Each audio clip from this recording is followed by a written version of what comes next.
í lofti og sólin hækkar, nóttin verður alltaf styttri. Það margt í boði hérna í kvöld, við erum hérna hjá mér María Lilja, Oddný Eir og Björn Þorláks. Hérna, við ætlum að enda í umfjöllunum bókmenntahátíð í Reykjavík. Já, ég fekk alveg ferska gesti sem bara voru búin að vera mjög duglegir að mæta á næstum því alla viðburði og þau töluðu nú svona kannski mestum. Ég var mest að biðja að segja okkur frá þessum erlendu gestum sem að komu. Fúsum og frjálsum vilja eins og var sagt í kvöldfréttunum. Já, þessir erlendu gestir komu á fúsum og frjálsum vilja og voru víst bara mjög hressir og skemmtilegir.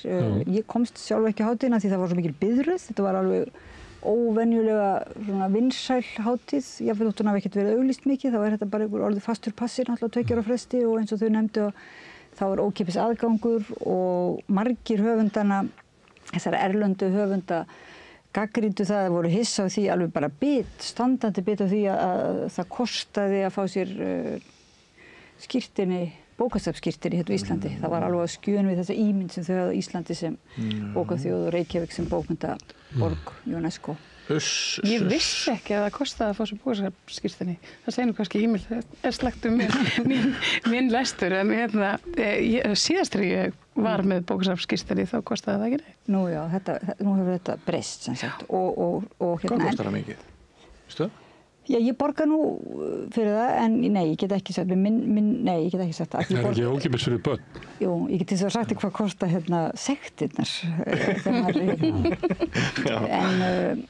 Já, en þau kannski voru að segja þegar þau fóru út úr stúdíóinu að við hefðum kannski geta minnst líka á alla íslensku höfundarna sem voru, eða það voru nokkru íslenskir höfundar og fyrir hvernig bókmenntahátíð? Myndust á Knut Ödegård að það verið dásamlegt að heyra ljóð sem hann las. Er það Daninn? Já, hann er íslenskur norðmaður. Íslenskur norðmaður, já. Fyrir hvernig bókmenntahátíð? Já, þarna hefði verið gaman að þú hefði verið í stúdíónu og spurt að þessu. Já, ég spurði nú ekki þetta fyrir hvað, því að þetta er mjög gagnrýnin spurning. Þetta er svona árshátíð fyrir einhvern hóp. Þetta er ekki alveg, þetta er ekki eins og að fara í Kringluna að mæta þarna á fundi.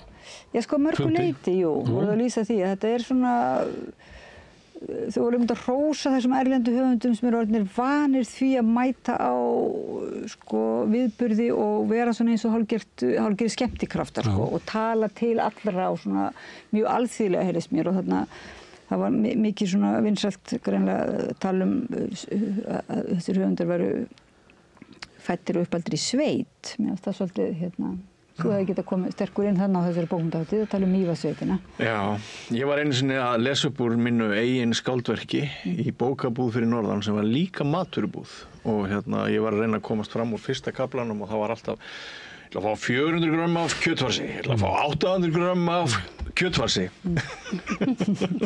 Langaði bara að læða því að Já, en þetta er annað hvort ár, bókmenntahátíð. Þetta er líka fyrir höfundana sjálfa greinilega og svona þessar lesendur sem eru þessi hópur lesenda sem fylgjast mjög vel með og útgefnum bókum og fá þarna eins og að svona nálgast höfundana og við vorum svolítið mikið að ræða um þessa hlutverk höfundarins, hvort að það væri ennþá þessi draumur að höfundurinn hefði eitthvað mikilvægt að segja. Já. Það er náttúrulega lesendur sem að lesa gríðarlega mikið, talandi um bókasöfnin, sem að 80% af lestrinum fer fram af 20% af kunnunum, eins og oft er. Forvitnilegt því að staða kennara, hún er ekki sú sem hún var, hún er veikar í dag en áður. Er þá staða rithöfunda og svona fleiri, já, í sambærilegum geirum kannski, er hún líka veikari? Er einhver umræða það? Já. Þetta kemur í ljós seinna, þá kemur Valur Gunnarsson, Má Alimsdóttir og Jórunn Sigurðardóttir, ekki? Jú. Og ræða við þig bókmenntahátíð. En áður en því kemur að þá er Björn Þorláks með vikulegan þátt sinn fjölmiðla. Verður einn gest núna? Já, ég fékk til mín mann sem kom á fúsum og frjálsum vilja. Sem er smásagnahöfundur. Já, hann er líka smásagnahöfundur. Og það er nefnilega meðan Ágúst Borgþór Sverrisson sem er fréttastjóri DFF að hann er víst ekki búinn að vera nema 10 ár í blaðamennsku. Mér fannst hann væri einn af þessum gæjum sem væri búinn að vera alla sína hunds- og kattartíð í blaðamennskunni. En hann hefur svona verið að skrifa í ýmsum myndum en ekki sko blaðamaður nema bara undangengin 10 ár. Og hann kemur hingað til þess að meðal annars ræða hvernig við getum elt fjölmiðlalæsi Íslendinga sem að við erum sammála ég og hann að ekkert sérstaklega gott og maður verður oft var við þetta þegar verið að fjalla viðkvæm mál í samfélaginu. Og svo hann líka að ræða það sko hvernig þeir blaða og fréttamenn sem til dæmis að fjalla morð og manndrápsmál og svona þessi stærstu fréttamál hvers tíma hvernig upplýsingagjöfin verður sífellt minni og minni og lögreglan tregari til þess að gefa upplýsingar og þannig að við erum svolítið svona spá í hvort sko allsherjar bómullarvæðing samfélagsins er þarna að verki og þetta autoritet sem að stofnanir landsins taka sér eins og löggan að löggan til að segja ekki. Akkurat, og löggan ætlar að hafa vit fyrir almenningi þegar það náttúrulega blaðamaðurinn sem á að vera sérfræðingur í því að vega og meta hvaða upplýsingar skal halda áfram að flambera fyrir almenning og hverju þú hendir af því að blaðamenn nefnilega segja ekki allt sem þeir vita. Það eru margir kannski hópi almenning sem telja svo sé en Það var traust á milli löggunar og blaðamanna árum áður og þá var það yfirleitt sá sem var í löggufréttunum talaði við varðstjórum og fekk upplýsingar og þá var það bara samkomulag í samfélaginu að það veri hlutverk fjölmiðla að segja fréttir.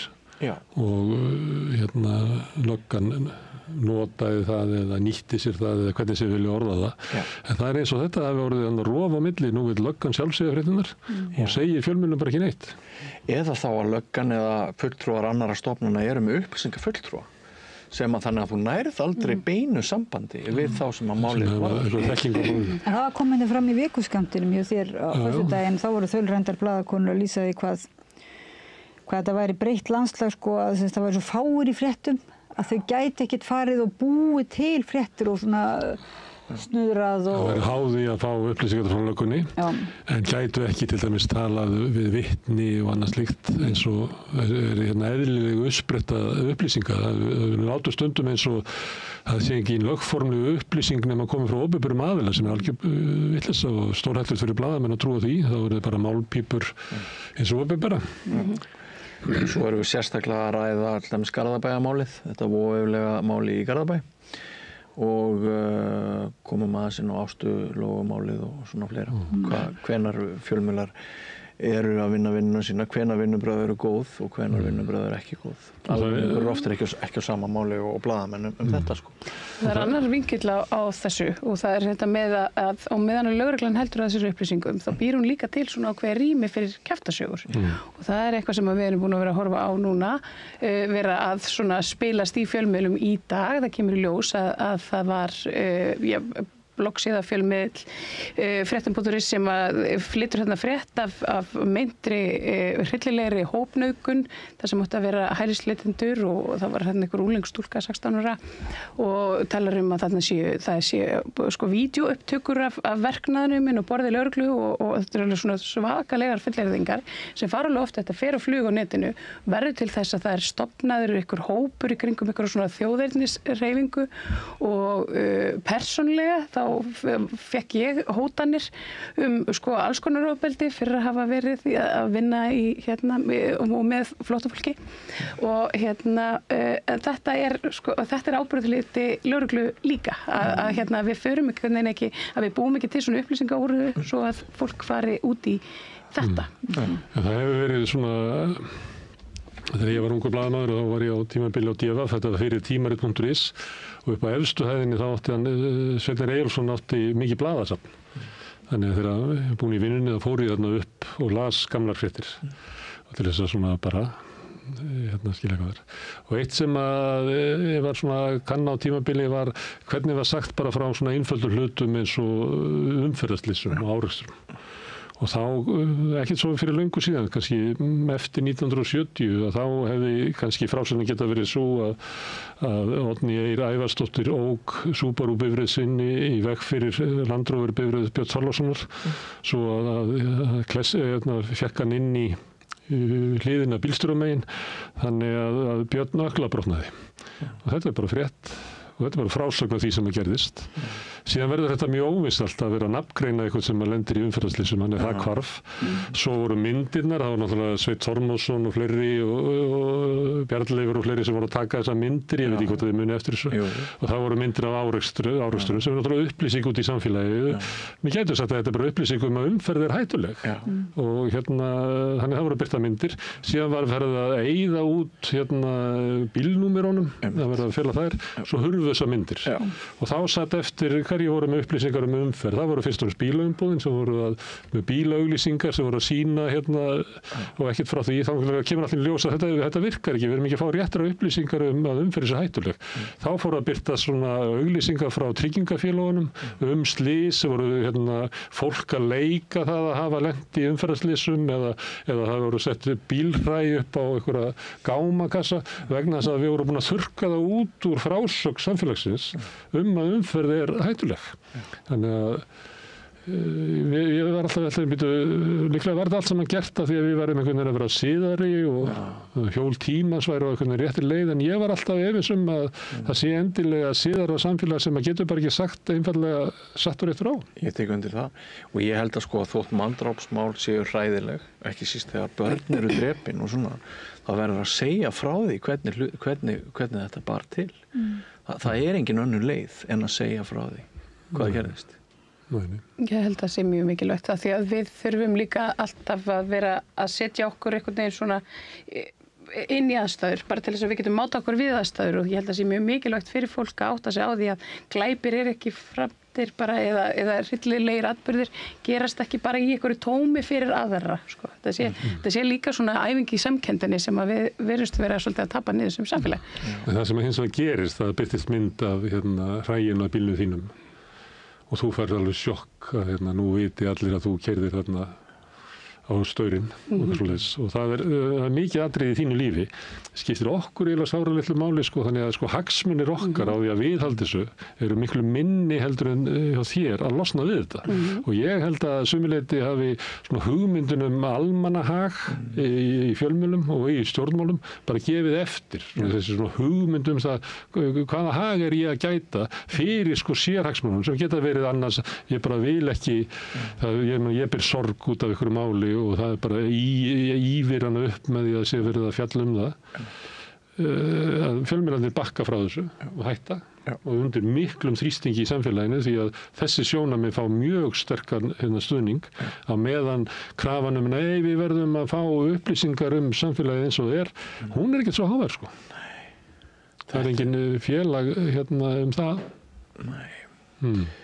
Eins og þetta ekki dæmi sem að Breki Karlsson sagði í gær mjög gott að ef þetta gera eitthvað í sambandi við pulsur og þá koma náttúrulega félag pulsugerðarmanna og eru mjög öflugur hagsmunaaðili en félag pulsuæta það er ekki til, það er ekki sem er í einhverju félagi sem pulsuæta Neytandi tapar alltaf. Þetta er ekki sömu aðkallandi hagsmunundir en það var hluti af svona lýðræðisbyltingu síðustu aldar var að taka þessi almennu sjónarmið inn, þannig að þau hefðu eitthvað gildi.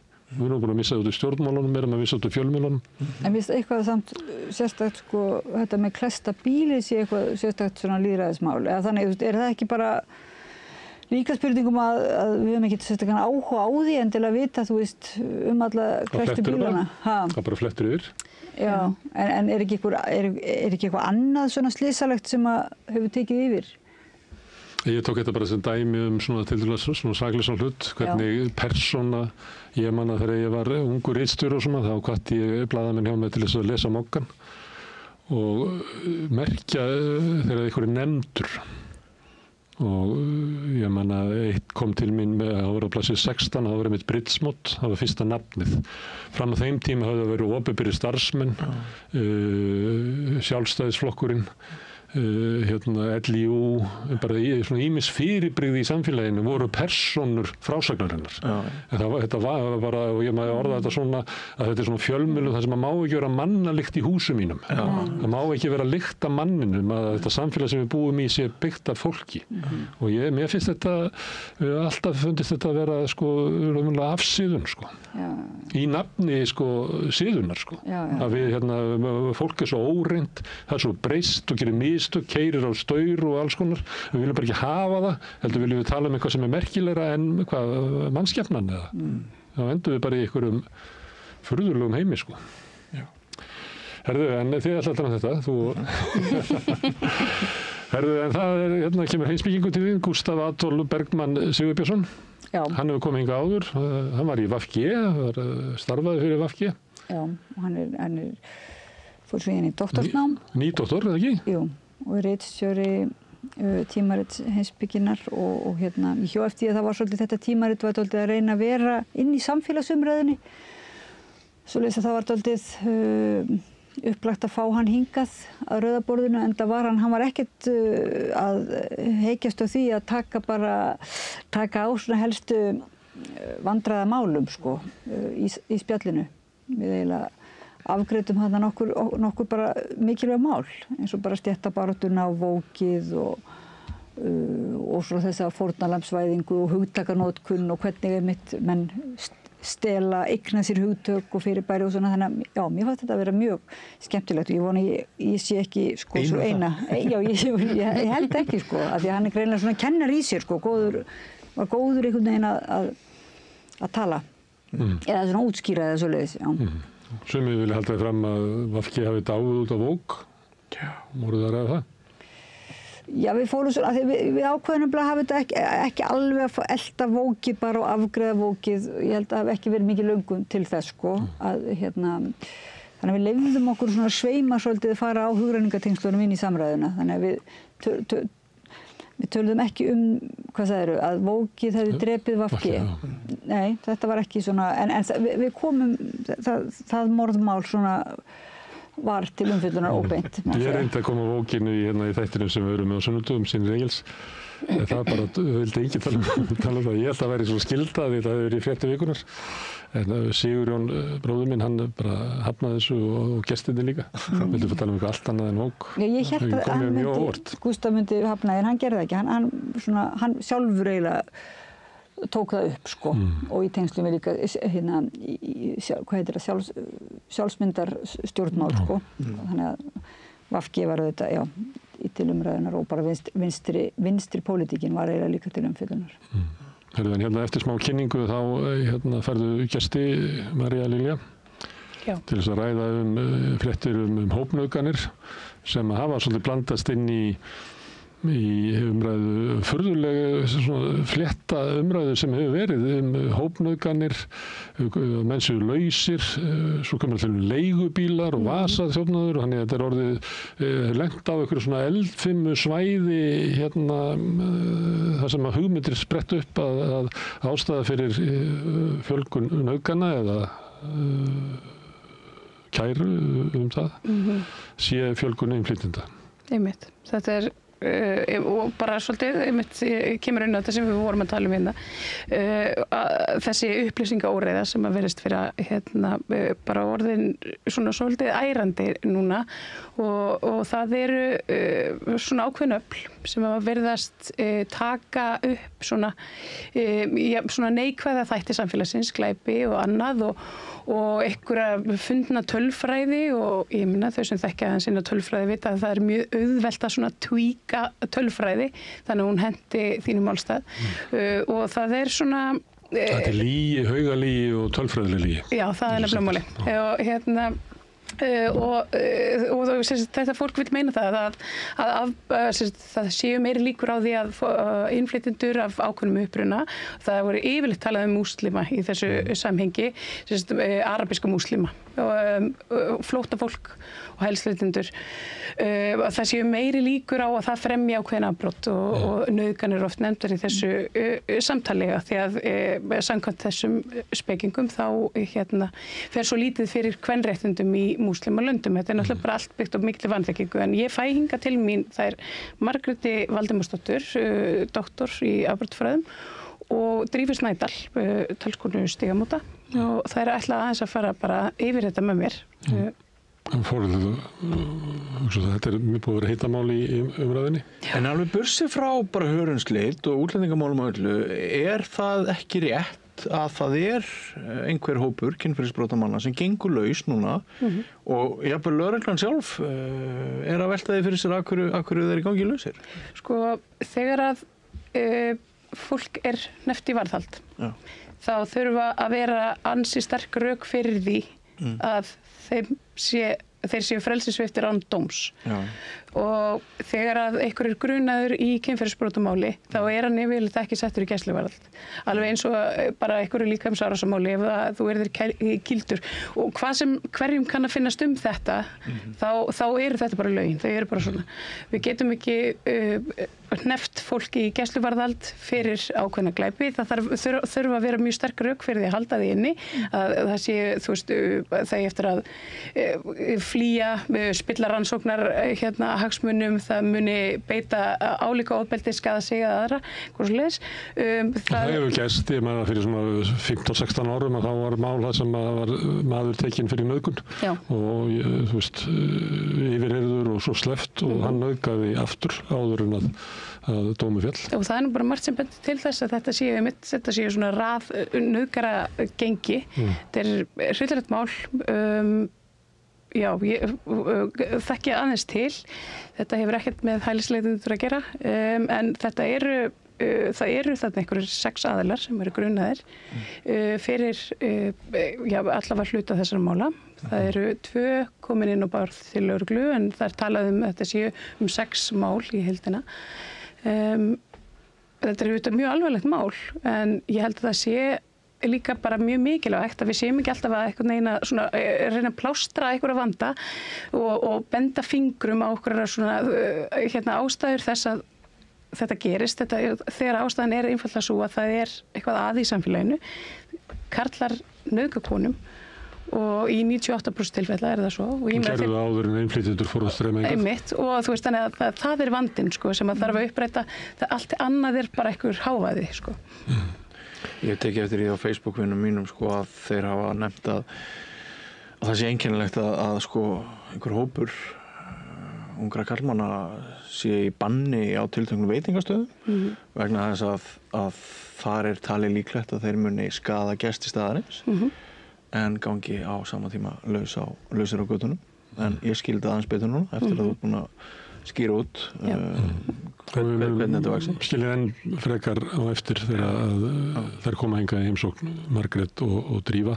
Það núna áðan var stór viðburður í sögu Ríkisútvarpsins að Bogi Ágústsson las sína síðustu fréttir. Já. Þetta búið að vera kynnt rækilega. Þetta næstu bara eins og Eurovision og Ríkisútvarpinu að kynna síðasta frétt. Kannski það hann hábúndi á orðinni. Já. Þetta náttúrulega rosalega ferill hjá hann að Boga. Manni líður eins og hann hefur bara alltaf verið þarna. Hann hefur svona sérstaklega sess í samfélaginu. Það er svona óumdeildur. Já, einhvern tíma manni að það voru börn að koma í heimsókn með myndir af honum. Já, strákurinn minn hljóp til minn gerast að við verðum að horfa á því að Bogi að fara að lesa því. Og hann ekki væntum Boga. Það væntum því ekki bara. Nægt til barna. Það eru svona ákveðnir aðilar sem að, þetta er hérna einlegu forsetaefni, vil ég minna. Þetta er svona Páll Óskar, Bogi Ágústsson og Guðni T.H. náði nú alveg svona að vera þessi típa. Hann sennilega ekki maðurinn sem að lyfti stærstu björgunum í fréttamennskunni. Hann náttúrulega búinn að vera ákveðin svona hagsmunagæslu maður, myndi ég telja. Það eitt af því sem útskýrir velgengni hans innan Ríkisútvarpsins að hann hefur verið svona tilteknum öflum frekar þægur en hann legend í huga barnanna eins og þau að minnast á og ég man fyrst þegar ég var nýfluttur að norðan, finnst mér í minningunni og ég var náttúrulega fátækur námsmaður og ég tók strætó og þar var Bogi Ágústsson og þá var ég sko fann að kannast við hann úr sjónvarpsheiminum og mér finnst það mjög gott hjá sjónvarpsstjörnu að taka strætó og ég held að Bogi hafi alltaf verið þarna svolítið, sko, ég held að þetta sé ekkert feik hjá honum, þannig sé þarna. Já, og það náttúrulega það að lesa fréttir sér iðn sem að þú kemur svona inn á heimili fólks og þú þarft að hegða það með tiltölulegum hætti. Ég tala ekki þegar fólk komið með þessa rísa skjái þar sem að hausinn á Boga bara eins og kannski 1 metr á hæð. Já, þetta svona altaristafla. Hann hinn þú þarft að hafa viðkunnanlega nærveru til þess að þola þetta. Akkurat, hann hinn geðþekki borgaralegi fréttamaður, það ekki? Hann ekki bara... Þetta bara einn tíðin að svo ætla RÚV að bara hætta með 10 fréttirnar sem kom það einhverjum óvart. Það hefur aldrei verið neinar, ár og aldir síðan hafi verið einhver stór tíðindi í 10 fréttum. Sko, nú langar mér bara til að benda á það að Ríkisútvarpið flytur okkur bara sömu fréttirnar frá morgni til kvölds. Já, takk. Hafið þið heyrt til dæmis munin á fréttatíma klukkan 12, 20, 13, 14 eða 15?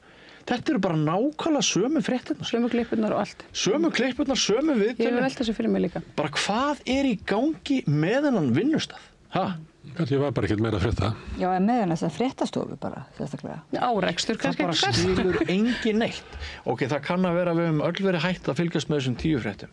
En þetta samt bara ekkert í lagi. Að það sé endalaust verið að skera niður bara þennan þýðingamikla dagskrárlið sem að sumir segja að sé sjálf forsendan sem réttlæti almannaútvarpið, fréttaþjónustuna, og hvað í gangi? Færa fréttina til 8. Við förum í lofti klukkan 8. Við þurfum að skoða okkar að við ákveðum að vera bara klukkan 8 þegar allir hinir voru bara búnir, sko. Já.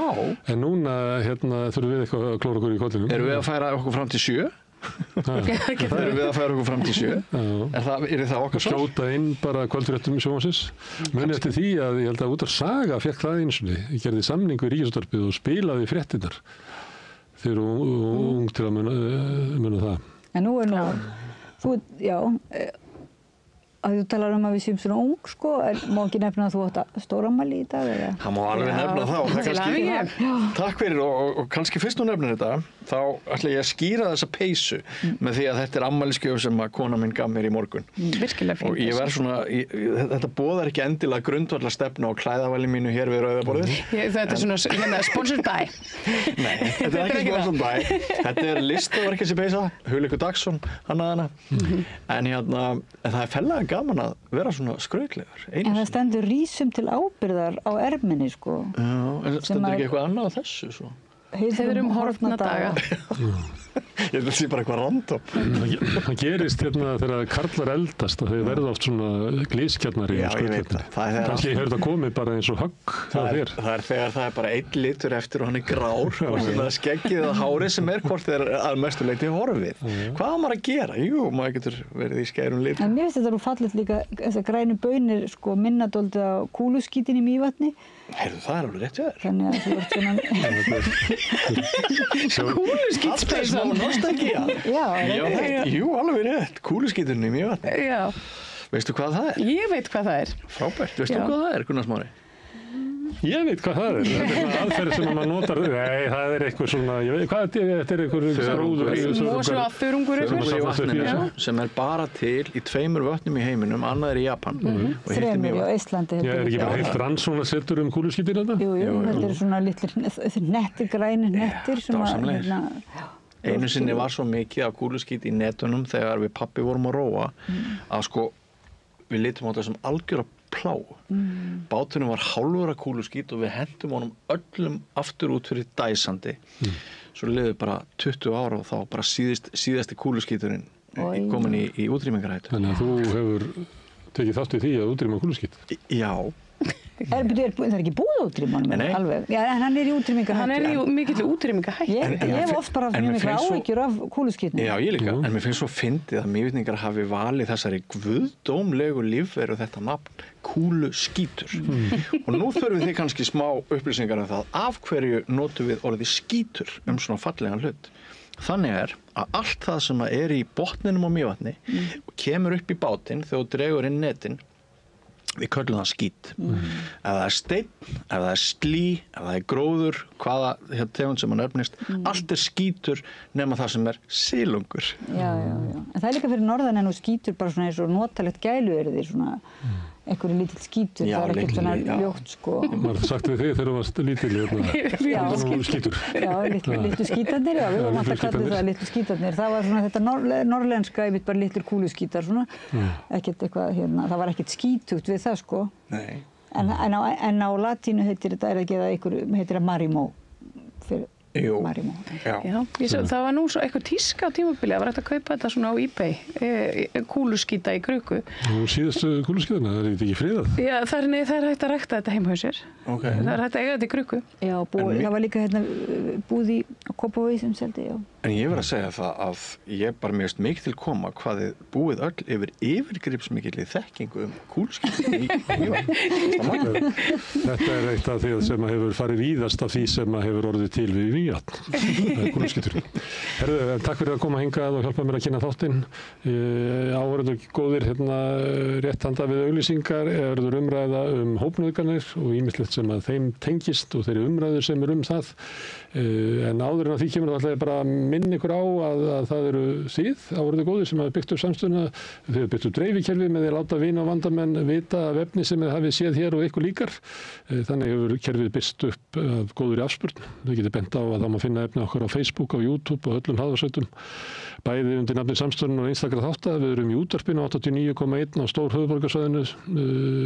Það má líka sækja þær útvarpsendingar á spilarann. Spilari.is er á netinu, svo er spilarinn líka app sem má hlaða niður í síman og hlusta á Samstöðuna og allar íslenskar útvarpsstöðvar hvað sem er í heiminum. Við erum komin í sjónvarpið til þeirra sem er svo heppin að skipta við fjarskiptafyrirtæki Síman. Það er númer 5 á fjarstýringunni. Ég veit ekki hvort að önnur fjarskiptafyrirtæki ætla að bjóða sínum viðskiptavinum upp á efni frá Samstöðunni sem er 24 tíma sólarhring, 7 daga í vikunnar, allan ársins hring, samfélagsumræðu við þetta rauða borð og í öðrum þáttum Samstöðunnar.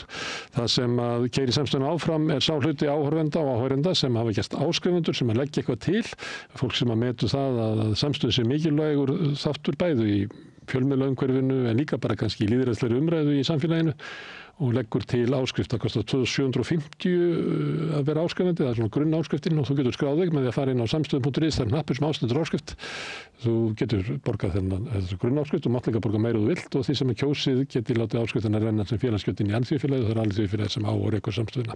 Í framundan er umræða, áhugaverð umræða og lífleg mikilvæg mál. Hingrið þið. Hjálpið okkur að byggja upp dreifikerfi Samstöðvarinnar með því að læka síður Samstöðvarinnar á YouTube og Facebook.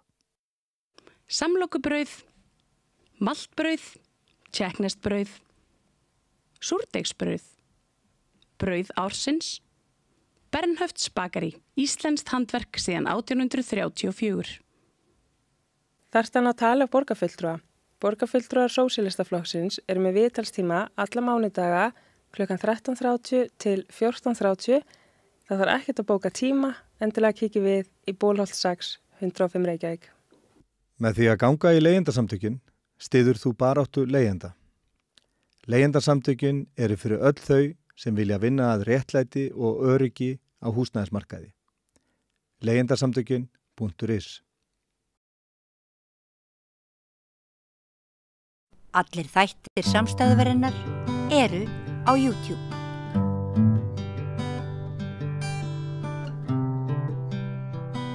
Komið sæl aftur og velkomin að Rauðaborðinu. Ég heiti María Lilja og hjá mér í dag til þess að ræða nokkuð alvarleg mál eru Dr. Margrét Valdimarsdóttir, afbrotafræðingur og Drífa Snædal, talskonst Þjóðmóta. Verið velkomnar. Takk. Það fór svolítið hátt núna helgina þessi umræða, hún fór náttúrulega mest fram á internetinu, hópnauðganir hælisleitenda og einhvern veginn út frá því spratt einhver svona hystería, það eru einhverja falsfréttir sagðar. Kannski bara byrja á þér að því að með þessu eru oft, það er gripið í alls konar tölfræði, þar sem að þeir sem að vilja reyna að sýna fram á það að afbrotatíðni fylgi einhvern veginn innflytjendum eða hælisleitendum reyna svona, sanna mál sitt með einhverjum tölum. Þetta eitthvað sem að ég bara þekkist eða þú kannast við? Umræðan þetta? Þú þekkir umræðana? Já, heldur betur. Já, sko einmitt, ég hef orðið vör við þessa upplýsinga óreiðu á netinu að því að það bara, að þú ætlar að svara þessari spurningu með svona bestu tölfræði, fáanlegri tölfræði, þá það frekar flókið, þannig að fólk að grípa í eitthvað sem að einhvers konar gögn sem hafa alls konar takmarkanir sem fólk kannski gerir sér ekki grein fyrir. Fyrir utan það hef ég bara séð alls konar dreift sem að mig gruna nú að gervigreindin sé að útbúa af því að það bara ekkert rökrétt sem að kemur fram í alls konar Facebook-færslum og svona og fréttum á einhverjum miðlum. En það sem sagt bara hvað segja bestu gögnin okkar nákvæmlega þetta. Og ef maður dregur það svona saman og reynir að vera stuttorður, þá það almennt þannig að það sko sambandið svona á svæðavísu, það að segja, þegar maður skoðar bara fylgni á milli þess hversu hátt hlutfall land hefur af innflytjendum og hversu hátt hlutfall eða hversu mikil tíðnin af alvarlegum ofbeldisbrotum eða afbrotum eða kynferðisbrotum. Og þar svarið frekar einfalt nei, að það ekki þannig að þau lönd sem hafa fleiri innflytjendur hafa fleiri afbrot. Og það heldur ekki þannig að eftir því að þegar innflytjendum fjölgar í ákveðnu landi að þá aukist glæpir. En svo önnur nefnilega spurning hvort að innflytjendur innan landa séu líklegri heldur en innfæddir til að brjóta af sér og þá svarið bara mismunandi eftir því hvaða land þú ert að skoða því að staða innflytjenda í löndum mjög mismunandi. Og ef við bara fókusum á Norðurlöndin að þá ef maður skoðar opinber gögn frá lögreglu, skráningar samkvæmt lögreglu, að þá það á öllum Norðurlöndum innflytjendur í hærri tíðni heldur en innfæddir. En svo ef maður skoðar annars konar gögn, til dæmis bara kannanir sem lagðar fyrir allt ungt fólk á skólatíma eins og mikið gert á Norðurlöndunum, að þá birtist önnur saga, að þá til dæmis sjáum við hærri tíðni í Svíþjóð og í Finnlandi, en ekki í Noregi, ekki í Danmörku og ég ekki að sjá hærri tíðni í mínum gögnum á Íslandi.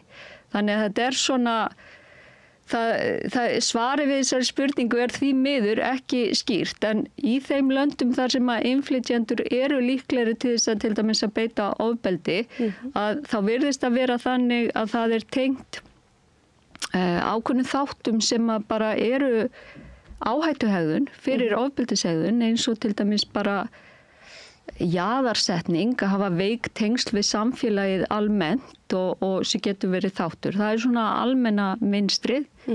Þetta hefur ekkert með trúarbrögð að gera? Nei, alls ekki. Ekki svo ég viti til að ég hef ekki séð rannsókn sem sýnir það.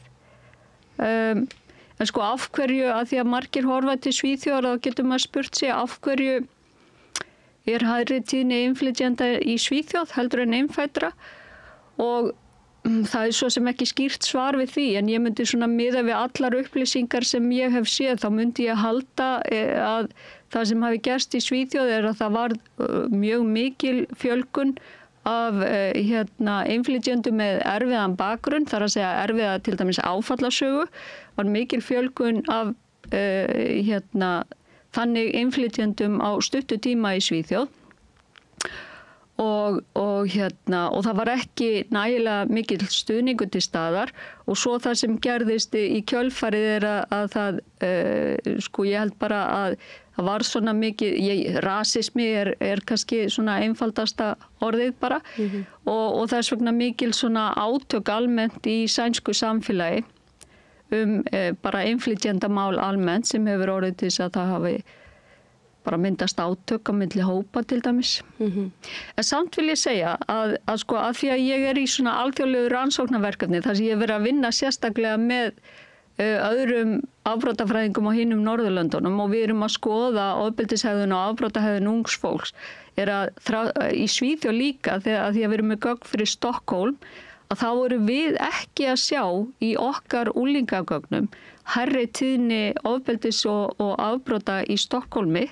heldur en innfæddra en það sem við erum að sjá hins vegar að svona gengjamyndun virðist vera sérstakt vandamál í Stokkólmi. Við erum ekki með upplýsingar Gautaborg en við erum með Stokkólm og gengjamyndun langalgengust í Stokkólmi af öllum Norðurlöndunum og þar eru innflytjendur aðeins líklegri til þess að vera hluti af því.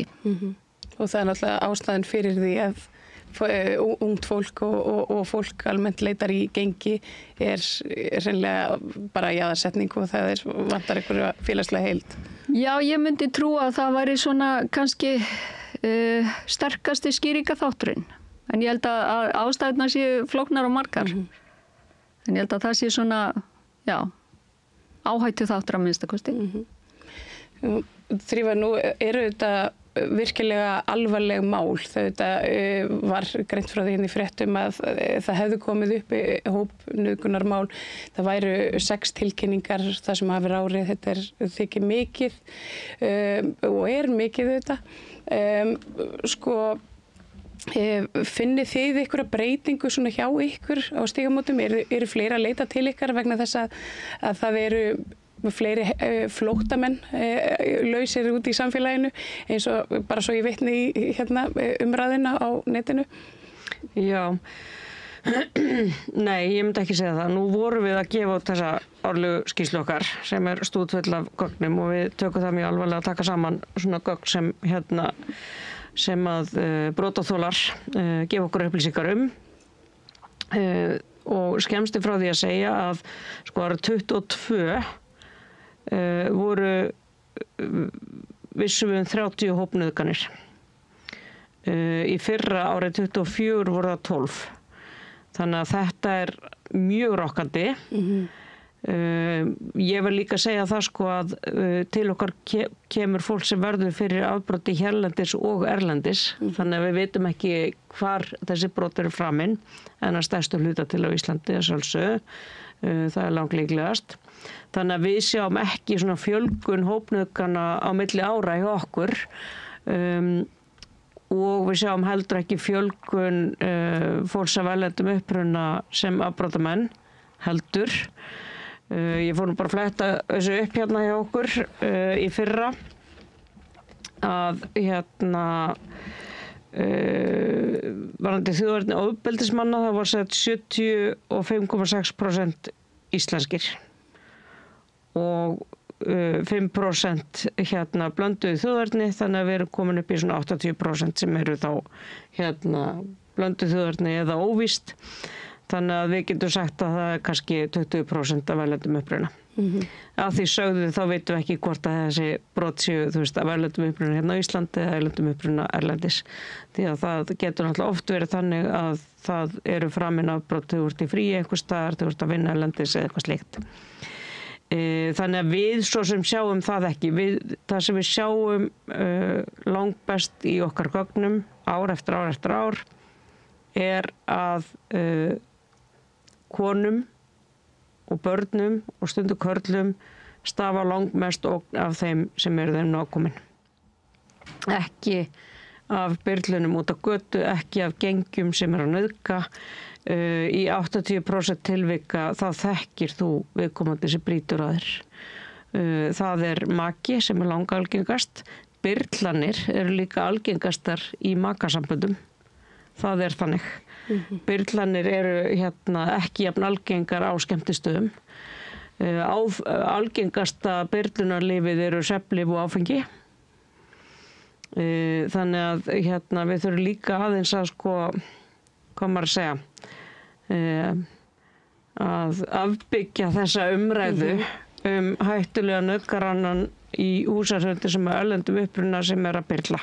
Að því sögðu þá eru þetta náttúrulega mjög, mjög alvarleg mál sem eru komin. Þessar 2 hópnauðganir sem hafa verið kærðar, ekki sögusagnir, heldur hafa raunverulega verið kærðar. og ég skil það ekki að þeir menn skuli ganga lausir af því að ég hefði aldrei að það verði öryggi kvenna að þeir sæti gæsluvarðhaldi. Og síðan má segja að ég vildi óska þess að öll kynferðisbrot væri tekin alvarlega, sama af hvaða þjóðerni fólk er. En svo ég segi aftur að við erum ekki að sjá einhverja fjölgun í fólki af erlendum uppruna fram í svona kynferðisbrot eða kynbundið ofbeldi á milli ára hjá okkur og við erum heldur ekki að sjá fjölgun í hópnauðgunum þó að auðvitað við erum ekki komið tölfræði fyrir 25. En þetta sko áhrifin, það eitt að verða fyrir ofbeldi og hvort sem að það einhver ókunnugur eða nákominn sem er gerandi í því. En áhrifin þegar samfélagið tekur svona mál eins og þessi kærumál sem hafa verið núna. Bara sko áhrifin á brotaþola þegar þau eru einhvern veginn sett svona inn í einhverja hakkavél og útlendinga andúð jafnvel svona réttlæti einhvern veginn í þeirra nafni. Hvaða áhrif hefur þetta til dæmis bara á fólk?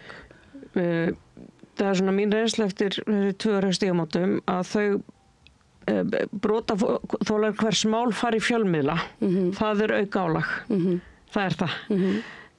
Og það eru nokkur dæmi það að við tökum fólk fram fyrir biðlista sem okkur hún reynda tekist að stytta mjög hressilega sem ánægilegt, sem ekki jafn langir eða voru. Það eru ef þetta eru unga konur, ef þetta eru konur sem eru brotaþola vændis. Og svo það ef mál í hámæli af því að við vitum að það bara skiptir gríðarlegu máli að fá stuðningi gegnum það líka og þess vegna reynum við að passa okkur aðeins á stígamótum að fara inn í einstaka mál og tala þau af því að það við lítum svo á að við séum málpípa brotaþola og við erum ekkert endilega að gera brotaþolum greiða með því að tala einstaka mál í fjölmiðlum. Af því að það bara, eins og ég segi, það auka álag og fólk bara sjálfsögðu tryggarast þegar sér sko einhvers konar umfjölli talnagjömm eða ónærgæti eða rándfæri með eða eitthvað slíkt sitt eigin mál í fjölmiðlum. Ég ímynda mér að þetta sé sko alveg svona auka álag ofan í annað að einhvern veginn horfa á þessa hluti spilast svona einhvern veginn í kolvittlausa átt. Já, að því sögðu, ég ætla kannski aðeins að bæta við að því að svo hefur líka tilvik þessi brotaþolar beinlínis ósk eftir því að við tölum þeirra máli varðandi einstaka mál. Og þá hefur svona eftir eðli og sjá hvað við getum gert í því en við höfum gert það líka þannig að þetta getur verið á báða bóga sko og þau mál eru reyndar oft svona gömul mál sem kom upp í umræðin aftur það eru afbrot skeggja, það eru afbrot heiðasnirtis og svo framvegis það sem við erum búin að vera bara í samstarfi og samtali við brotaþola sem vilja koma ákveðnum upplýsingum á framfæri inn í opinberri umræðu. Þannig að það er líka auðvitað tökum við það alvarlega líka. Þetta sko að nota, sko, maður fagnar því að það séu komin einhver sko svona samfélagsleg vitund og einhver vitundarvakning í kringum kynferðismál, kynferðisbrotamál, eitthvað svona sem að maður hefur og margir hafa kallað eftir mjög lengi en forsendurnar eru samt verast ekki alveg réttar. Það er allavega svona minn skilningur að hér séum við að réttlæta útlendinga andúð með sko einhverjum ofbeldisverkum sem að svo en hvers vegna haldið þið að fólk notið þetta svona og áttar fólk sér hreinlega á því hvað það að gera? Sko já, einmitt, mér finnst það góð spurning en sko bara því að ég fylgst með umræðinu þá það er eitt sem að mér langar að segja er að sko ég er háskólakona og er að gera rannsóknir í háskóla og ég hef enga hagsmuni af annari niðurstöðinu úr minnum rannsóknum frekar en hinni. Það bara, ég set fram rannsóknarspurningu sem ég er að reyna að svara með gögnum og það er svona það sem mitt starf er og mitt starf er alveg jafn mikilvægt í augum allra. á mínu vinnustæði hvort sem niðurstaðan af því að það svo mikið svona einhvern veginn hugmynd núna í gangi að það sé verið að fela eitthvað af því að það sé einhverju svona hagsmunahópar sem að hafa hag af því. Þannig að ég vildi bara segja þetta því að það hérna alls konar umræði í gangi en einmitt þetta með sko þessa opinberu umræðu þá einmitt eins og Drífa nefnir ég held að sko þetta sé mjög ég ímynda mér að sé mjög mismunandi á milli brotaþola og þeir þurfa algjörlega að stjórna því hvort að umræðan sé opinberum þeirra mál og þá á þeirra forsendum en sko að hvers vegna þetta svona núna og ef maður les bara hvað verið til dæmis að hvaða athugasemdir verið að koma með hann undir þessi fréttir að þá það ekki óalgengt í dag að sjá að það sé verið að kalla eftir dauðarefsingu. Það verið að tala að fleygja fólk í sjóinn og notu alls konar orð en í raun og veru alls konar ljótt ofbeldi alls konar ljótt ofbeldi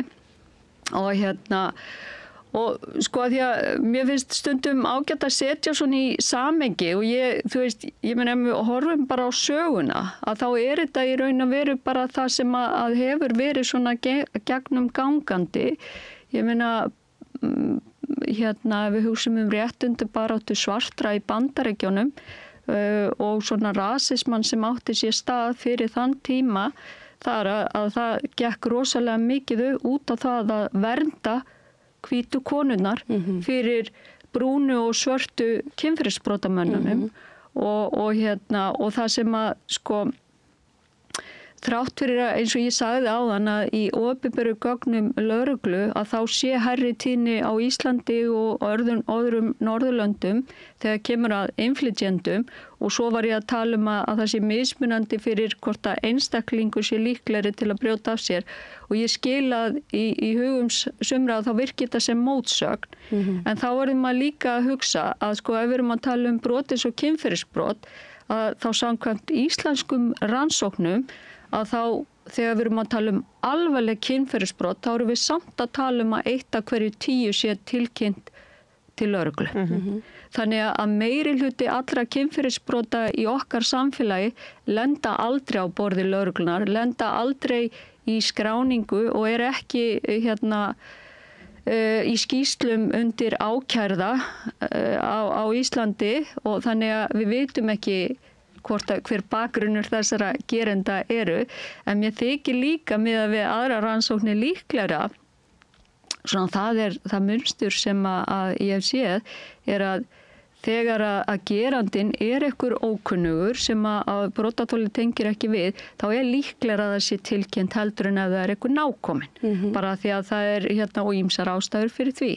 Þannig að maður myndi alveg búast við því að bara að vita þetta þá viti maður að myndin í opinberu gögnum lögreglunar hún að einhverju leyti skekkt. Að við erum ekki að fá raunverulegt hlutfall ákærðra eða gerenda með því að skoða gögn lögreglu, sérstaklega ekki með þennan málaflokk. Mér langar að taka undir þetta að því ég hef verið spurð nokkru sinnum helgina hvort það sé líklegra að kæra eða ólíklegra að kæra ef það hópnauðgun. Og svarið að þetta persónubundið, hvort að fólk og aðalega konur kæri kynferðisbrot. En ef þú átt ef félagsleg staða þín undir eða fjölskyldunar eða eitthvað slíkt, ef þetta einhver nákominn þér, þannig að þú átt að hætta að vera útskúfu fjölskyldu, bæjarfélagi, skóla eða eitthvað slíkt og kærir, þá ólíklegra að þú kærir. Þannig að því nákomnari sem brota maðurinn því flóknari ákvörðunin að kæra. Þannig að ég myndi segja líklegra að þú kærir þegar einhver ókunnugur brýtur á þér heldur en einhver nákominn. Þannig að ég tek undir skekkju í þessum gögnum að því sögðu að því þú varst að tala svona þennan rasíska undirtón. Mér finnst þetta eiga við fleiri fréttir sem eru sagðar þessa dagana. Já. Og ég svona varð, það var eiginlega, þar síðasta vetur, þegar það varð einhver viðsnúningur í svona ummælum opinbera aðila, valdhafa í samfélaginu.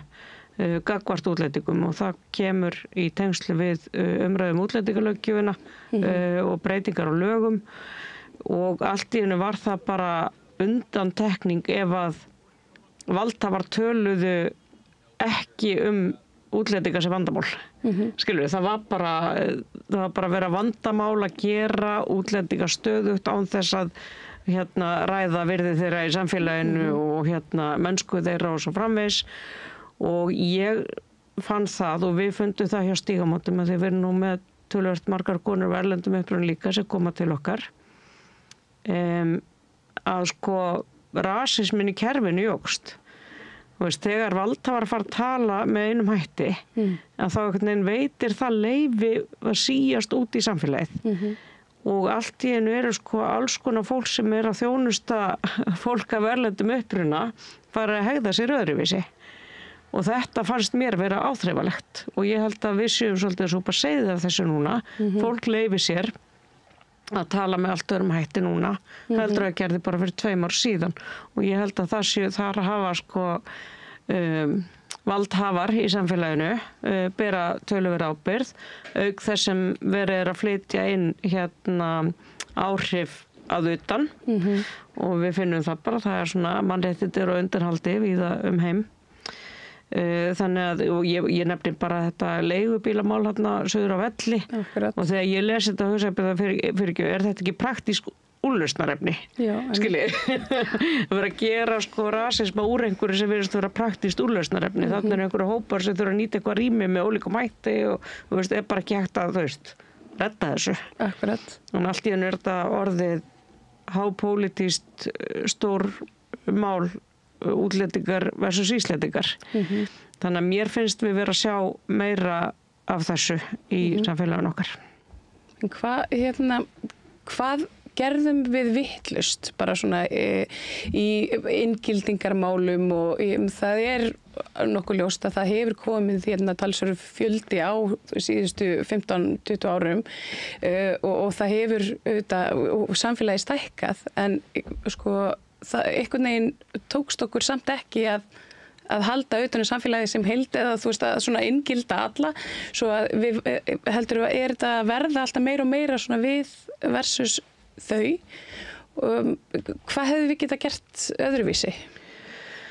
Ég held að til dæmis, mér skilst að ég nú ekki sérfræðingur í þessum málum, en mér skilst að það hafi til dæmis ekki verið nógu góðar svona miðlæga leiðbeiningar til skólana. Þeir hafa svona verið látnir gera þetta svolítið með sínu nefi, hver í sínu hverfi og það hafi til dæmis ekki verið gefið út eitthvað svona, hvað maður að segja, hendugustu leiðirnar til inngildingar og það svona verið að vinna því núna. Ég var mjög hissa þegar ég komst að þessu að þetta ekki, sko, skólarnir fá ekki svona, hvað maður að segja, tæki og tól í hendurnar og þá erum við ekki einu svona að tala auki mannskap, heldur bara lámars tæki og tól og ég held að skólarnir séu töluvert líkit í þessu og síðan held ég líka það bara aftur hvernig við tölum, hvort við vandamál að gerum þetta stöðugt eða finnum jákvæðar hliðar á þessu og lyftum upp fjölbreytileikanum jákvæðinni í fréttaflutningi, í þáttum, í samfélagsumræðinu og svo framvegis. Ég held að það skiptir gríðarlegu máli og síðan náttúrulega sko fólk sem kemur frá stríðshrjáðum svæðum ber tráma og þegar við segjum nú opnum við landi fyrir fólki frá Úkraínu þá þurfum við að gera okkur grein fyrir því að það öllu líkitum traumatisera fólk og svo einhvern veginn ákvaða við traumatisera þau enn frekar eins og við gerum með Venezuela fólkið velkomin og svo bara nei, heyrðu við hættum við verðum að fara aftur tilbaka þetta já það ýmislegt sem við getum gert betur. Þetta einmitt svona svolítið svona stjórnsýslu kerfislægur svona rasismi í rauninni, hvernig við svona leyfum okkur að koma fram við fólk sem að hér vill búa og fólk sem að kannski líka flýr hingað og við svona einhvern veginn við leyfum okkur að taka ákvarðanir líf þeirra sem að sko, við myndum ekki láta bjóða okkur. Já, og kannski bara ágætt inn í þessu umræðu því það verið að tala um að henda sko öllum afbrotamönnum úr landi, hugsanlegum og mögulegum. Við erum bara í stóru stíl búin að vera að henda þólendum, brotaþólum úr landi. Við höfum verið að henda sko mansalsþólendum úr landi, bara í massavís sko. Akkurat. Þannig að það er kannski ágætt að hafa það líka í huga, að okkur hefur ekki einu sinni lánast það að veita hér hæli fólki sem mansalsþólendur. Já, sko, við verðum, mér finnst líka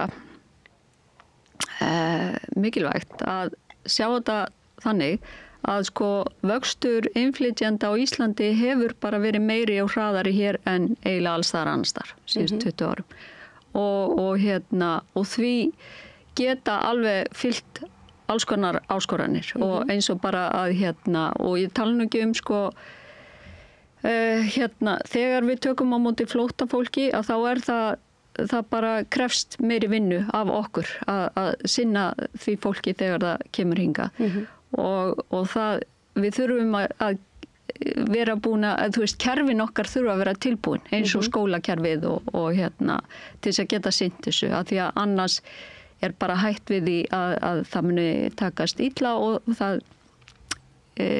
geta orðið alls konar afleiðingar. Þannig ég held að það sé líka mikilvægt og það líka sko hvað varðar hælisleitendur og fólk sem að sækja um vernd af því að það nú held ég hópurinn sem að margir Íslendingar óttast mest að sko ég held að sko stjórnvöld verði líka að vera meðvituð um það sem ég held þau séu reyndar alveg að sko það eru áskoranir fólgnar í því vegna þess að fólksflutningar frá átakasvæðum bara ágætis business, ákveðna viðskiptamódel, ákveðna hópa í sem eru að græða á því stórar fjárhæðir að koma fólki á milli landa og þetta ekki endilega alltaf fólkið sem að þarf mest að því að halda eða hefur það verst. Þannig að sko bara svona landamæra gæsla verður pínulítið flókin vegna þess að til dæmis eins og bara að minnstakosti hefur ríkislögreglustjóri bent á það að það sko bara málum hvað varðar mansal að þeim fjölgi og verður svona flóknari að eiga við þau og það þarf auðvitað bara að vera því viðbúin að með þessum auknum fjölda þá geti orðið svona löggæsla og landamæragæsla geti orðið flóknari þannig að það sé bara sagt. En svo annað að þessu að þá sko að því að það hefur verið svo mikið í umræðinu í tengslu við flóttafólk að það þurfi að vernda okkar íslensku gildi mér finnst það að því að sko mig langar þegar ég sé þessa umræðu sem rosa sterk núna þá langar mig að staldra við og spyrja hvaða íslensku gildi eru það sem við þurfum að vernda sérstaklega sem að fólk frá átakasvæðum eða öðrum löndum býr ekki yfir. Hvaða gildi það nákvæmlega?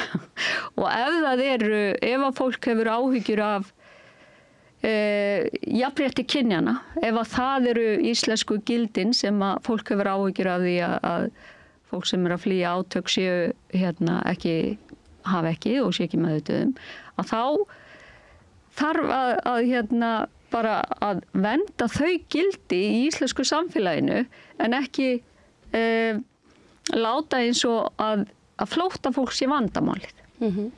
Þannig að og að því að sko nú ég ekki mjög gömul en ég sá bara smá gömul en svona ég var að hugsa þetta með þessi íslensku gildi og bara íslenskt samfélag að þessi gömlu góðu íslensku gildi og þráttur að það sé nú síður en svo að allt sé fullkomið í íslensku samfélagi í dag að þá svo rosalega margt sem hefur batnað sérstaklega hvað varðar hvernig við bara horfum á þolendur, hvernig við horfum á kynferðisbrot og jafnrétti kynjana. Að þegar ég var ung kona þá til dæmis kom upp bara mjög alvarlegt kynferðisbrot þar sem að faðir var að misnota dætur sínar Og þetta vissi heilt sveitarfélag að væri í gangi bara fleiri ár og ekkert var gert, heldur voru þolendurnir að þær voru útskúfaðar meðal sinna bekkjarfélaga og meðal fullorðinna fólks á þeim svæðum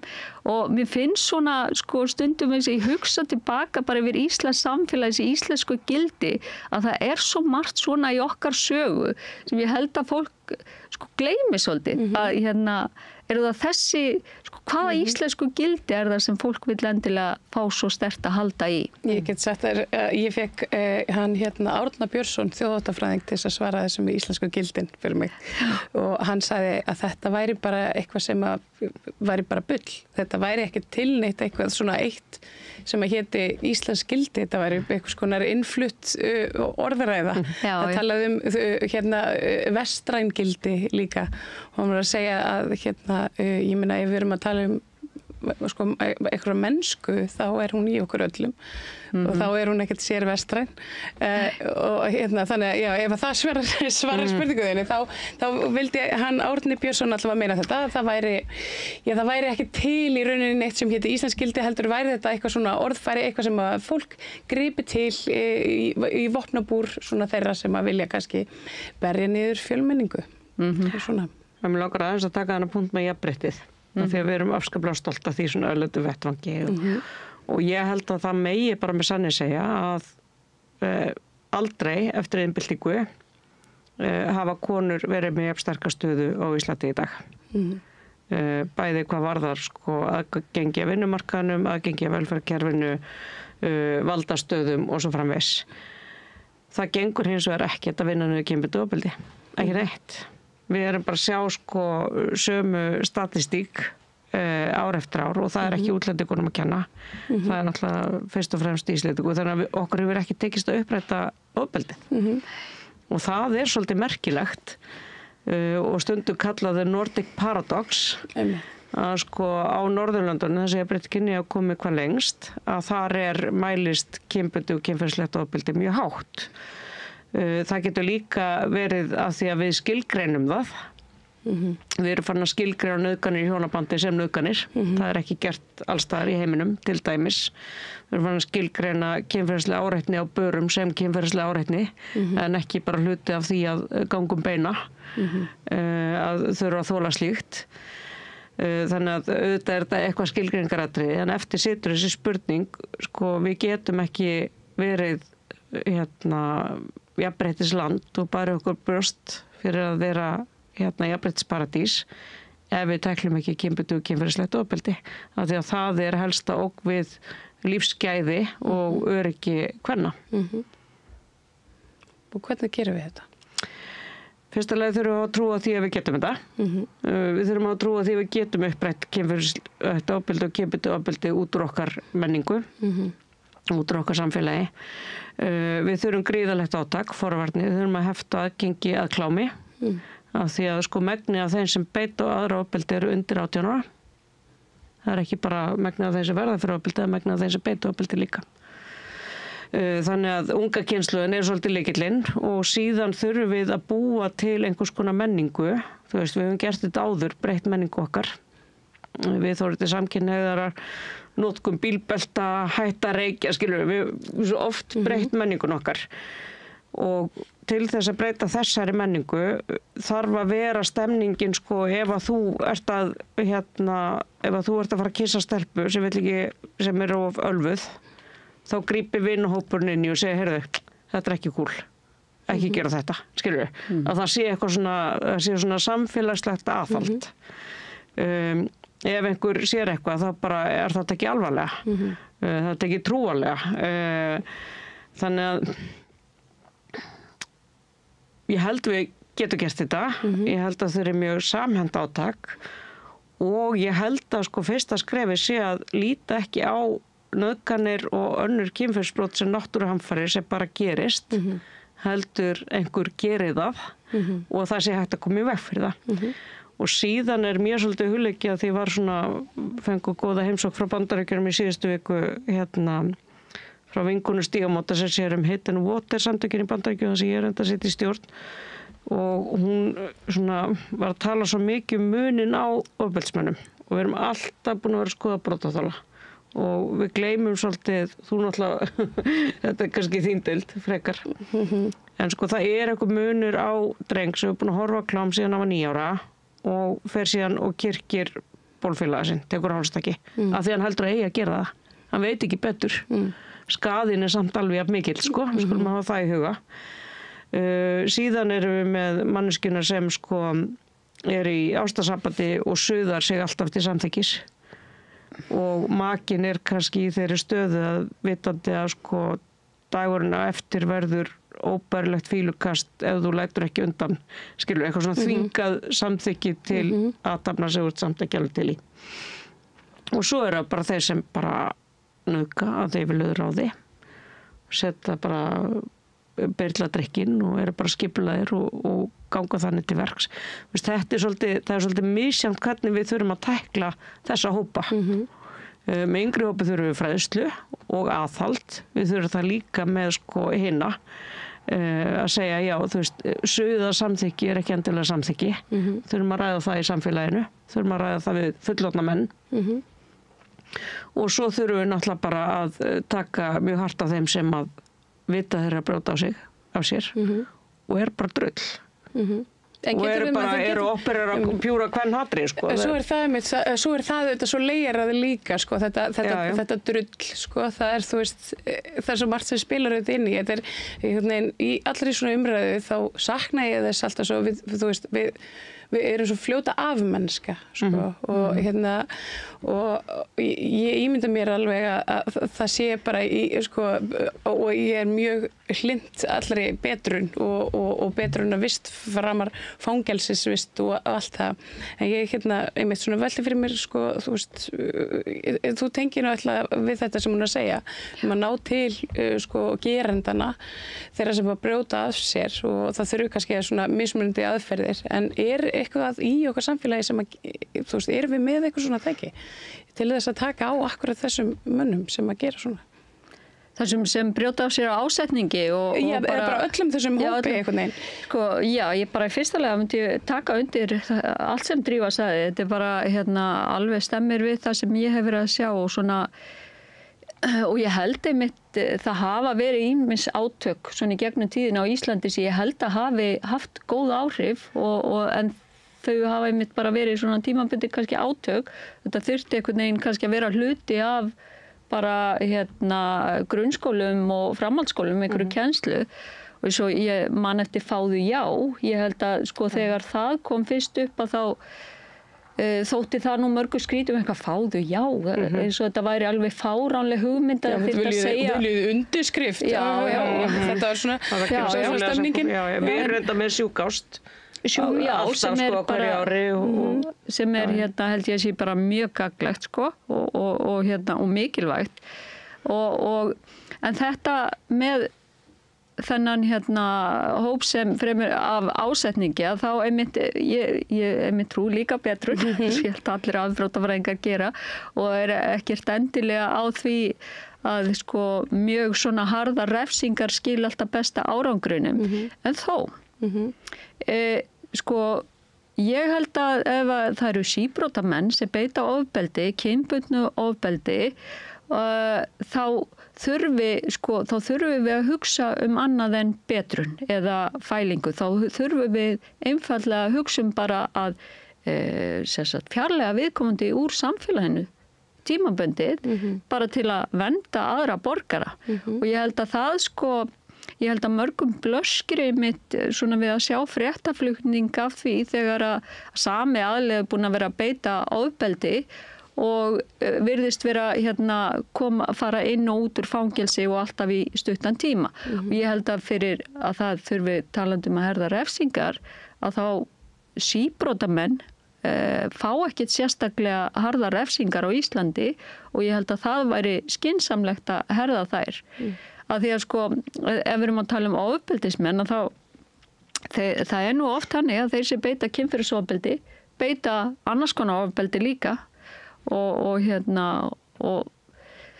Þannig að það þurf, með refsingarnar eitt, en svo það bara allt kerfið, hvernig það gengur fyrir sig. Við erum náttúrulega á þeim stað í dag að þrátt fyrir að fólk, þegar að málið búið að fara alveg í gegn og viðkomandi búin að fara á dóm og sem tekur auðvitað langan tíma og það lítill hluti af því sem fer alla leið og fær dóm, þar að segja refsingu dæmdu til refsingar, að það var nú oft þannig að viðkomandi þarf síðan að fara á biðlista og bíða eftir því að byrja að afplána því að hér vantar hreinlega pláss.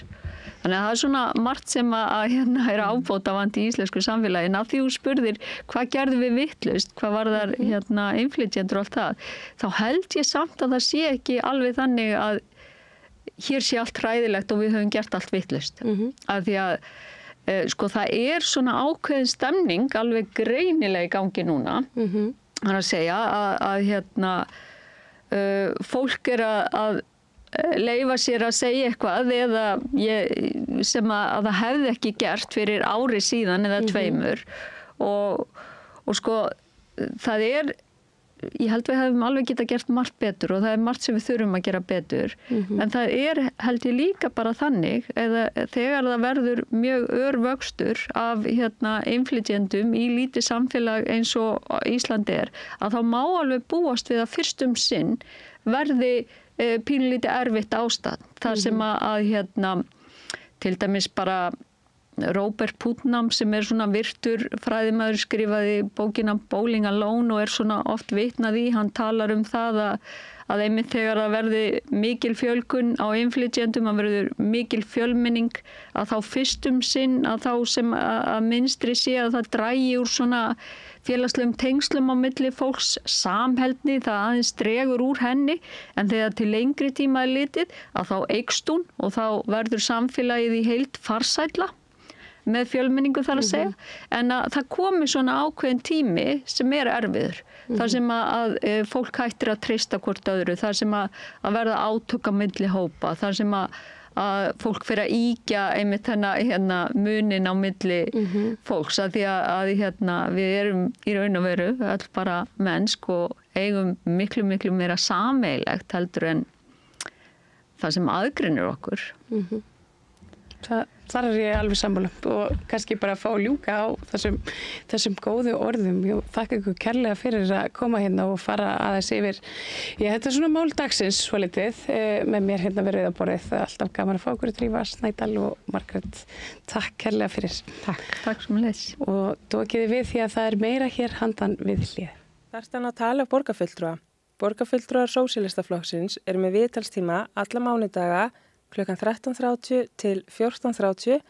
Það þarf ekkert að bóka tíma, endilega Gerist áskrifendur á samstöðinni og taki þátt í að byggja upp öfluga og róttæka samfélagsumræðu.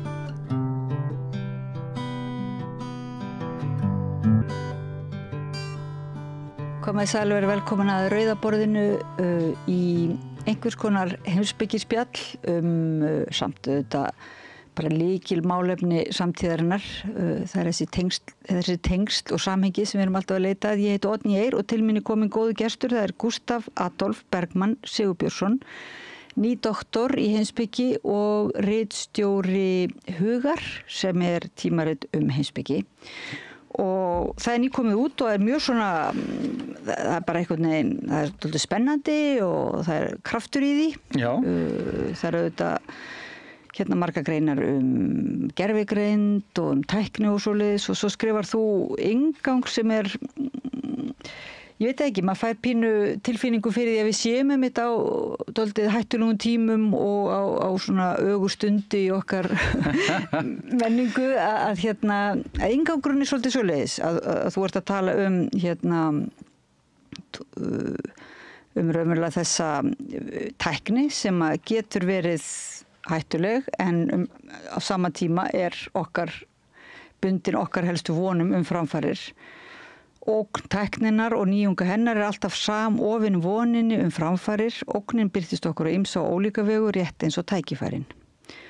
Og svo segistu að þú sért ekki bölsýnismaður, þannig að þú ert svona opnar þetta dálítið á, að þú trúir á það að samræðan og skrifin muni, það skiptir máli. Já, ég er ekki ég er svona, það sem maður kallar svona eitthvað moral panic, ég hoppa mjög sjaldan á þann vagn, mann alltaf líka þekkir það alltaf ekki að kynna sér, það alltaf mjög svona frægt og ég tala nú aðeins það líka einganginum þetta með að finna einhverja ógn í tækninni og sjá það hrun síðmenningarinnar birtast þar, ég vitna nú bara í Sókrates sjálfan sem sé bara skriftina sjálfa sem einhverja ógn við hugsunina út af því að við förum að skrifa og hættum að leggja hlut á minni að þá munum við fara að gleyma og það er skriftin alltaf bara hvað form af tækni þannig að hugur þarna er þemað er náttúrulega tækni í þessum alltaf þemaritt og ég vil þetta þema því að það er náttúrulega bara mjög svona það er svona mikið í umræðinni núna, náttúrulega við erum með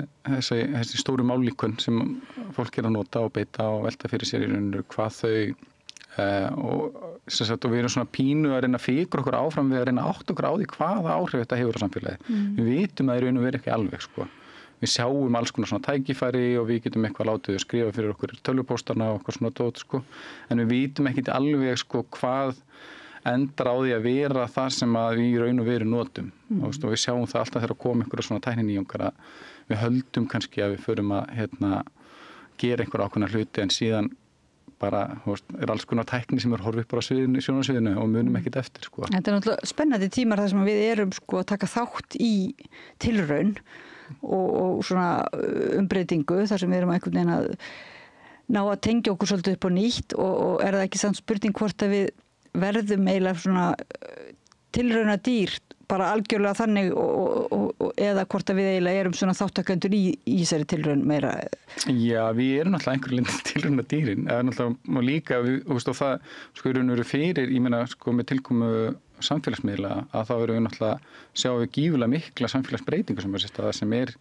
það sem við erum öll eitthvað tilraunadýr og við vitum aftur, það er annars samfélagsmiðlar er ennþá einhverju þróun og þeir eru rosalega nýr í svona mannsögulegu samhengi og við áttum okkur ekkert alveg á því hvernig vera samfélagsmiðlar eftir 30 ár, 40 ár, 50 ár Þetta er alveg... En það er svona, ef við eigum að hugsa til þess að vera vakandi gagnvart smáaletrinu og svona því sem við skrifum undir og samþykjum til þess að verða ekki bara lokast inn í búri einhverju og verða þannig algjörar tilraunarottur að þá er svolítið kannski óljóst mörguleyti í þessari svona deiglu núna hvað það er einmitt sem er í sjálfu sér hættulegt þannig að mér finnst það vera jákvætt í þessari samræðu að það er verið að svona kannski opna svolítið valkostina, ekki einmitt að setja bara gömlu henda út allri tækni af því hún sé okkur skeinuhætt eða öllum samfélagsmiðlum eða það er ekki svo rómantík Nei, og við erum ekki ég held að það sé líka bara svo óraunhæf rómantík við erum aldrei að fara ekki nema við verðum bara að það verði einhver kjarnorkustyrjöld og við förum aftur á einhverja steinöld að þá erum við ekkert að fara að stíga tilbaka sjálf sem samfélag held ég við erum alltaf að fara að þurfa að finna okkar í raun og veru nýja raunveruleika í raun og veru eins og segi manneskinn er alltaf skilgreind á tækninni sem hún býr við og við erum alltaf að reyna þannig að það sem við þurfum að gera í raun og veru er að endurskilgreina okkur sjálf og átta okkur sjálf á því hvað við erum samofin við þessa birtingum í tækninar En er þetta ekki líka bara pólitískt mál verðandi, notkunin á nýjungunum og nýsköpuninni, hvort hún er notuð, að við getum kannski sem þegnar gert kröfu að nýsköpunin sé frekar á sviði upplýsinga og menntunar en ekki á sviði hernaðar, eitthvað svoleiðis. Já, það er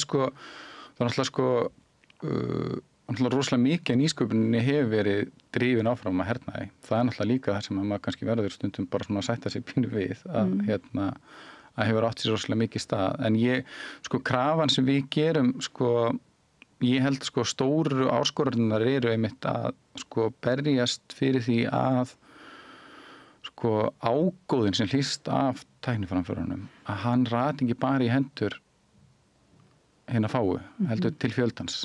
Og það er það sem er rosalega mikið og ég meina það er ekkit einskóras ekkit við samtíman, það er einhvað sem hefur bara einkennt baráttuna bæði fyrir og gegn tækninýjungum sko mörg 100 ára aftur í tíman að reyna að tryggja að vinnandi fólk til dæmis fái njóti ákvæmans af tækniframförum en ekki bara kapitalistinni sem eiga framleiðslutækin sko.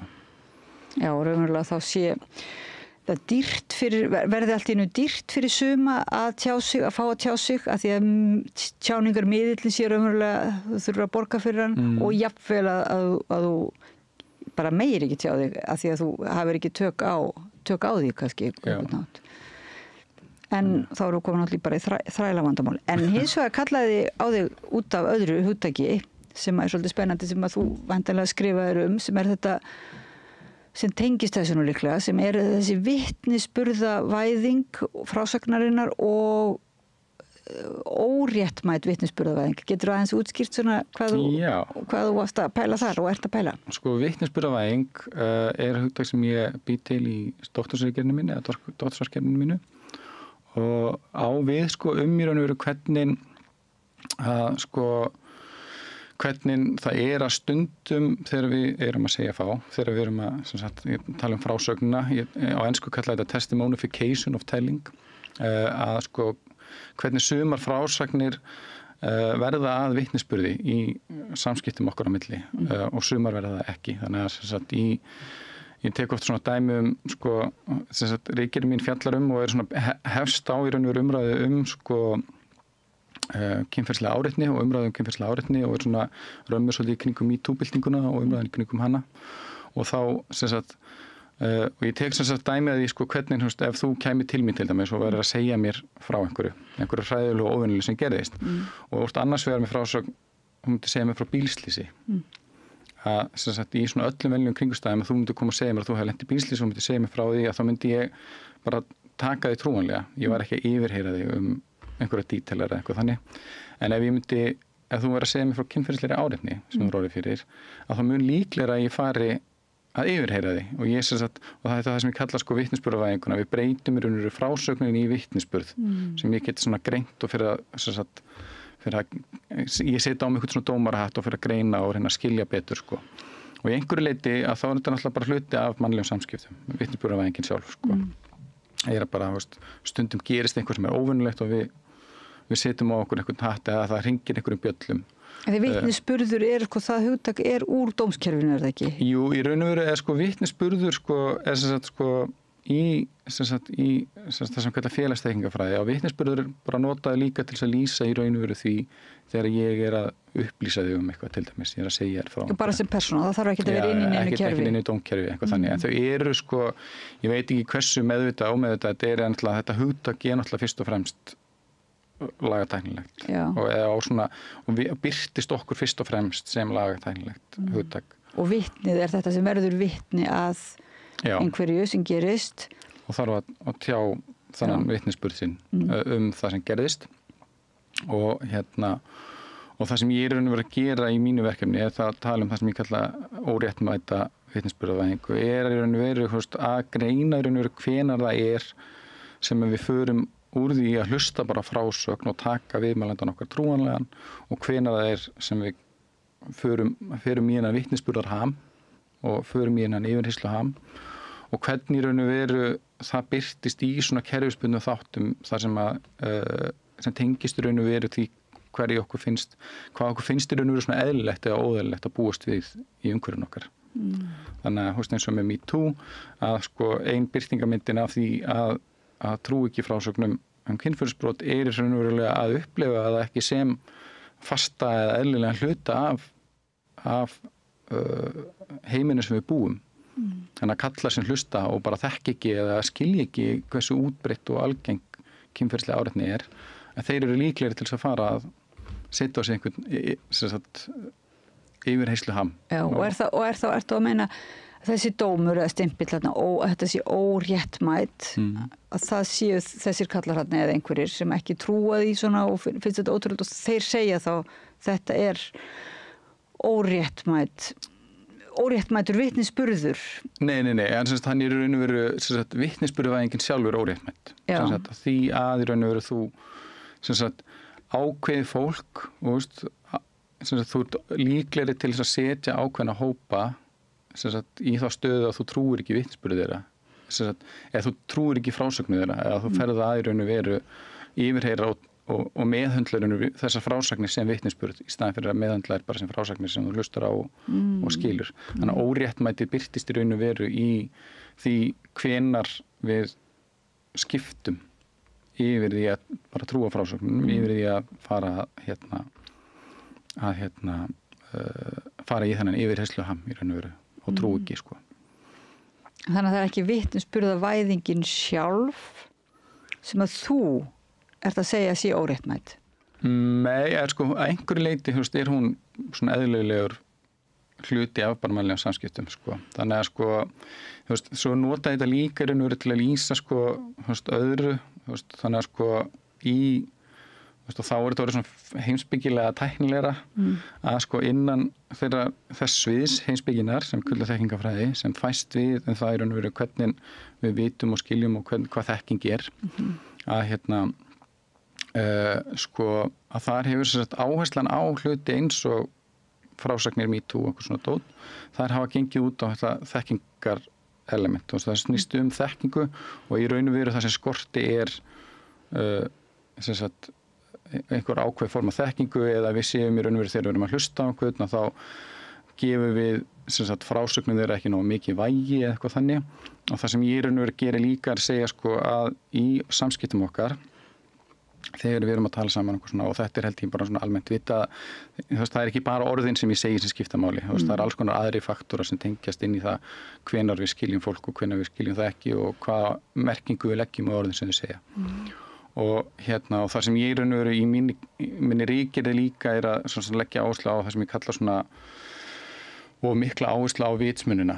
Við séum að hlusta á einhverja setningar og einhverja staðhæfingar og við erum að greina þessar setningar og þessar staðhæfingar í staðan fyrir að skilja í raun og veru svona miklu víðara net af í raun og veru hrifum svona tilfinningum og í raun og veru svona staðsetningu okkar innan heimsins. Inntak sem er óljóst svolítið kannski og ekki hægt að svo náttúrulega verða að skjóta inn þegar þú nefnir þekkingafræði. Maður hugsa því að í heimspekinni hefur þekkingafræðin oft verið svona eins og undirsvið, ekkert svo algengt, þú veist, ekki eins og siðfræðin eða svoleiðis, en núna kannski út af gervigreindinni þá er þekkingafræðin allt í norðin svolítið aktúel hugmyndum, einmitt hvernig menn fá þessar upplýsingar sem tengist auðvitað þessu, hvernig við fáum upplýsingar annað fólk, oft á samfélagsmiðlum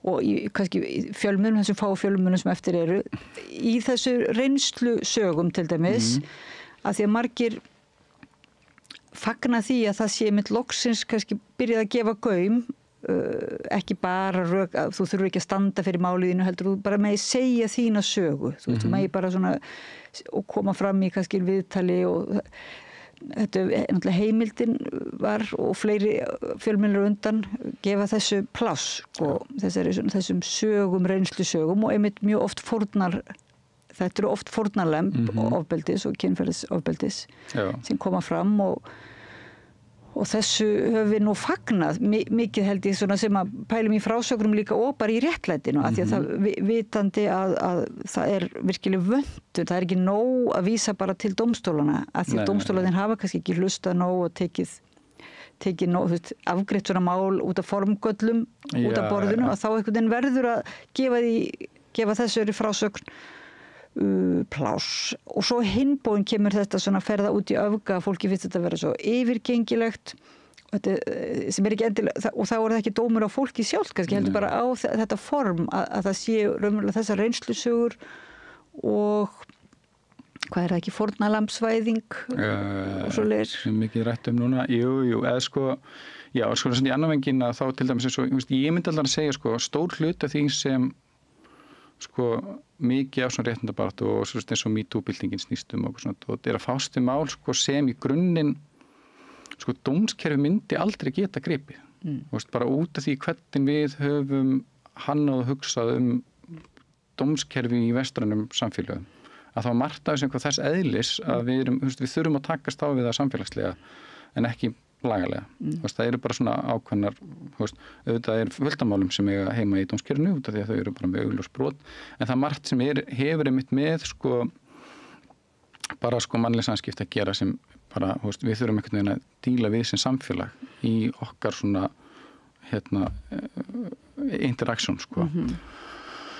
Hvað sko svona fórnarlambsvæðinguna varðar ég veit ekki sko alveg sko, það er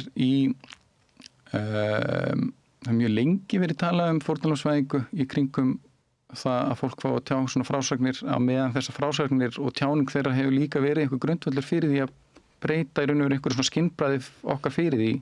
Það er með það sem sko líka sem ég er að tala sko með sko hvernig við breytum á hverju við hlustum og hverju við skiljum og hvaða frásagnir við tökum trúanlegar og hverjar ekki, að það þurfa að breyta pínu skinnbragði okkar fyrir veruleikanum sko. Og í mínum huga þá eru svona frásagnir oft með mikilvægir í því elementi sko.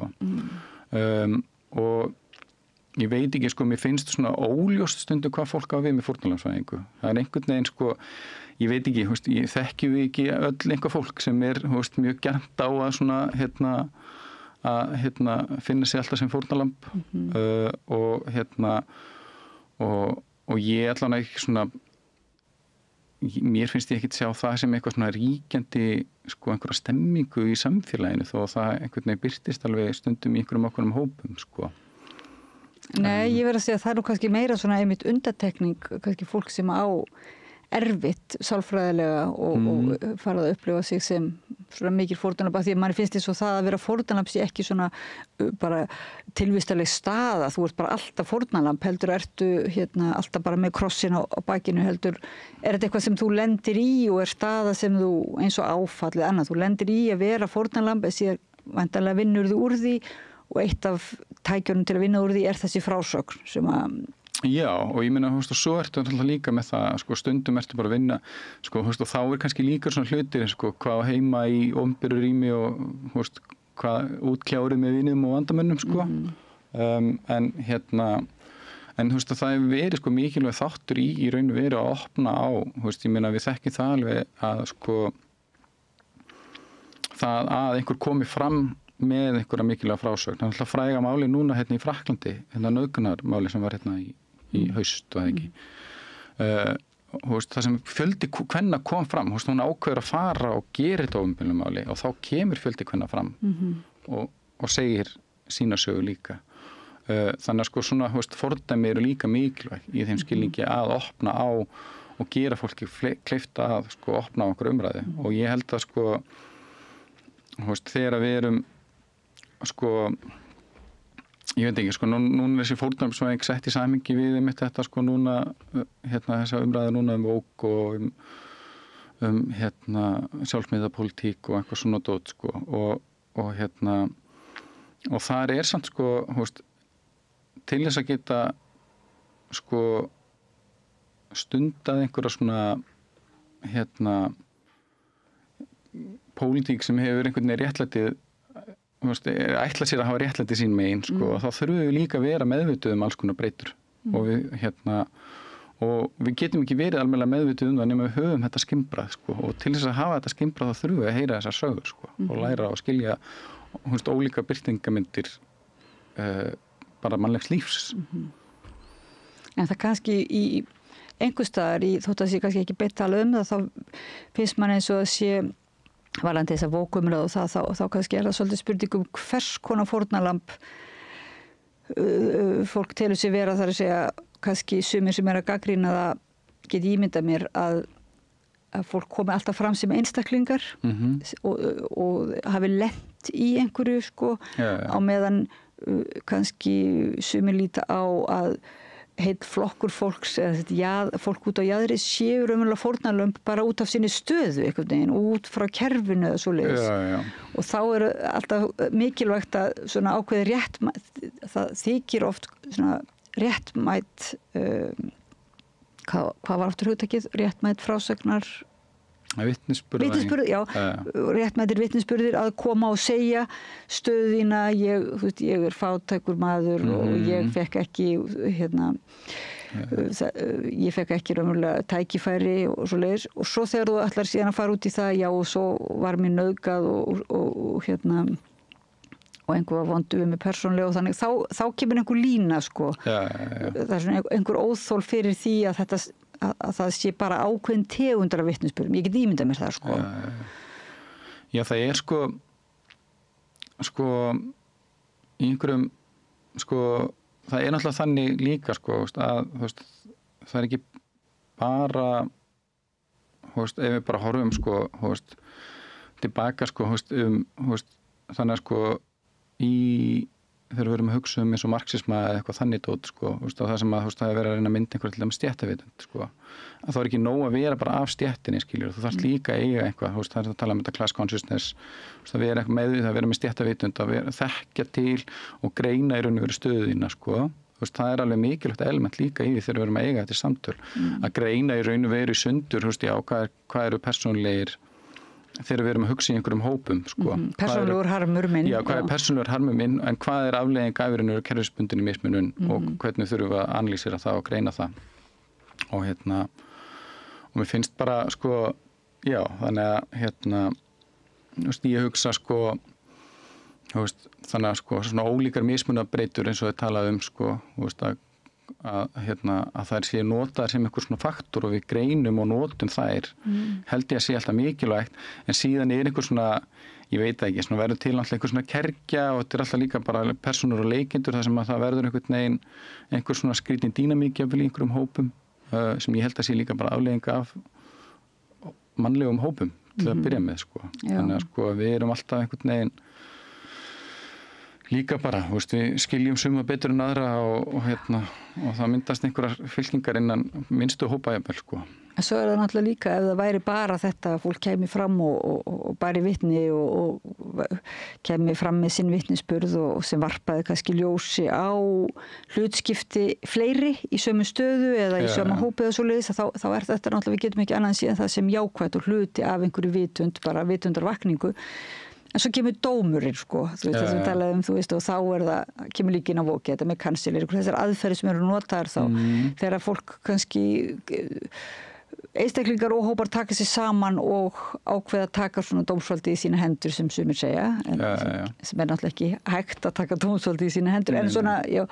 Ég meina stór hluti, ég meina mjög sko virkur hluti til með svo feministkri baráttu, ég man svo rosalega eftir í kringum aldamótin, þá til dæmis var það voru svona limmiðar, það var mjög mikið, mannst eftir þess að voru að líma, sem sagt einhverja líma, ég man ekki hvað stóð á þeim, en það voru, ég veit hvað gerðir eða eitthvað þannig og það sem var sko einmitt, menn brutu á konum og síðan var ekkert sem tók við og það var engin samfélagi tók hvergi við og brást við og þá einmitt tóku þær og þá var kallað dómstugötunar að fara og gera eitthvað í því og það er samt sko líka sko, málega sko við sem samfélag erum með fullt að leiðum til þess að veru ræsafólki sem er ekki í dómskerfisins sko. Ég meina þú ert á vinnustað og það er einhver hræðileg típa að vinna með þér og það, hann verður fyrir hunsunni eða útskúðunni eða eitthvað þannig, það er mjög eðlilegt form af því að búa í samfélagi raun og veru er sko einhverju leiti sko mætti sko segja að sé einhver svona birtingamynd sko einstaklingshyggju okkar samfélags að við erum ekki lengur með samfélagslega leiðir til þess að leysa úr alls konar svona kreppum í samskiptum sem við erum að kljást við og við þurfum einhvern veginn að leysa út í hvert og eitt fyrir sig einhvern veginn og það endar í einhverjum svona oft einhverjum í haðningavegum á internetinu skilur og því við kunnum ekki lengur ef við einhvern veginn sko, en þetta með sko dómstólun og vera að dæma, ég veit ekki sko fullt af því er sko þetta er eitthvað sem hefur verið sko hluti af alls konar réttlætisbaráttu síðan bara, ef ég er að lesa eitthvað frá 19. öld eða 18. öld eða 20. öld og þá sér maður ennþá sko það er sko þessi umræða sko í raun og veru að vera sko hreinn í sinni trú á réttlætisbaráttuna til dæmis, hún gengur einhvern veginn á báða bóga annar vængurinn er sakaður að vera í dyðaskreitingum eða einhverju svoleiðis sko kallar farisegar jafnvel einhvern tíma sá ég það á netinu og á meðan sko hins hópurinn er síðan á sama skapi einhvern veginn að segja já, þú veist, síðan einhvern veginn aðraun verið að bá svona sína eigin hreintrú, sko. Þannig að þetta einhvern veginn, ég veit ekki, þetta verður eitthvað svona mjög skrítin, mér verður oft svona mjög hugsa til trúalegar umræðu, sko, hver hreintrúar og hver ekki og hver authentic í síni trú og eitthvað svona tótt, sem bara gífulega erfitt að meta, bara, sko, þú veist, þegar þú þekkir fólk ekki persónulega eða að hverju fólk gengur sko og síðan stórir þau alla bóa einhvern veginn og það er rosa erfitt einhvern veginn að feta sig í því sko. Já, hvar á að draga þessa línu, hvar óréttmætur vitnisburður og hvar er réttmætur vitnisburður. Þegar þú ert að biðja einhvern að segja sína sögu þá einhvern veginn er það í hlutarins eðli fyrst manni bara þú segir þína sögu og átt ekki með að vera með þennan dóm í hvaða form frásögnan á að falla kannski. En það er það sem við líka, sem er merkilega mikil meðvitund virðist vera bara bókmyndafræðilega merkilega á samfélagsmiðlum, hvað menn eru svona vakandi fyrir því hvers konar frásögn á sér þar stað sko. Og sérstaklega með þeir komið út í þessa viðkvæmni. En er ekki eitt spurningum eitt þegar þetta mótmæla menningin og allt eins og þú segir frá 19. öld og víðar er inn í þessu. En er ekki einhver mörk þar sem að sko þar síðan að endurskoða sem sé svo að einhverju sé slaufað á vinnustadi eða á netinu eða eitthvað svoleiðis og þá kemur þessi svona spurning en hvað með þá réttlæti þar að segja ef þetta er ekki réttmætt þá þarf að eiga sér einhver samræða væntanlega eða einhvers konar endurskoðun Já, sko, þetta er náttúrulega, sko, þarna er náttúrulega, sko, einmitt þetta, svona, það er ekkert ritual sem við höfum til þess að rétta þetta af, sko, það er einhvern veginn, við höfum einhvern veginn tapað því út úr samfélaginu, sko. En höfum við einhvern veginn haft það?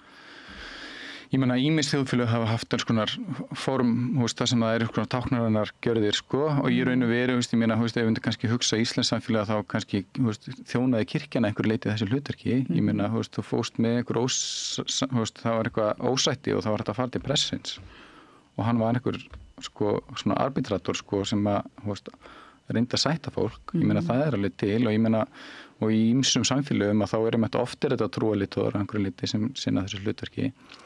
En sko, ég veit ekki sko með að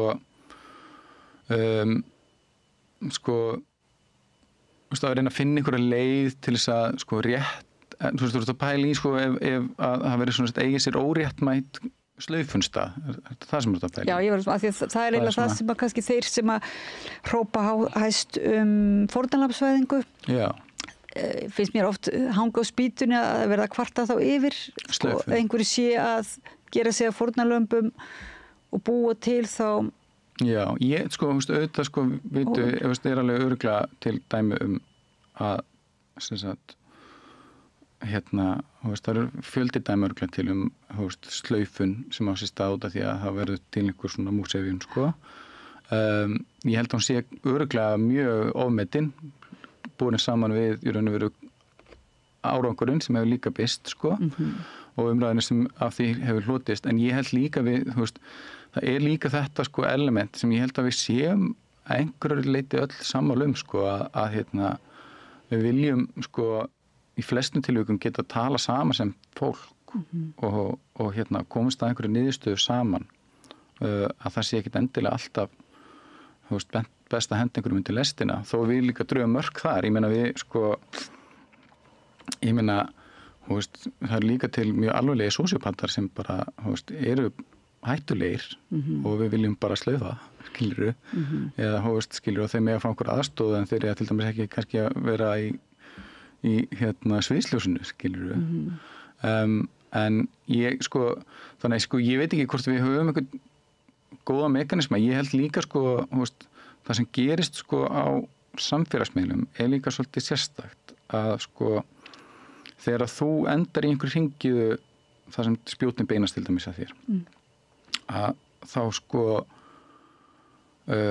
verðum við oft pínu sturluð hvað varðar að halda að það séu allir að horfa á þig sko það er annað, ég er svona eins og í pólitík líka sko og þar sér maður líka hvernig sko einhver mál fara og verða einhverju sko spjótni beinast að þér, mikil umfjöllun í fjölmiðlum eða á samfélagsmiðlum, en þetta kannski bara örlítill hópur sem ræða málin og bara fer út fyrir þennan hópa þá kannski veit enginn hvað að gerast sko. Það einhver undir þráður við undir þráð kannski. Og allt lífi snýst það á því augnabliki sko. Og það það sem líka svo oft erfitt við sko, út af því að við erum sko samfélagsmiðlum, það sem svo erfitt til dæmis í samfélagsmiðla er sko að áhorfendahópurinn hvort tveggja senn kannski bara pínulítill en hann potentially endalaus. Og síðan vitum við ekkert sko þegar við erum að tjá okkur þetta samfélagsmiðlum að þá vitum við ekkert alltaf hver áhorfendahópurinn þannig að við erum einhvern veginn að stilla okkur af og orðahlutina okkur hátt. Við kalla context collapse líka, það sem að þú ert einhvern veginn að þú ert með ólíka hópa viðmælenda og þú veist ekki alveg hvernig átt að snúa þér, hvað brandara má ég segja, hvað ekki. Ertu á pólitíkus að hugsa svona með PR-meistaran við hönd? Já, en svo bara fólk líka. Ég meina, þú ert bara að posta á Twitter. Ég meina, þú veist ekki, þau byrja greininda bara þegar sko sjónvarp og útvarp fara að vera svona víðtækir miðlar, að þá ertu alltaf komin í stöðu þar sem þú ert alltaf að tala við miklu breiðari hóp og hann einhvern veginn bara eitthvað svona general audience. Þannig að þú veist ekkert alltaf sko, og það það sem svo erfitt. Þú kannski postar einhverjum brandara sem þú segir í vinahópnuðinum og kannski alltaf að segja, en ef einhver tekur nú samhengi að þá er hann alltaf í kannski orðin eitthvað viðkvæmur sko. Og og í raun og veru svona ákveðin hugtök sem þetta, ég meina hugtök í Vogue til dæmis mitt svona dæmi hugtök sem verður fyrir því sem hann gæti kallað context collapse. Það er hann birtist í ákveðinu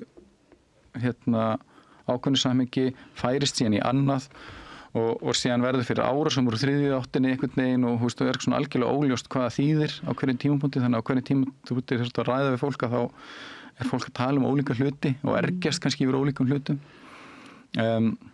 Þetta bara context collapse og bara við þú býður í giftinguna þína og þú býður 5 ólíkum vinahópum í giftinguna þína og þeir eru hver með sitt svona samhengi og ná ekki kannski að ströggla með samskipti sín á milli sko. Þetta mætti eitthvað svona content collapse, mætti segja eitthvað svona einhverju merkingarhrun eða þannig, eða það ekki? Já, svona hrun svolítið, ég hef kallað þetta samhengishrun en það eiginlega svona pínu vandarsamt út af því að kollaps eiginlega þetta svona kollapstöka, þetta að falla saman sko. Já. Þannig að það verður svolítið svona óljóst sko. Og svo þetta sem kallast líka Vogue-rán eða einhverjir, eða hvað heitir það svona þegar einhver orðræða tekin yfir sko, eins og þetta með fórnarlambið þegar raunverulega ofbeldismennirnir eru allt í orðnir fórnarlömb slaufunarinnar og þeir sem verða fyrir slaufun tala sig sem fórnarlömb og eins með til dæmis þá sem hafa einhver völd eða hafa einhver tækifæri eins og talaði elite capture líka talaði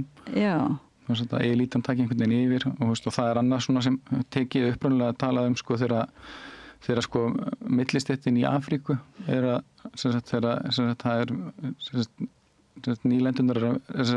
nýlendu þjóðunir að missa tökin á þjóðunum og það einhver frelsisbarátta og sem kemur í raun og veru millistéttin í þjóðinni sem í raun og veru tekur yfir og ekki lengur að vinna hagsmunum allar þjóðunar heldur bara sinna eigin sko og þetta síðan notar sem hugtak líka til að lýsa í raun og veru hvernig eitthvað eins og Vogue eitthvað þannig yfirtekið í einhverju umræðu sko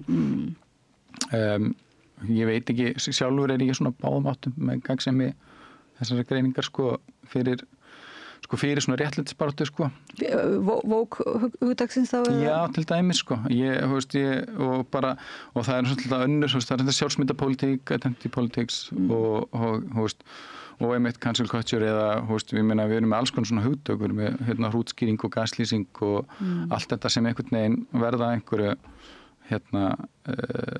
fari einhvern graut sko. Já, og mikið svona nota núna, það er einhver þörf fyrir að lýsa einhverju viðsnúningi á þegar einhver tekur upp baráttu eða tæki til baráttu og notar það gegn þeim sem er að berjast gegn og eins og til dæmis núna þegar sjávarútvegsfyrirtækin fara með herferð sko eftir að kannski þeim eru sett einhver mörk að þá bara skella þeir á herferð og tala síðan sig sem fórnarlömb óréttlætra aðgerða og svoleiðis og eru mjög sannfærandi kannski fyrir suma sem ekki vita betur sæði eitthvað vídeo.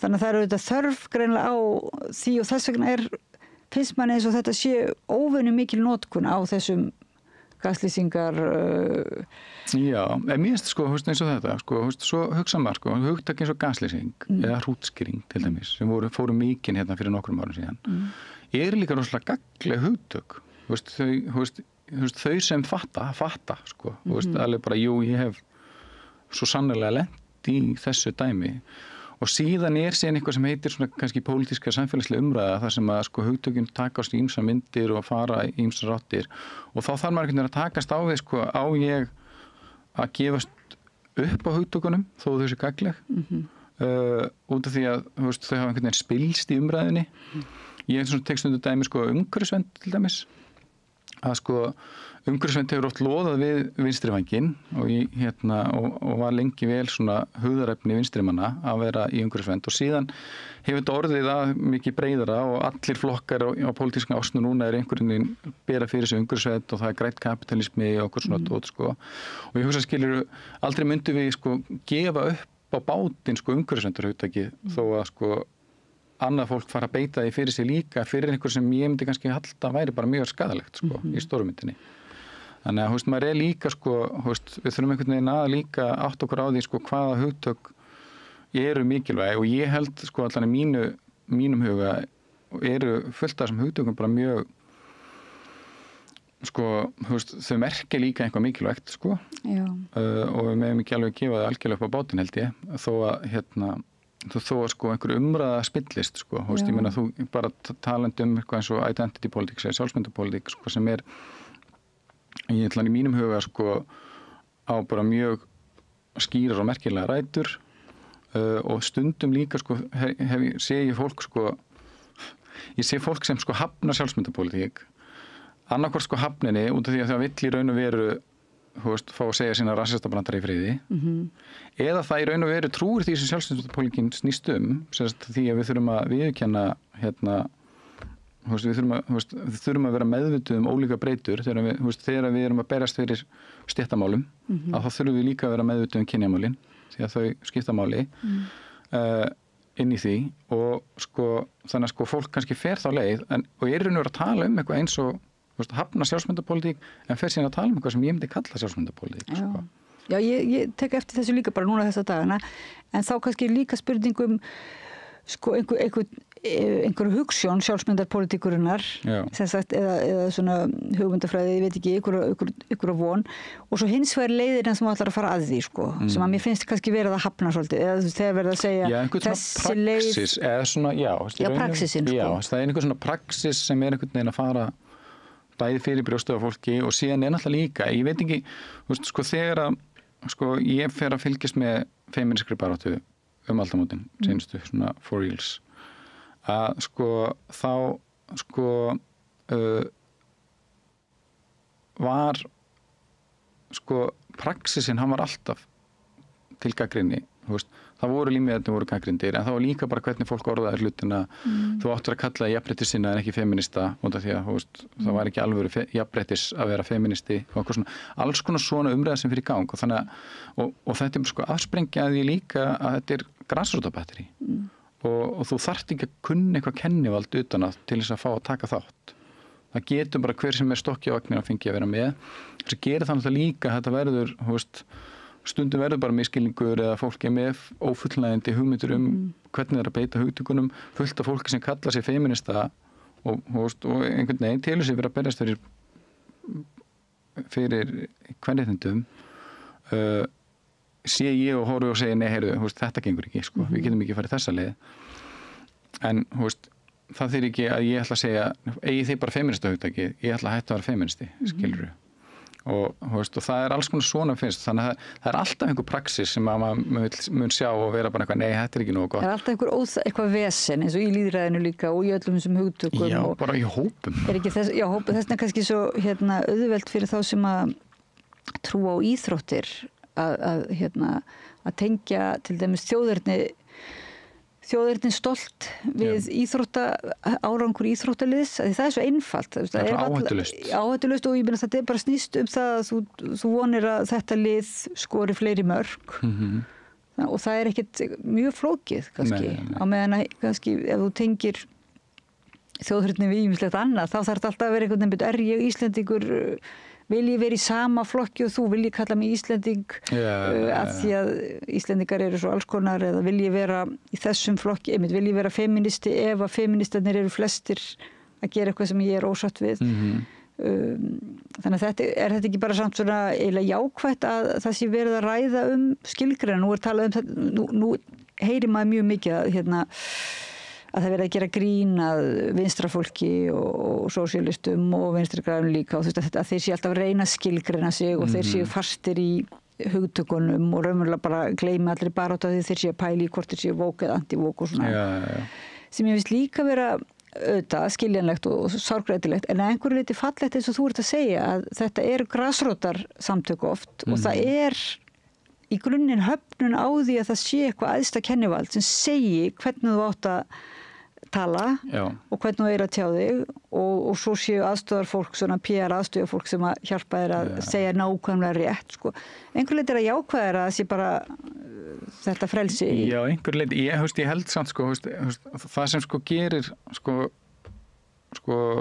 gerir hreyfingu kleift að vera, sko, hafa virkni eða að koma einhverju til leiðar, sko, er náttúrulega líka að vera með sín, sko.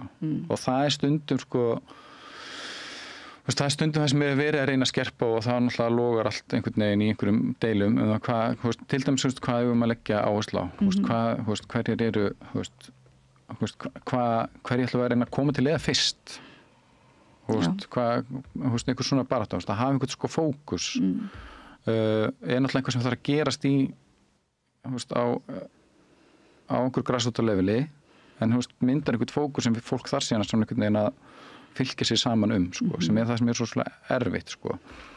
En þannig að, sko, já, en mér finnst þetta, sko, þetta með þessa, sko, sérstaklega, sko, þessa svona almennu útbreiddu réttlætisbaráttu, sko, eins og, vókið og allt þetta snýst og svo er náttúrulega annað element í því sem, sko, ein af ástæðan fyrir velgengni feminisma og hinsegin baráttu og baráttu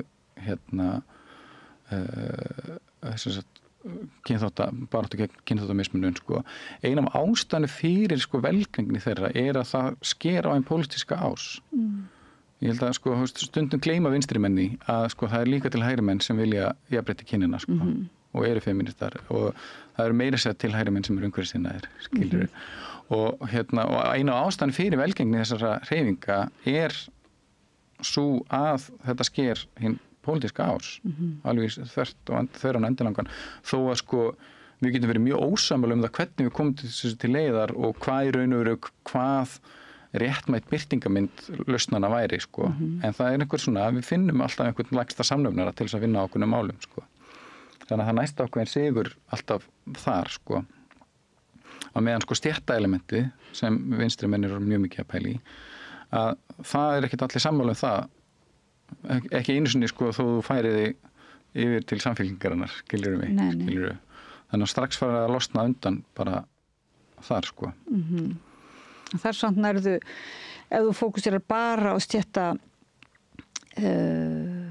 baráttuna, að þá samt nærðu kannski til flokks fólksins og jafnvel miðflokksins að einhverju leyti.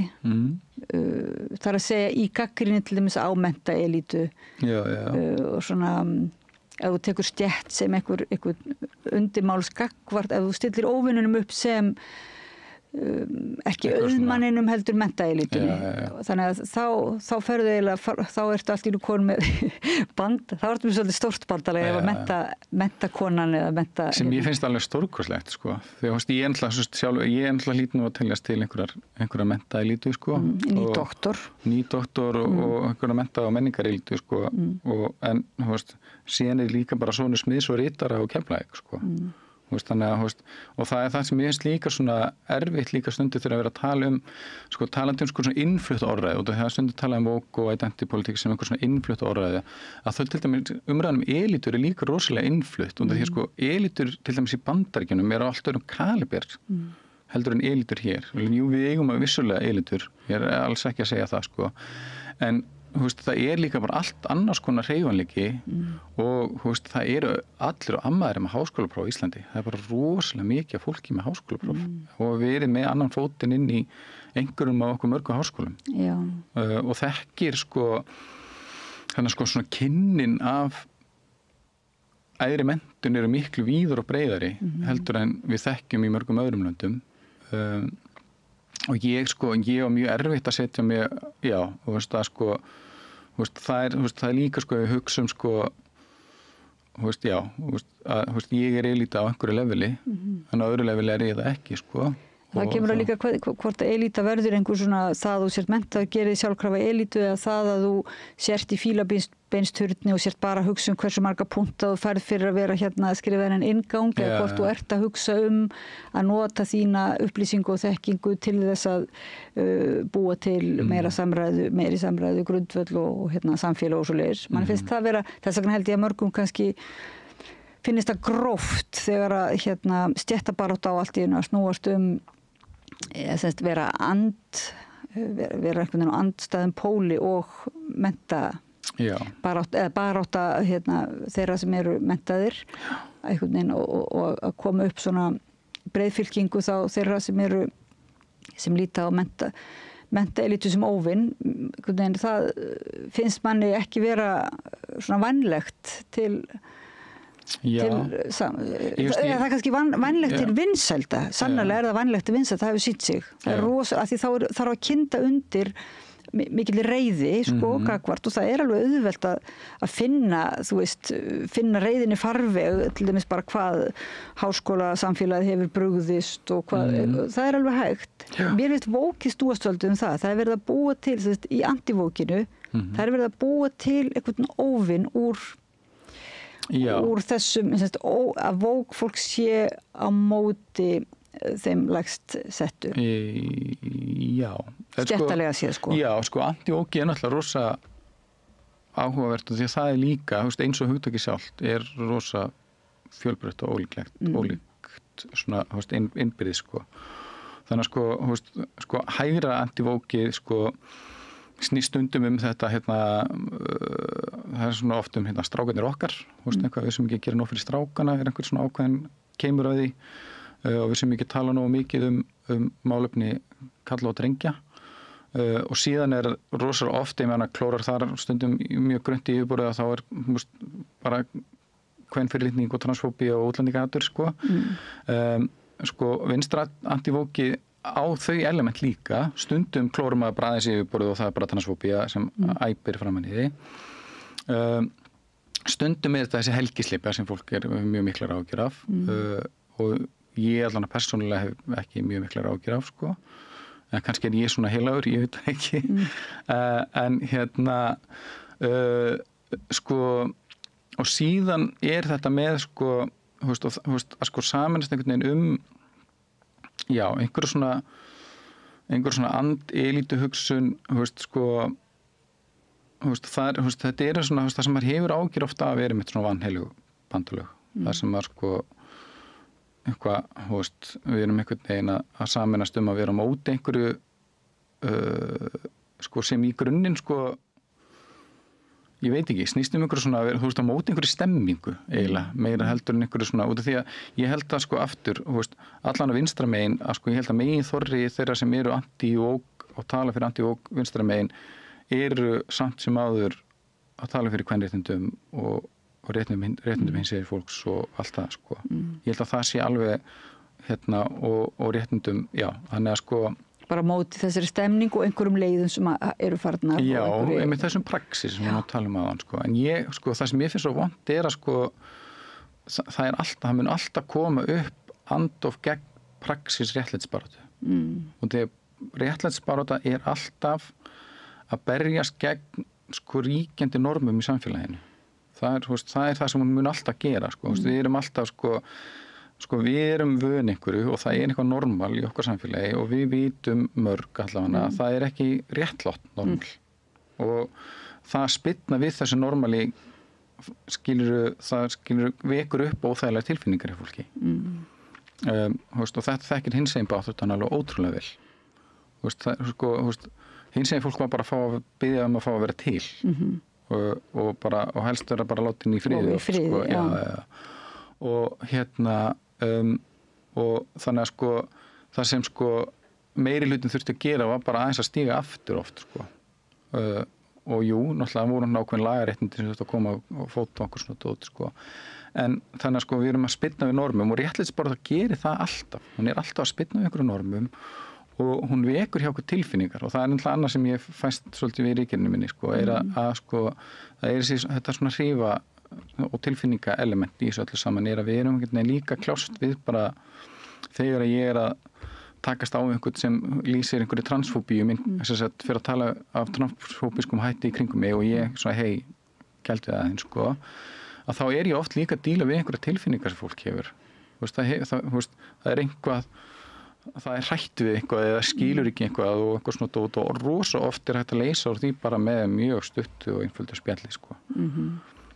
Þannig að þú trúir á spjallið en margir náttúrulega nýta sér þetta svona ráðamenn náttúrulega trumpistar nýta sér raunverulega þennan ótta og þetta óttan við óþekkta og espaða upp og ég meina hugsaði þér bara bæði náttúrulega núna eru stóru skotmörkin þau eru fólk á flótta og þau eru transfólk og þetta eru örhópar í samfélaginu þetta eru svo fáir einstaklingar að það eiginlega ótrúlegt að þeim takist að spilna upp þessar umræði ég meina talandi útlendingaandúðina ég meina við erum á Íslandi eru 80% innflytjenda eru að koma hérna efnahagssvæðinu og koma hérna bara með venjulegum, þau eru bara að koma hérna að vinna síðan 10% sem koma utan og síðan 10% flóta fólk á flóta og þessi 10% telja líka Venezuela-búana og Úkraínubúana sem komu hérna í frekar stórum stíl mjög skyndilega annar hópun bara út af stríði í þeim sem við getum kallað nágrannlandi það bara mjög, mjög eðlilegt að við séum með stóra hópa af þeim hérna og þetta bara ekki margir Þetta raunverulega ákveðin óheiðarleiki að raunverulega slíta í sundur röklega samhengið og svona skynsamlega röklega samhengið og svo tilfinninga samhengið og eins og þú ert að segja að það rosalega gott þegar við höfum sjálf fengið að tjá okkar tilfinningar og það hlustun á það en þannig þetta svolítið neikvætt þannig einhver svona sem hlustar á tilfinninga ótta þinn en raunverulega espar hann upp og það slitið alveg á röklegt samhengi Það til og með eitt af lykilshugtökunum sem ég verið að greina bara samkennd og þarna birtist í raun og veru svona pínu neikvæð mynd samkenndar í því að samkennd felst líka bara í því að skilja tilfinningar annara og það að skilja tilfinningar annara getur líka verið í raun og veru leið til manipuleringar og það það sem við sjáum rosalega sterkt í það sem í raun og veru tala hvernig við nýtum það sem við getum kallað svona pólitíska tilfinningar svona samfélagslega reiði eða samfélagslega ótta eða eitthvað þannig sem við getum í raun og veru keyrt upp og nýtt til ég mér langar að segja illra verka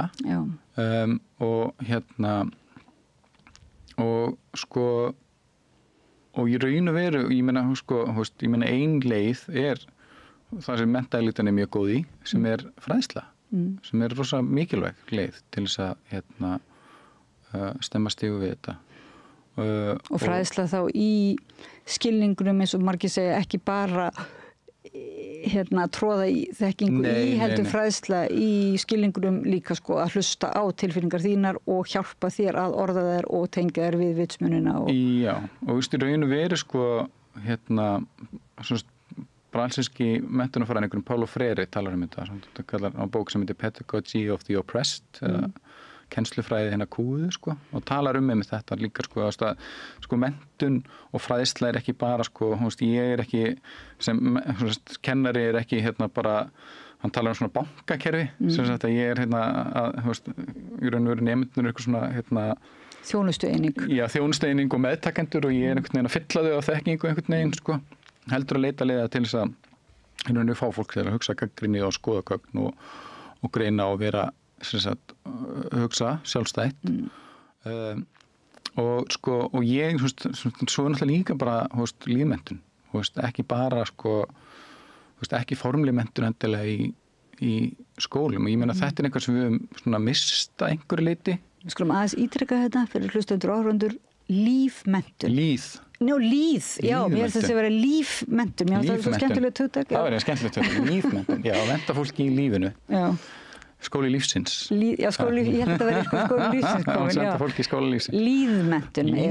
Já, í raun og veru bara svona almennari fræðsla og ég meina einhver leiti stjórnmálasamtök hafa oft staðið í þessu og ég meina verkalýðshreyfingin oft með líka með mikið af fræðslu en ég, maður hugsa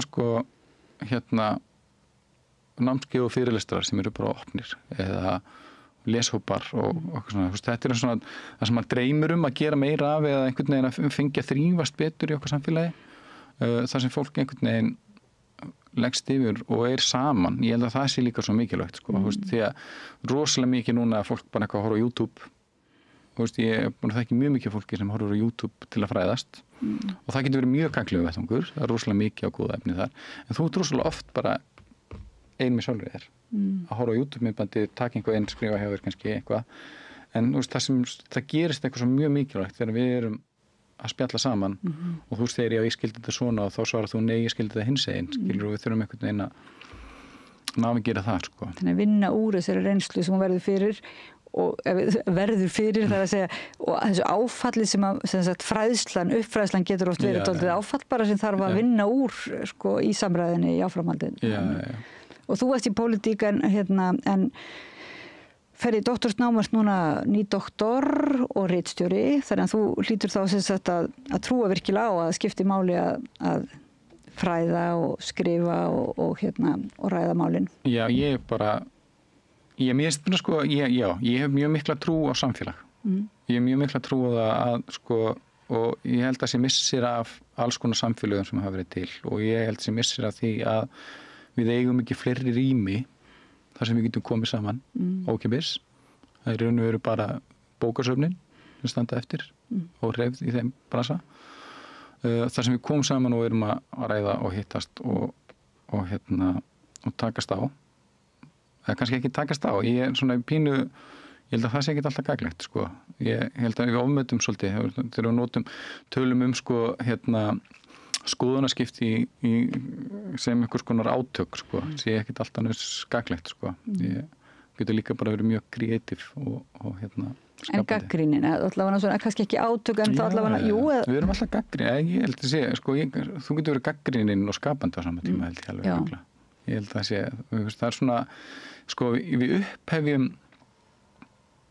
upphefjum rosalega mikið átaka element skoðanaskipta á kostnað held ég skapandi hlutans og í raun og veru þess að geta einhvern veginn að vera leita leiða til þess að rækta einhver samfélag okkar á milli sem erum í skoðanaskiptunum þannig að talandi aftur einhverjum svona dulda einstaklingshyggju sem birtist í staðinn fyrir að líta á samskipti sem einhver dans þar sem við í raun og veru komum saman og erum að reyna að skilja heiminn betur að þá lítum við á það sem skilmingar eða glímu eða og keppni þannig keppni og skólakerfi alltaf keppni árangur og allt svona árangur hver fremstur og svo færðu bara plús kannski fyrir að tjá tilfinningar þínar í einhverju vera með þá vitnisburð einhvern sitt eigi líf en getur líka fengið algjör á hauskúpu sem sagt fyrir það er dálítil áhætta Gústaf Adolf Bergmann Sigurbjörnsson heimspekingur og ritstjóri tímaritsins Hugur sem tímarit heimspeki og var að koma út núna og bara ég virkilega mæli með því fyrir hlustendur og áhorfendur mikið af flottum og bara vönduðum greinum Já, og þetta nálgast fólk finnur mig á Facebook að þetta nálgast einganginn að lesa hann þar Já, takk fyrir það, hann mjög svona talar inn í okkar tíma og þú gerir það og raunverulega talandi samræðu, trúir ekki bara erum við ekki bara næstu komin út í Platón að þyrfti bara heimspekingar að vera svona sem víðast svona til að pæla í hugtökum og Já, ég maður náttúrulega hefur svona víða víða skilgreiningu á því hvað heimspekingur þá eru þeir allstaðar, sko. Ég held að fólk sem bara gagnrýnið og, sko, hefur líka, sko, að vera að sýna ákveðna hógverð líka í samskiptum. Að vera tilbúin að hlusta og læra af öðrum er rosalega mikilvægt og ég held að bara þannig fólk mætti vera meira af hvað sem við köllum það. Það má alveg heita heimspekingar vínvagna. Ok, filosófíar, vinir viskunar og hlustunarinnar. Þá þakka ég hlustendum og áhorfendum kærlega fyrir að fylgja okkur eftir í þessu spjalli. Ég heiti Oddný Eir og var að ræða við Gústaf Adolf Bergmann Sigurbjörnsson og Laufey Líndal Ólafsdóttir varpaði samræðinni yfir til ykkar og við höldum áfram hérna við rauða borðið eftir smá stund að skilja samfélagið og samhengið og allt þar á milli. Takk. Með því að ganga í leigjendasamtökin styður þú baráttu leigjenda. Leigjendasamtökin eru fyrir öll þau sem vilja vinna að réttlæti og öryggi á húsnæðismarkaði. Leigjendasamtökin.is. Ertu á leið heim úr vinnu? Stilltu á FM 89,1.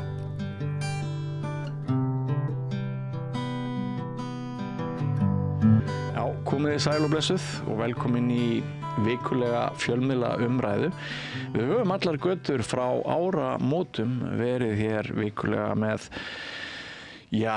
alls konar umræðu fjölmiðlun. Ég held að hún hafi hafist á því að ég varpaði fram þeirri spurningu hvort fjölmiðlun væri hreinlega dauð. Það væri svo illa komið fyrir henni, þetta væri bara búið spil. Og það nú ansi margir sem að líta þannig á að staða fjölmiðla hafi kannski ekki mjög langt skeið verið veikari heldur en einmitt núna. Og þá ég ekki bara að tala fjárhagslegar forsendur þess að reka fjölmiðil heldur líka steðja alls konar ógnir að fjölmiðlum og stundum breytast viðhorf almennings í þá átt að jafnvel bara mikilvæg blaðamennska fordæmd. Ég ekki að segja að slíkir tímar séu uppi núna en það ágætt að ræða fréttamennsku, blaðamennsku, gildi fréttamennsku, hvað góð blaðamennska og hvað vond blaðamennska.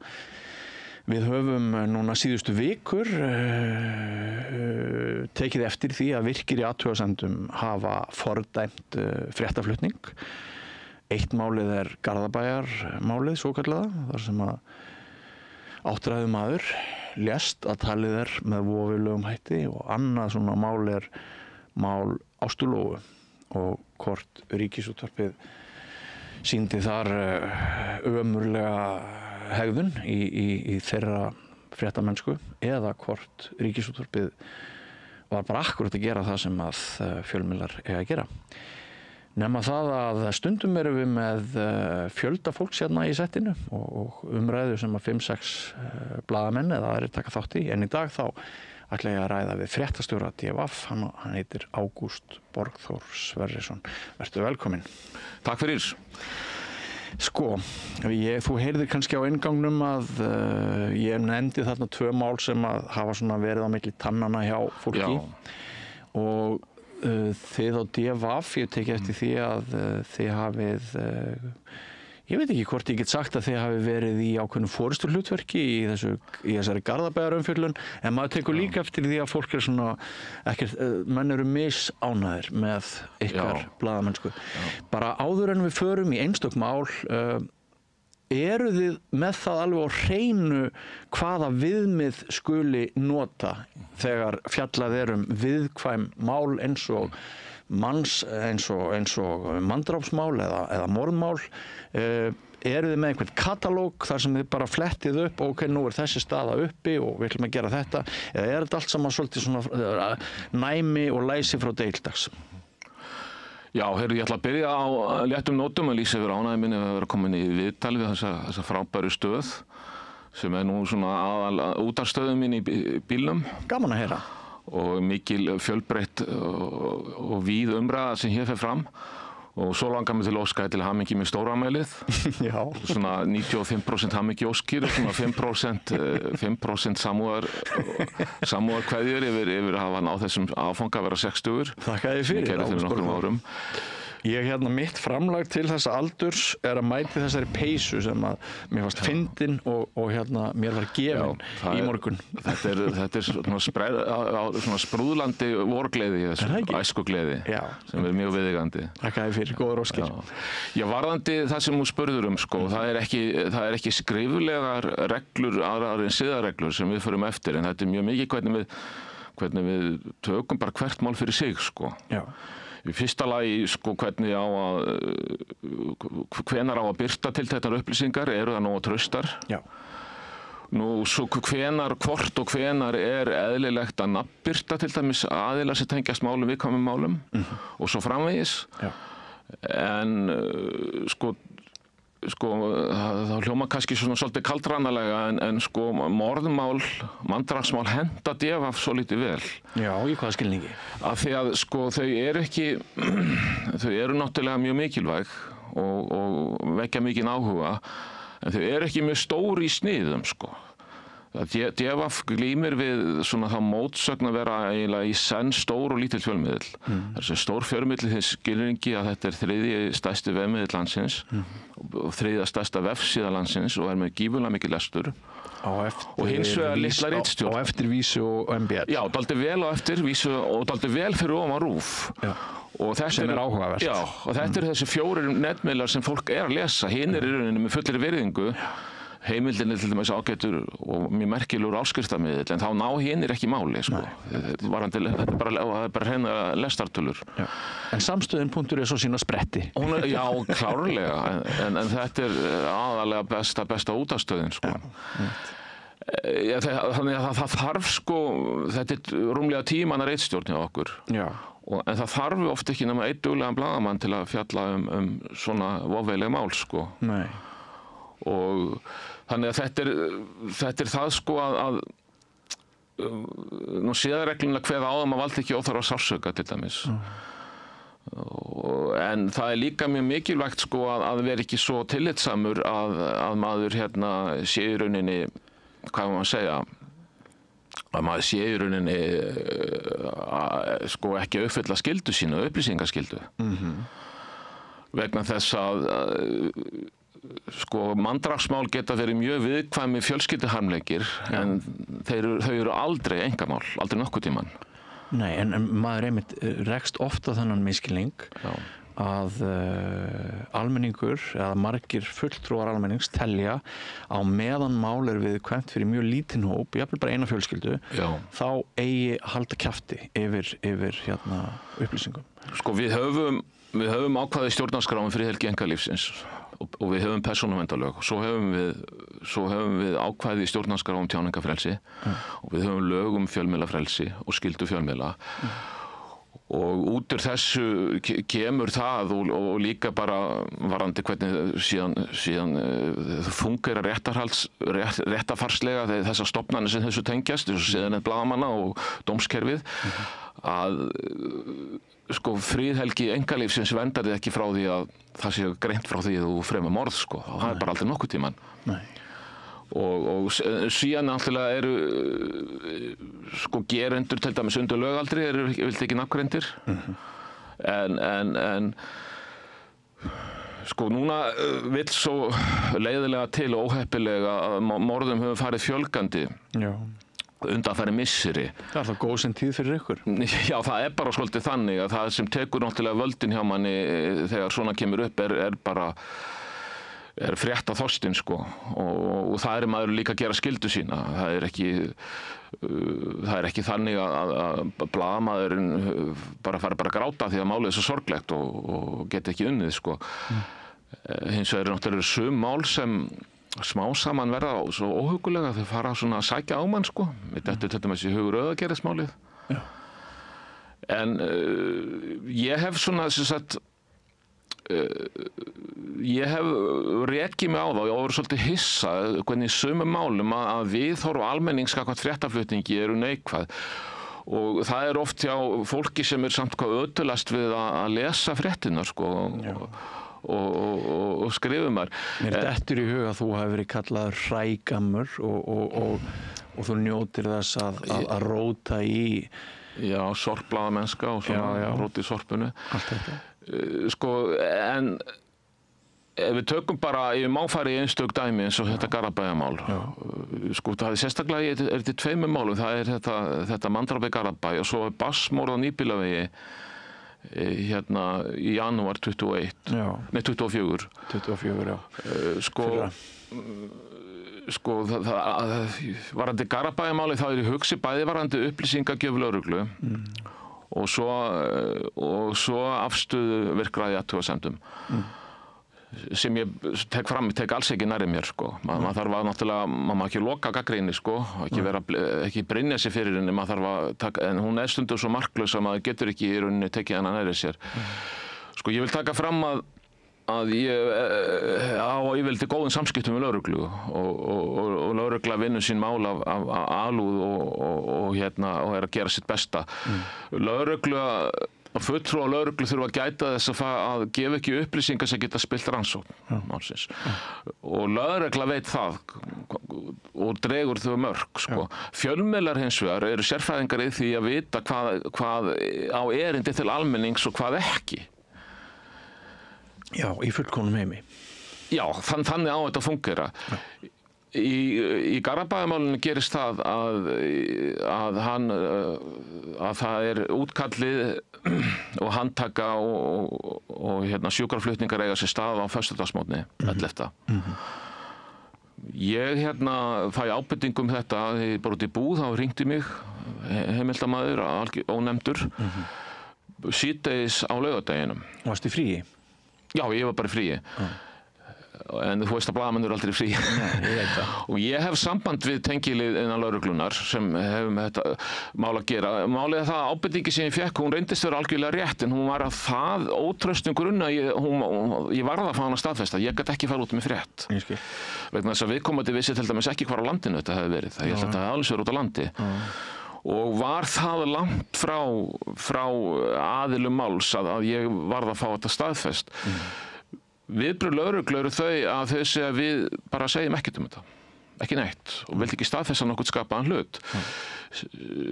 Segja síðan off the record þegar ég var búin að opna fyrir það að málið sé flókið. Sé mjög flókið og erfitt. En það var ekki einu sinni staðfestið með að vera að rannsaka mannslát. Og ekki staðfestið með að neitt hafi verið handtekinn.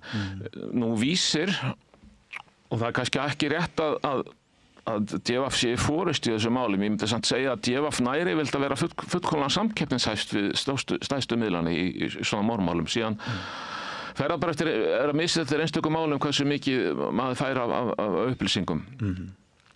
Þá Vísir var með traustari frétt eða þorði að fara út með þessar upplýsingar og þá birtist frétt seint á laugardagskvöldið.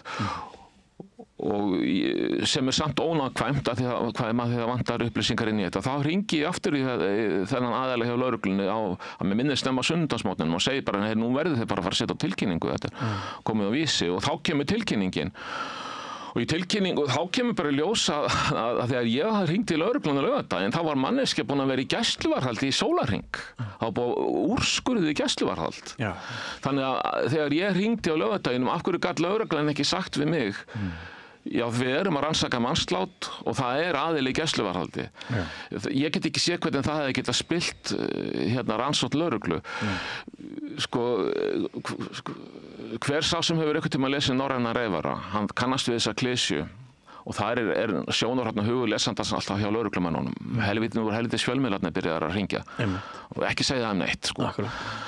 En það auðvitað ekki, það á að draga mörkin ekki, þarna fannst mér mörkin ekki vera dregin á réttum stað.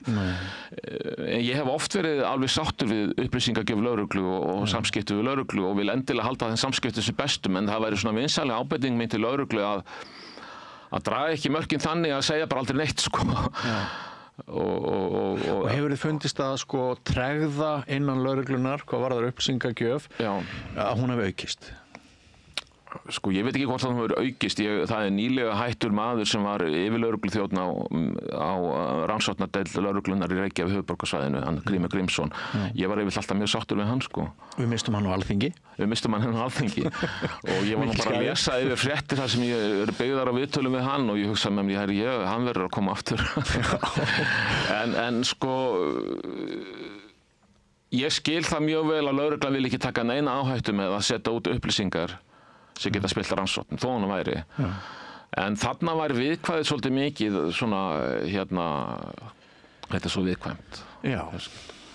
En það verður að fara út samt. Það sem ég finnst áhugavert við þessa frásögn þína og upplifun er að mér finnst hún ríma við það sem að mjög margir tengja við sem vinna í blaðamannastétt.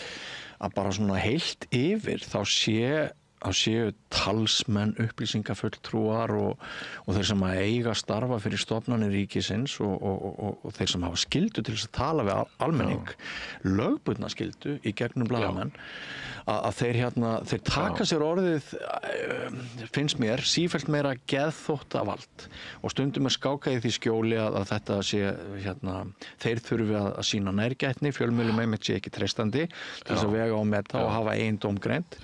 En eins og þú bendir réttilega á þá í fullkomnum heimi þá er fjölmiðlamaðurinn, hann er rauninni betur hæfur heldur en eiginlega nokkur annar til þess að sjá hvað á erindi við almenning og hvað ekki.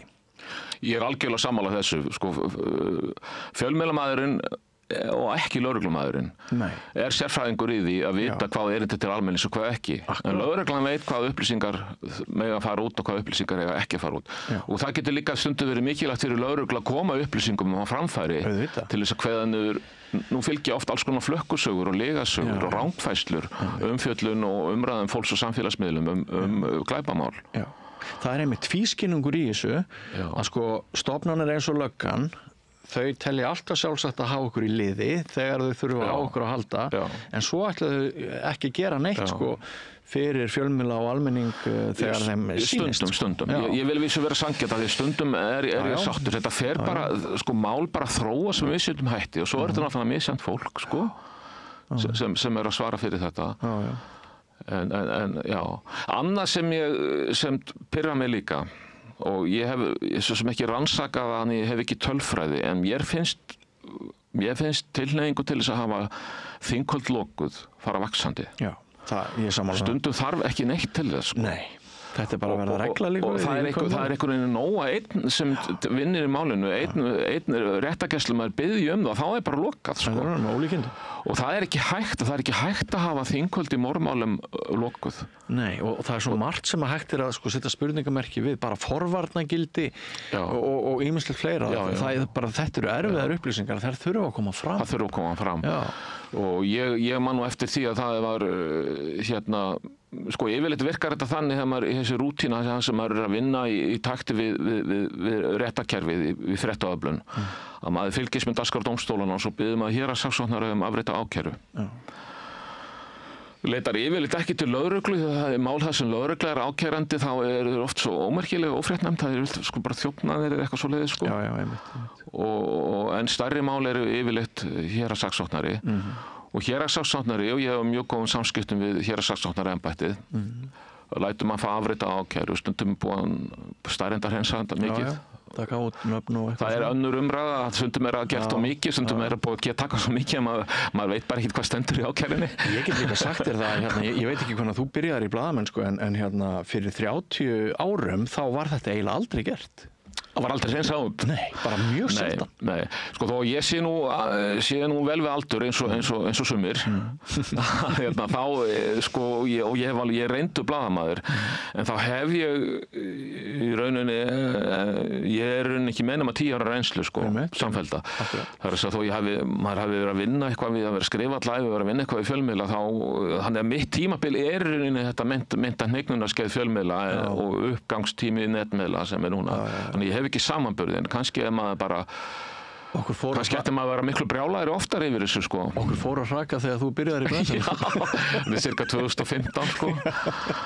og ungu blaðamaður á 60-aldri þá, sko. Já. En sko, það er með þetta að þegar þingkvöld eru lokuð, sem verðist nú bara verið í annarkvært skipti þegar ég biðum ákæru, þá er vísað á dómstólinn. Og dómstólinn, eftir mikla eftirgangsmuni mína og fullt af kurteislegum og ýttum tölvupóstum, sendi mig síðan ákæruna þegar mál hefur verið þingfest.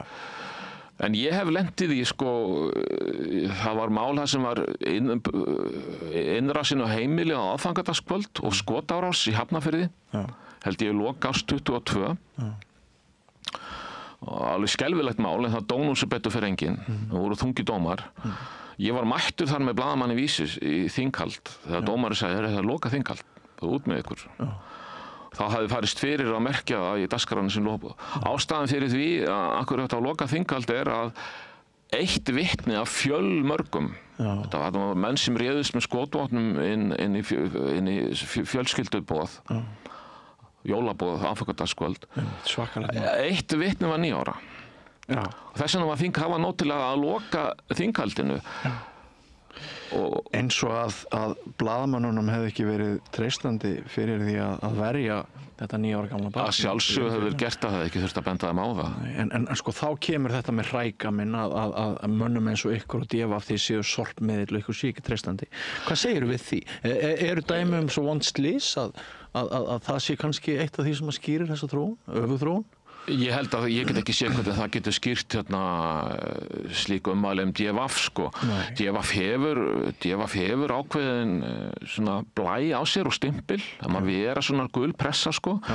Samt sé ég og bæði hefur náttúrulega, ég myndi nú segja, þetta er allt byggt á tilfinningu, það sem ég er að segja. Sko, nema eitt er þó örugt að DFF hefur meðvitað mildast síðustu árin. Ég tók nú bara þátt í umbreytingu á ritstjórnarstefnu þar. Svo hafa aðrir fjölmiðlar harðnað. Þannig að ég sé ekkert mikið mun á frétt, að DFF-frétt morðmál eða frétt á Vísi, sko. Það er meiri dramatík, þetta er ákveðin fagurfræði, sko. Það er meiri dramatík í fyrirsögninu, hún er gildislandari. Maður segir eitthvað sér hryllilegt þegar maður skrifar á gulri pressu eitthvað mál. En sko, það sem ég vil taka líka fram varandi neikvætt viðhorf almennings til fréttaflutnings af morðmálum, að það er ekki eins og við séum lent í einhverjum stormi. Það er ekki þannig og DFF hefur nú bara siglt ansi lygnan sjó í almenningsáleitinu þannig lagað síðustu misseri. En mér bregður svolítið við þegar ég skrifa eina af fréttunum þetta máli í Garðabæ, ansi ánægður af því að ég hafði komist yfir upplýsingar sem voru traustar og voru frá fyrstu hendi. Var það fréttið með fyrirsögninu að þetta væri fólk í góðum efnum? Það kom fram í því, að þetta væri fólk í góðum efnum, hann er tannsmiður, hinn látni. En þá bregði mig við að sjá bara 15 komment hverjum kemur þetta við, segir fólk. Og allt í þeim dúr og efnislega það, sko, að það ekki að vera að velta sér upp úr einkamálum, sko. Og svo líka eitthvað viðhorf það að fjölmiðlar eigi verið uppbyggilegir, sko, og jákvæðir, sko. Og þetta er eitthvað sem þarf að tala gegn, sko. Í hennu svokallaða Blönduósmáli, miklum harmleik fyrir einhverjum misserum, þá skrifaði ég nokkra forsíðufréttir hvað hafði gerst þar, áður en lögreglan sagði frá því. Og ég man hvernig það bar til að ég fékk upplýsingar frá fólki, vitnum hreinlega, og ég las síðan upp þá atburðarás sem að ég hafði heyrt að hefði orðið í eyru tiltekins lögreglumanns, og ég sagði, af því að þeir sögðust ekkert geta tjáð sig, og ég sagði þú stoppar mig ef ég er einhverstaðar að fara með eitthvað rán. Svo las ég bara alla fréttina, hann stoppaði mig aldrei. Ég lét það duga sem staðfestingu á því að fréttin væri rétt. Við dúndurum þessu svo á forsíðu Fréttablaðsins, og í blaðamennskulegu tilliti þá var þetta góð frétt, mjög mikilvæg frétt. Það hefði allir verið í eitt spurningamerki hvað var að gerast á Blönduósi, en sko gleði minni, kannski ekki gleði, stolti mínu sem blaðamanns að hafa legið mjög intensíft í þessu máli, dag sem nótt. Sko, þeirri tilfinningu að ég hafði staðið mig vel í vinnunni, henni var mjög fljótt hrundið með því að það voru ansi margir sem hafðu samband við mig og sumir töluð á mjög neikvæðum nótum einmitt sko, það sem var svona svolítið berúsferbót sko, að fréttablaðið komið í hóp sorp tímarita og sorp fjölmiðla og ég spurði eitthvað rangt í fréttinni? Nei. Það var aðalatriði. Það var ekki það var bara að þetta væri svo viðkvæmt, öll Blöndós, allur Blöndós segir maður sennilega, hann og sinn. Já, líklega. Að sko bara, þá upplifði ég þetta mjög sterkt og mér fannst breyting á því hreinlega hvað almenningur hafði miklar skoðanar á svona blaðamennsku þarna og 10, 15, 20 árum áður. Já. Sko það einhvern veginn, ég var í fríi þegar Blöndósmáli var og ég man að fréttaflutningur fréttablansins á því máli var mjög góður og öflugur.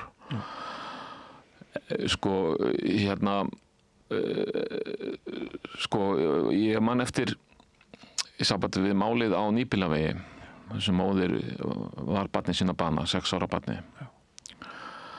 Að þá tjáði faðirinn sig málið á Facebook síðu sinni og ég hafði samband við föðurinn og hann vildi ekki segja mikið en sagði aðeins hvernig hann liði gagnvart þessu og ég hafði það í frétt og þá risu einhverjir upp á afturlappirnar þar á meðal virtu tónlistargagnrýnandi hjá Morgunblaðinu og faðir og var alveg bálreiður sko yfir hvað skonar nýðingsháttur þetta væri að vera fjallað með aðstandendur, að vera ræða með aðstandendur svona stuttu eftir harmleikin.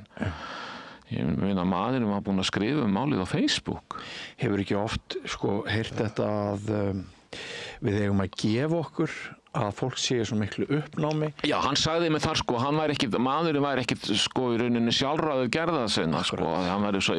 Það er svona að bera okkur siðferðislega skylda til þess að láta fólk í friði. Sko staðreyndin er svo að fjölmiðlar á Íslandi meðan við erlendis eru nærgætnir í svona málum. Ég meina ef við tökum þetta mál í Garðabæ, ég sæði fyrir mér að strax á fyrsta sólarhringnum að það hefði verið búið að bara umkringja húsi með sjónvarpsbílum sko, ef þetta hefði verið einhvers staðar erlendis, eins og Englandi og Bandaríkjunum.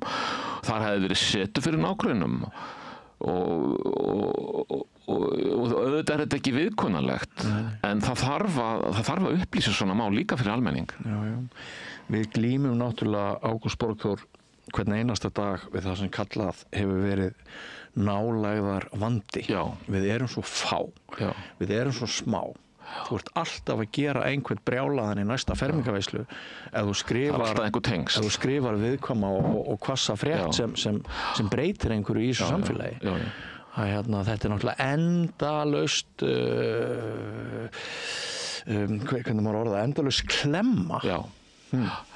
Það jafnframt er líka ákall að greina, að fjalla mál og nafngreina og það er sérstaklega sterkt ákall hefur verið undanfarin ár að taka kynferðisbrot alvarlega og maður hefur reynt að rísa undir því sko og með því að fjalla bara mjög eindregið þau og mikið og með áberandi hætti. Nafngreina gerendur þegar þeir eru ekki of nátengdir þolanda eða með leyfi þolanda og svo framvegis. Hvenær er rétt að nafngreina grunaða, ákærða, dæmda? Hvað er Þetta er daglegt viðfangsefni. Þetta er eiginlega sko, ef við tökum til dæmis sko eins og kynferðisbrot, heppilegast er að miða við ákæru sko. Það er búið að rannsaka málið og viðkomandi hefur verið ákærður. Í morðmálum er það ekki náttúrulega. Sko þá er það einfaldlega, finnst mér þegar upplýsingarna liggja fyrir, þegar fjölmiðillinn veit að, reyndar lögregla gefur aldrei upp nöfnin sko, það er ekki fyrir ákæruvaldi gera þig ákæru, það er að, og viðkomandi er yfir lögaldri, þegar einfallega það vita hvað gerðist og það sem líka vita að allir sem málinu tengjast viti nafn þolanda og geranda. Þetta svo misjafnt með lögregluna. Á öðrum málum til dæmis þá hefur lögreglan einfallega komið með tilkynningu á tilteknum tímapunkti nafnins látna sko. Það var gert í Barsmorðunum í fyrra sem harmleikarna til dæmis á Krísuvíkurvegi og þá gaf lögregla út tilkynningu þetta og fjölmiðlar hafa tilhneigingu til þess að birta ekki þolenda hinna látnu fyrir eftir slíka tilkynningu, þannig að það ágætur taktur þarna en fjölmiðlar birta náttúrulega nöfn grunara fyrr sko. Og eitt sem spilar inn í það að ef aðili ekki nafngreindur þá fer að stað umræða og þá fer beina spjótin að einhverjum saklausum oft sko. Það gerist hvað eftir annað. Þess vegna þetta nú einn helsta réttlæting oft nafnbirtinga. Og það ætti ekki síður að gilda og gildir ekki síst í litlu samfélagi. Nei, það sem færri koma til greina sko. Það alveg rétt. En þetta endalaust þrætu epli blossar upp svolítið mikið núna. Það var umræðum í vikulokunum í Ríkisútvarpinu Rás 1 á laugardaginn. Þar var Jakob Bjarnar Gretarsson að reyna að standa vaktina sem blaðamaður og reyna að útskýra fyrir viðmælendum og hlustendum í rauninni hvað það að vera blaðamaður. Maður heyrir það ofta að sko maður eigi í rauninni að vera móralskur. Maður eigi að vera siðapostuli, að fjölmiðlar eigi að vera svona svolítið eins og þjóðkirkjan eða bara einhver sér trúarsöfnuður jafnvel. Við eigum að ekki bara hugsa það að segja frá og upplýsa heldur höfum eitthvert annað hlutverk en það náttúrulega ekki þannig. Já, þetta sem þú ert að segja finnst mér vera stór hættulegur hugsunarháttur sem við þurfum að standa gegn. Hlutverk fjölmiðla og einmitt í sakamálum að draga fram staðreyndir. Draga fram upplýsingar og víla ekki fyrir sér. Það minnir mig annað þessu tengt að þetta tengist nú ekki fréttum DFF, sérstaklega held ég. Það var mjög svona ógeðfelldur dómur í kynferðisbrotamáli á dögunum. Og það nú fljótlegt að ná í slíkar upplýsingar, það bara birtast dómarnir á vefsíðu dómstólana og fjölmiðlar eru svolítið túlkendur í slíku tilvikum vegna þess að málfar og dómum ofta aldrei tyrfið, þannig að fjölmiðlar draga þetta draga saman helstu upplýsingarnar og þar var, mjög ógeðfellt kynferðisbrot manns.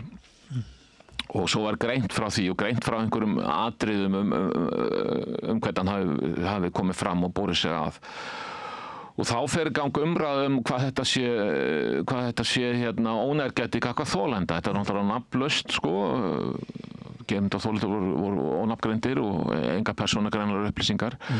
Og þá var jafnframt gagnrýnt að dómstólar væru að birta dóma sem væru með svona ítarlegum og viðkvæmum upplýsingum. Þarna er almenningur farin að kalla eftir enn meiri þöggun sko. Mér finnst alveg nóg erfitt að fá upplýsingar úr dómskerfinu. Svo sé ekki verið að editera dóma. Það birtir á og það nóga mikið upplýsingum tekið úr þeim sko. Þessi bómullarvæðing eða hvað maður kalla þetta, hún hefur náði yfir ansi margt sko. Maður tekur eftir í bara orðræða innan veggja heimila. Hún henn pakkað inn í meiri bómull heldur en hvernig þá? Fullyrði ég. Bara samskipti á meðal fjölskyldna inn í húsum landsins. Þau voru sko það sem að fólk komst upp með að segja. Bara svona í ljósi þess að það væri í vernduð umhverfi á meðal fjölskyldunum. Maður bara sjálfur hefur tekið þátt í því að maður segir alltaf minna og minna. Maður passa sig alltaf meira og meira. Maður reitstýrir sig í öllum samræðum. Maður sjálfsveit sko að segja og sko sumpart það frábært. Þannig að sumpart við þá að koma í veg fyrir erfiðar tilfinningar og svona sársauka ef við gætum ekki orðað okkar. En sumpart þetta alveg stór hættulegt líka. Því að sko heimurinn brútal og hann er ekki bara fallegur, hann bara líka ljótur og við þurfum einhvern veginn að ná yfir öll blæbrigði hans á þess að einhvern móðgist fyrir hönd einhvers og verði brjálaður. Ég sko, sannleikurinn er sagna bestur. Já, sannleikurinn er sagna bestur. Gamaldags málsháttur. Það snýst blaðamennskan. Já, það kjarni blaðamennsku og ekki síst í svona málum það sem snúast einhver atvik sem eru nýskeið og vekja miklar spurningar. Ég tek líka eftir því að hann fylgir nú netmiðlum að þeir fylgjast mjög vel með lestartölum. Þær eru rauntíma. Það er langmesti lesturinn á morðmálum og öðrum ofbeldismálum þegar það liggur ekki fyrir hvað gerðist. Því meira sem máli upplýsist, því minni verður áhuginn á. Já, ég skil. Og oft það þannig að það búið upplýsið svo vel að þegar réttarhöld byrja, þá ekkert mikill áhugi á þeim, sko. Þannig að mætir maður réttarsalinn og myndir þaðan og greinum vitnisburði. Og þá jafnvel eru lesendur búin að missa áhugan. Þetta tengir sennilega því að sko, ef maður heyrir af banaslýsi, þá býður maður bara svolítið spenntur að heyra hver það var. Já, jafnvel milli vonar og ótta. Já, vegna þess að líkurnar á að þú kannist við hann eða hans fólk eða einhvern sem tengist honum, þær eru bara fyrir hendi. Þar finnst mér lögregla yfirleitt vera til fyrirmyndar. Það að segja að fyrst greint frá því hvað gerðist og síðan kemur nafnið sláttan, kemur í tilkynningu þegar búið að gera öllum aðstandandi viðvart. Já, einmitt. En það stundum vitnað í siðareglur blaðamanna, sko fulltrúar almennings gera það stundum og eru vissir að blaðamenn séu að brjóta siðareglur. Og sko það nú búið að taka út það ekki þetta með tillitssemina. Var það ekki bara í gömlu reglunum? Já, ég bara ruglaði þessu saman en ég held að það sé farið. Valdi ekki óþarfa sársauka, búið að taka það út? Já, var það ekki? Það er ekki farið. Af því að óþarfi, sko, það setur ekki fram órökstuddar ásakanir en sko umræða siðareglur blaðamanna er náttúrulega nánast bara búin að standa yfir jafnlengi eins og bara fjölmiðlamennska hefur verið stunduð í þessu landi, en það getur náttúrulega verið matskennt hvenær sko blaðamaður að vinna nauðsynlega vinnu og hvenær hann að gera eitthvað sem stendur utan hins nauðsynlega. Og það hafa komið tímabil þar sem að sko blaðamenn hafa verið kærðir töluvert mikið til siðanefndar. En sko ég held að niðurstaðan úr því sé svo auðvitað með undantekningum að sko mjög oft þegar fólk heldur að blaðamenn séu að brjóta siðareglur, eru blaðamenn ekkert endilega að brjóta siðareglur? Já, ég geti trúið því. Ég hef oft verið kærður til siðanefndar og ég hef aldrei verið sakfelldur, aldrei verið úrskurðar brotlegur. Ég hef þrisvar sjálfur verið kærður til siðanefndar og einmitt aldrei verið... Ég var de facto einu sinni og þá var ég ungur og óreyndur. Það eru nokkur ár síðan. Ég var að sömuleyti sammála, og sömuleyti algjörlega ósammála. Þetta voru nokkrir liðir. En sko það ákvæði sem ég kannski mér yfirleitt minnistæðist, það er að gæta sjónarmiða sko beggja aðila, hafa samband við hinn aðilann. Það á að alls ekkert alltaf við, þá ekki við þegar ég er að segja frá því einhver sé í gæsluvarðhaldi, einhver hafi verið ákærður. En það er þegar settar fram ásakanir einhvers, að það vera tiltekin aðila, þá vera að leita til hans. Helst ef mögulegt fyrir fyrstu frétt, sérstaklega ef þetta er mjög alvarlegt. Og þegar fólk lætur ekki ná í sig, þá á það ekki að þýða það að það geti sloppið í fréttaflutning. Nei, svo er það matsatriði hvað á að gefa langan tíma, sko. Og það er ekkit eitthvað maður bara leggja þetta frá sér og fara að hugsa eitthvað annað og koma eftir viku, sko. Sumir virðast vera þannig en það liggur á að svara, sko. En það eru töluverð kælingaráhrif sem geta orðið af því að það sé alltaf verið að hóta manni kæru eða verið að kæra og svo veit maður það alveg að sum þessara mála hafa verið svona fordæmisgefandi með þeim hætti að ef maður hefði verið dæmdur brotlegur við siðareglur, þá hefði knéfyllt kviði með því að það hefði verið höfðað máli í dómsal. Já, sko það margir nota siðanefndina til þess að testa þetta svona. Barómetur. Svona og kanna hvað djúpt sko vaðið og svo fara síðan í engamál og stefna blaðamann á fjölmiðli ef þann hefur verið úrskurðaður brotlegur við siðareglur. Það var í þessu máli þar sem ég de facto var brotlegur, hann var ritstjórinn sem var skellt ábyrgðin á þeim tíma. Þá komu kröfubréf en svo bara var því ekkert fyllt eftir. Það var aldrei stemt sko. Það getur farið ansi mikill tími í að verjast, það veltur svolítið á því hver það er sem kærir. Ef þetta eru korporískar Já, það var nú mál sem samstöðin lendi í það sem var það voru fyrirtækja eigendur sem stemdu, það hefur nú kostað mikla fyrirhöfn að verjast í máli en það vannst sigur. Já, það fór mjög mikil tími, orka og peningar. Já, það er alltaf sorglegt, það er mjög vont. Almenningur þarf svolítið að vera á tánum yfir því hver er það sem kærir og hvers vegna. Hvað liggja hagsmunirnir? En varðandi fjölmiðlalæsi almennings og hvað er hjóla oft í okkur og finnst við vera bara mannhatarar og algjörar skepnur og eru bara mjög hissaði þegar hittar mann bara með barnabarnið hérna niður í bæ og sjá að maður er bara venjulegur Íslendingur bara ágættis náungi sko af því það er svo oft verið að skrimsla eða blaðamenn að hver er leið fjölmiðlana til þess að bæta, segi ég, eða auka fjölmiðlalæsi og svona fá fulltrúar hópi almennings til þess að stökkva síður á blaðamennina sem gerendur alls íls af því það er mjög bara það er bara viðtekin venja að þú bara yfirfæri gremjuðinn á blaðamannin sem segir frá mjög oft. Sko, ég veit það ekki fljótu bragði, sko. Það er kannski bara birta mikið af fjölmiðlapislum. Tala meira um fjölmiðla eins og þú ert að gera hér. En þessi gagnrýni sem ég er að ræða þegar virkum í athugasemdum, sko, ég tek hana ekki með nærri mér, sko.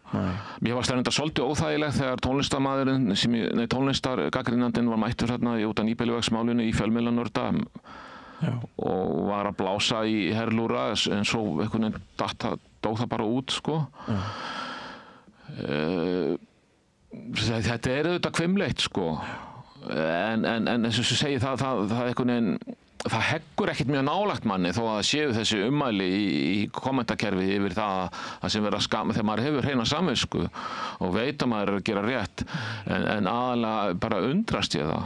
Já, stundum bitnar þetta á fjölskyldum hans, þetta hefur bitnað á börnunum minn til dæmis þegar var fyrir norðan á Akureyri og var að reyna stundar rannsóknir blaðamennsku á Akureyri vikublaði.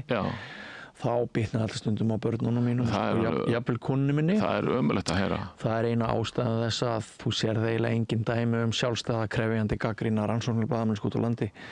Nei, þú ert bara game over sko. Er ekki líka auðlisendur í héraði? Jú, við spáðum nú aldrei í það sko. Og það er endur kom nú óvart að sko, það eru margir blaðamenn sem halda að ef þeir stykki einhvern með beittum fréttaskrifum þá detti allar auglýsingar niður af því það er einhver svona frekir kallar sem að eiga allt samfélagið en sko, það er eitt sem gleymist í því að stundum koma auglýsingar sérstaklega ef blaðamenn sína kjark og það var eitt sem var mjög áhugavert og Akureyri vikublaði á sínum tíma að það kom slatti af stuðningsauglýsingum jafnvel frá öðrum landshlutum þar sem að fyrirtækir öðrum landshlutum voru að auglýsa í blaðinu sem var dreift frítt bara Norrlandi bara því að þau vildu haka við meiri róttæk sjálfstæða blaðamenn og voru ánægðir þá með gagnrýna umfjöllun fyrirtæki á staðnum og vildu bara sjá þetta sem einhvers konar línu sem yrði út allt land en ég upplifði það þannig sko eftir þá tilraun að landsbyggðin var kannski ekki alveg tilbúin fyrir blaðamennsku af þessu tagi en ég spyr mér bara núna höfuðborgarsvæðið tilbúið fyrir blaðamennsku af þessu tagi stundum bara finnst mér eins og svo sé ekki ennþá og meðan við vorum með fréttaskýringaþættina Kompás og Kveikur stóð undir nafni, Kastljós stóð undir nafni þetta voru alvöru þættir og við vorum með marga sko, við vorum með svo fjölmennar ritstjórnir margar þetta var bara her á her ofan og við vorum að flytja almenningi beittar fréttir bara frá degi til dags en núna þetta bara orðið stærri ákvörðun því að Út af ónægi almennings eða? Sko vegna þess að það hefur bara staða fjölmiðla er orðin svo miklu veikari en hún var. Og þetta verður alltaf stærri ákvörðun, hvað maður segja, umboðsvald fjölmiðla, mér finnst að minnka dag frá degi. Sko, eitt dæmi virðingarleysi almennings gagnvart fjölmiðlum er það að stundum birtir fólk eitthvað mjög fréttnæmt á samfélagsmiðlum. Og svo höfum maður samband. Hann segi, ég vil ekkert fá til fjölmiðla. Nei. Þetta bara prívat mál, sko. Og svo er bara að segja, þeir vilja deila þessu sem víðast. Það annars vegar þetta virðingarleysi gagnvart fjölmiðlum og þeirra frelsi og þeirra sjálfræði það hvað þeir ná sér í sitt fréttaefni. Og hins vegar er þetta líka skilaboð það að fjölmiðlar séu þá eitthvað merkilegri en samfélagsmiðlar. Vegna þess að ef þú hefur sagt eitthvað á samfélagsmiðli þá sé það ennþá bara prívat, sko, og sé ekki orðið opinbert og staðfest. Þannig að svona í þessu kemur upp oft ákveðið tillitsleysi gagnvart fjölmiðlum og skilningsleysi. Og að þetta og fólk vill stýra umræðu mál sem að tengist, sko. Og það verður auðveldara fyrir fólk að stýra umræðin eftir því sem vindurinn fer meir og meir úr fjölmiðlum og við verðum veikari og veikari að hérna, sko, stofnanavald við þurfum að standa til lappirnar bara. Já, við þurfum sennilega að fara svona fleiri fjölmiðlar að hérna mögulega þurfa að skoða nýjar tekjuleiðir. Maður kannski, af því að þú ert á dvf.is, hafið þið aldrei veltið fyrir ykkur að fara í áskrift? Nei, sko, þetta var að hluta til áskriftarmiðill þegar við vorum í blað. Einmitt. Síðan síðan var blaðið hægt að gefa út blaðið, ég segi góðu heilli á pappír, snemma árs 21. Það vill bara svo til, og nú ætla ég ekki að fara að vera með einhverja fjárhagsupplýsingar en ég vitna nú bara í mál sem hefur verið gefið út í fréttum. Að reksturinn í jafnvægi, sko, á dvf. Þannig að þið þurfið ekki að grípa til neinna örþrifaráða. Já, þess að staðan núna hefur verið undanfarin ár vegna þess að traffíkin náttúrulega, lesturinn sterkur. Og svo hefur stefnan mildast, sko, og svona ábyrgari. Þannig að auglýsingatekjur og framlag ríkisins að þessi fjölmiðlastyrkur hefur verið duga til þess að skiptir ykkur miklu máli. Já, hann skiptir kannski ekki sköpum fyrir okkur, en hann hjálpar vissulega upp á. Þannig að við upplifum að þessi fjölmiðl hann sé alveg sjálfbær, sko. En eflaust er þetta engin gróðalind.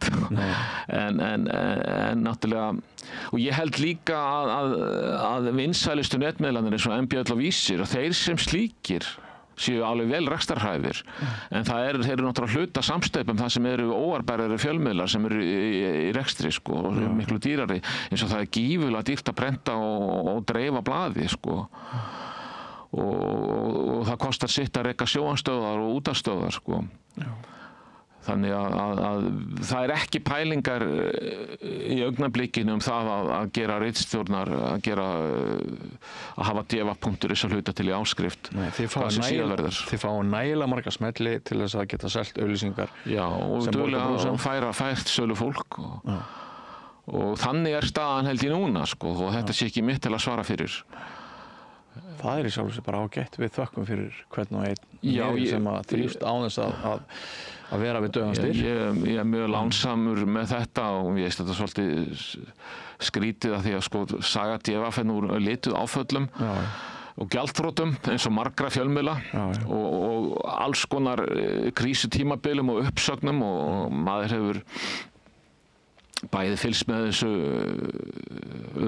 utanfrá, sko, áður ég var blaðamaður og svo farið í gegnum svona vendingar eftir ég var blaðamaður hérna, og núna allt í einu svona síðustu frá gjaldþroti Torgs þá er ég að upplifa svona ákveðin stöðuleika sem mér kemur á óvart, sko.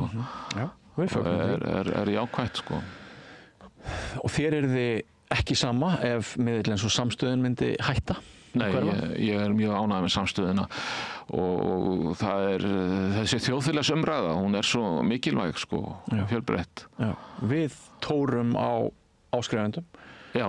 Þeir borga 80% af rekstri samstöðvarinnar, áskrifendur. Og En allt efnið opið, ekki satt? Jú, allt efnið opið, þannig að við reiðum okkur í rauninni á bara stuðning eða styrk eða hvað að segja sko.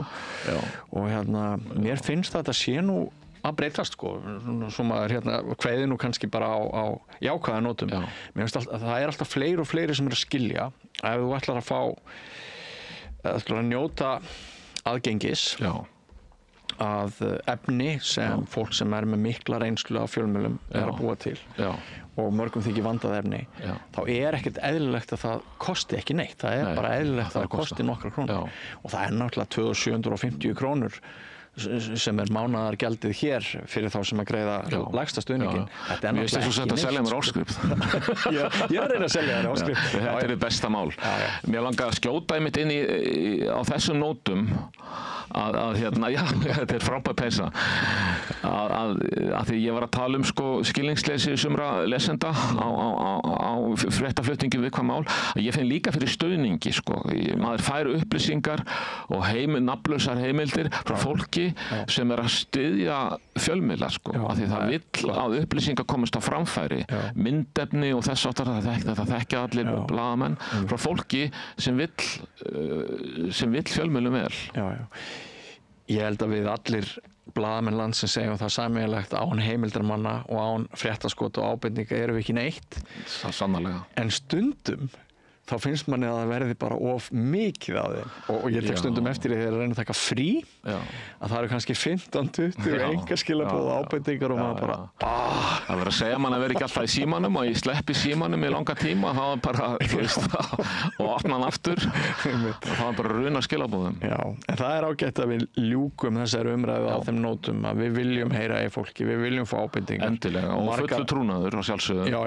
Og margar á stærstu fréttum, sögum, umfjöllunum, þær verða auðvitað þannig til að það einhver sem hefur samband við blaðamann og þar byrjar ævintýrið. Já, samband blaðamann og almenning sem mjög dýrmætt. Einmitt. En það var gaman að fá því heimsókn, Ágúst Borgþór Sverrisson, fréttastjóri DFF. Við vorum hér með Óla kollegaðinn í tvígangum daginn og hann gerði allt toppmaður. Hann toppmaður, gerði allt vitlaust í öðru þættir. Þetta bara rólegt og friðsamlegt. Rólegt og öðru dag og svo fallega afmælisdegi. Já, einmitt. Takk að þið fyrir að koma í afmælisveisluna mína hérna að Rauðaborðinu. Kæra þakki fyrir mig og takk fyrir boðið. Og við höldum áfram með dagskrá Rauðaborðsins, ekki fara langt, kæru áhorfendur og hlustendur. Samlokubrauð, maltbrauð, tékkneskt brauð, súrdeigsbrauð, brauð ársins, Bernhöfts bakari, íslenskt handverk síðan 1834. Allir þættir samstæðvarinnar eru fáanlegir á öllum helstu hlaðvarpsveitum.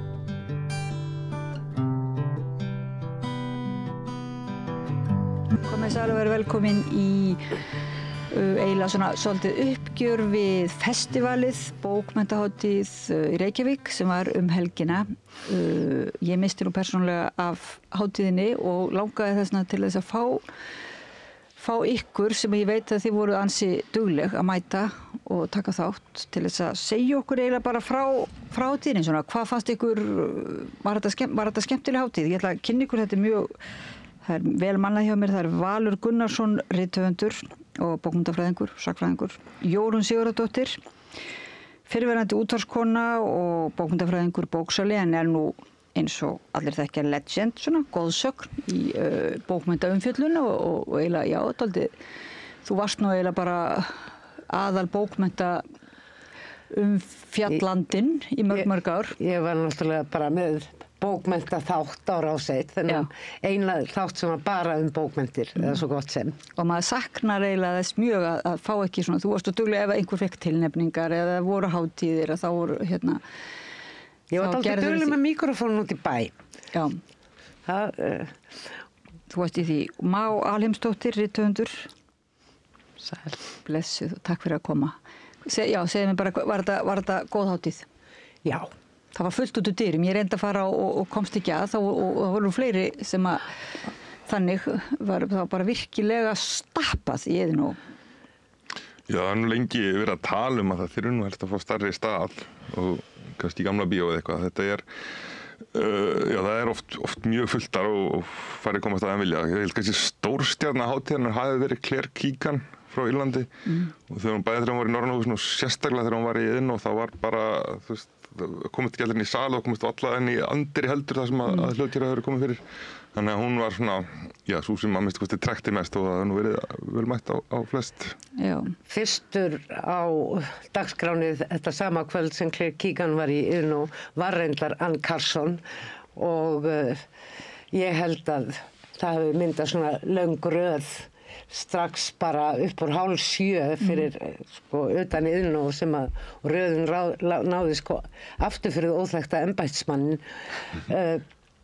vegna Ann Carson en ég vil ekki gera lítið úr Claire Keegan því að hún svo sannarlega, hún kom mér allavega mjög á óvart. Það er ekki hægt að segja að þessi eina bók sem ég hef lesið eftir hana Fóstur sé beinlínis húmorísk en hún hefur svo svellandi húmor og skarpa hugsun að það var bara ógeðslega gaman að fylgjast með þessum tveimur samtölum. Ég sá þau bæði og var viðstödd. Ok, já bæði við hana, hitt var í Norrannahúsinu. Já. Ég var svo heppinn að sjá hann í Safnahúsinu á sunnudaginn. Ok, hvað var hún að gera þar? Þar var hún tók þátt í bók þar sem að höfundar fjalla listaverk. Þessi einmitt. Já, myndlistar. Skáldtextar innblásnir af íslenskri myndlist. Já. Ég glemdi þessu því miður. Þetta var mjög gaman sko að hún kom síðust fram að hún var með alla hina höfundina með sér og sem voru með svona gett viðlag sem að kom inn í hennar lestur. En þú átt af við Ann Carson? Já, en já. En þú varst líka þarna. Já, ok, þú tala um hana, ég held að Claire Keegan þess vegna, já. Ég vildi bara hafa þetta skýrt, já, Ann Carson. Hún sem var þarna er í bókinni og Má kom líka fram og fór heila alveg á kostum. Hún byrjaði því að fara úr skóm og sokkum og síðan hendur hún ljóð upp og bara úr minni sem að hún, þetta var mjög snjallur loka viðburður á þessari miklu hátíð. En mér langar að bæta Claire Keegan að ég hef ekki lesið neitt eftir hana en eftir að hafa hlustað á hana þá langar mér mjög mikið að lesa því en þegar hún talar þetta á einhver veginn tíminn stoppar. Mér leit býnir þannig.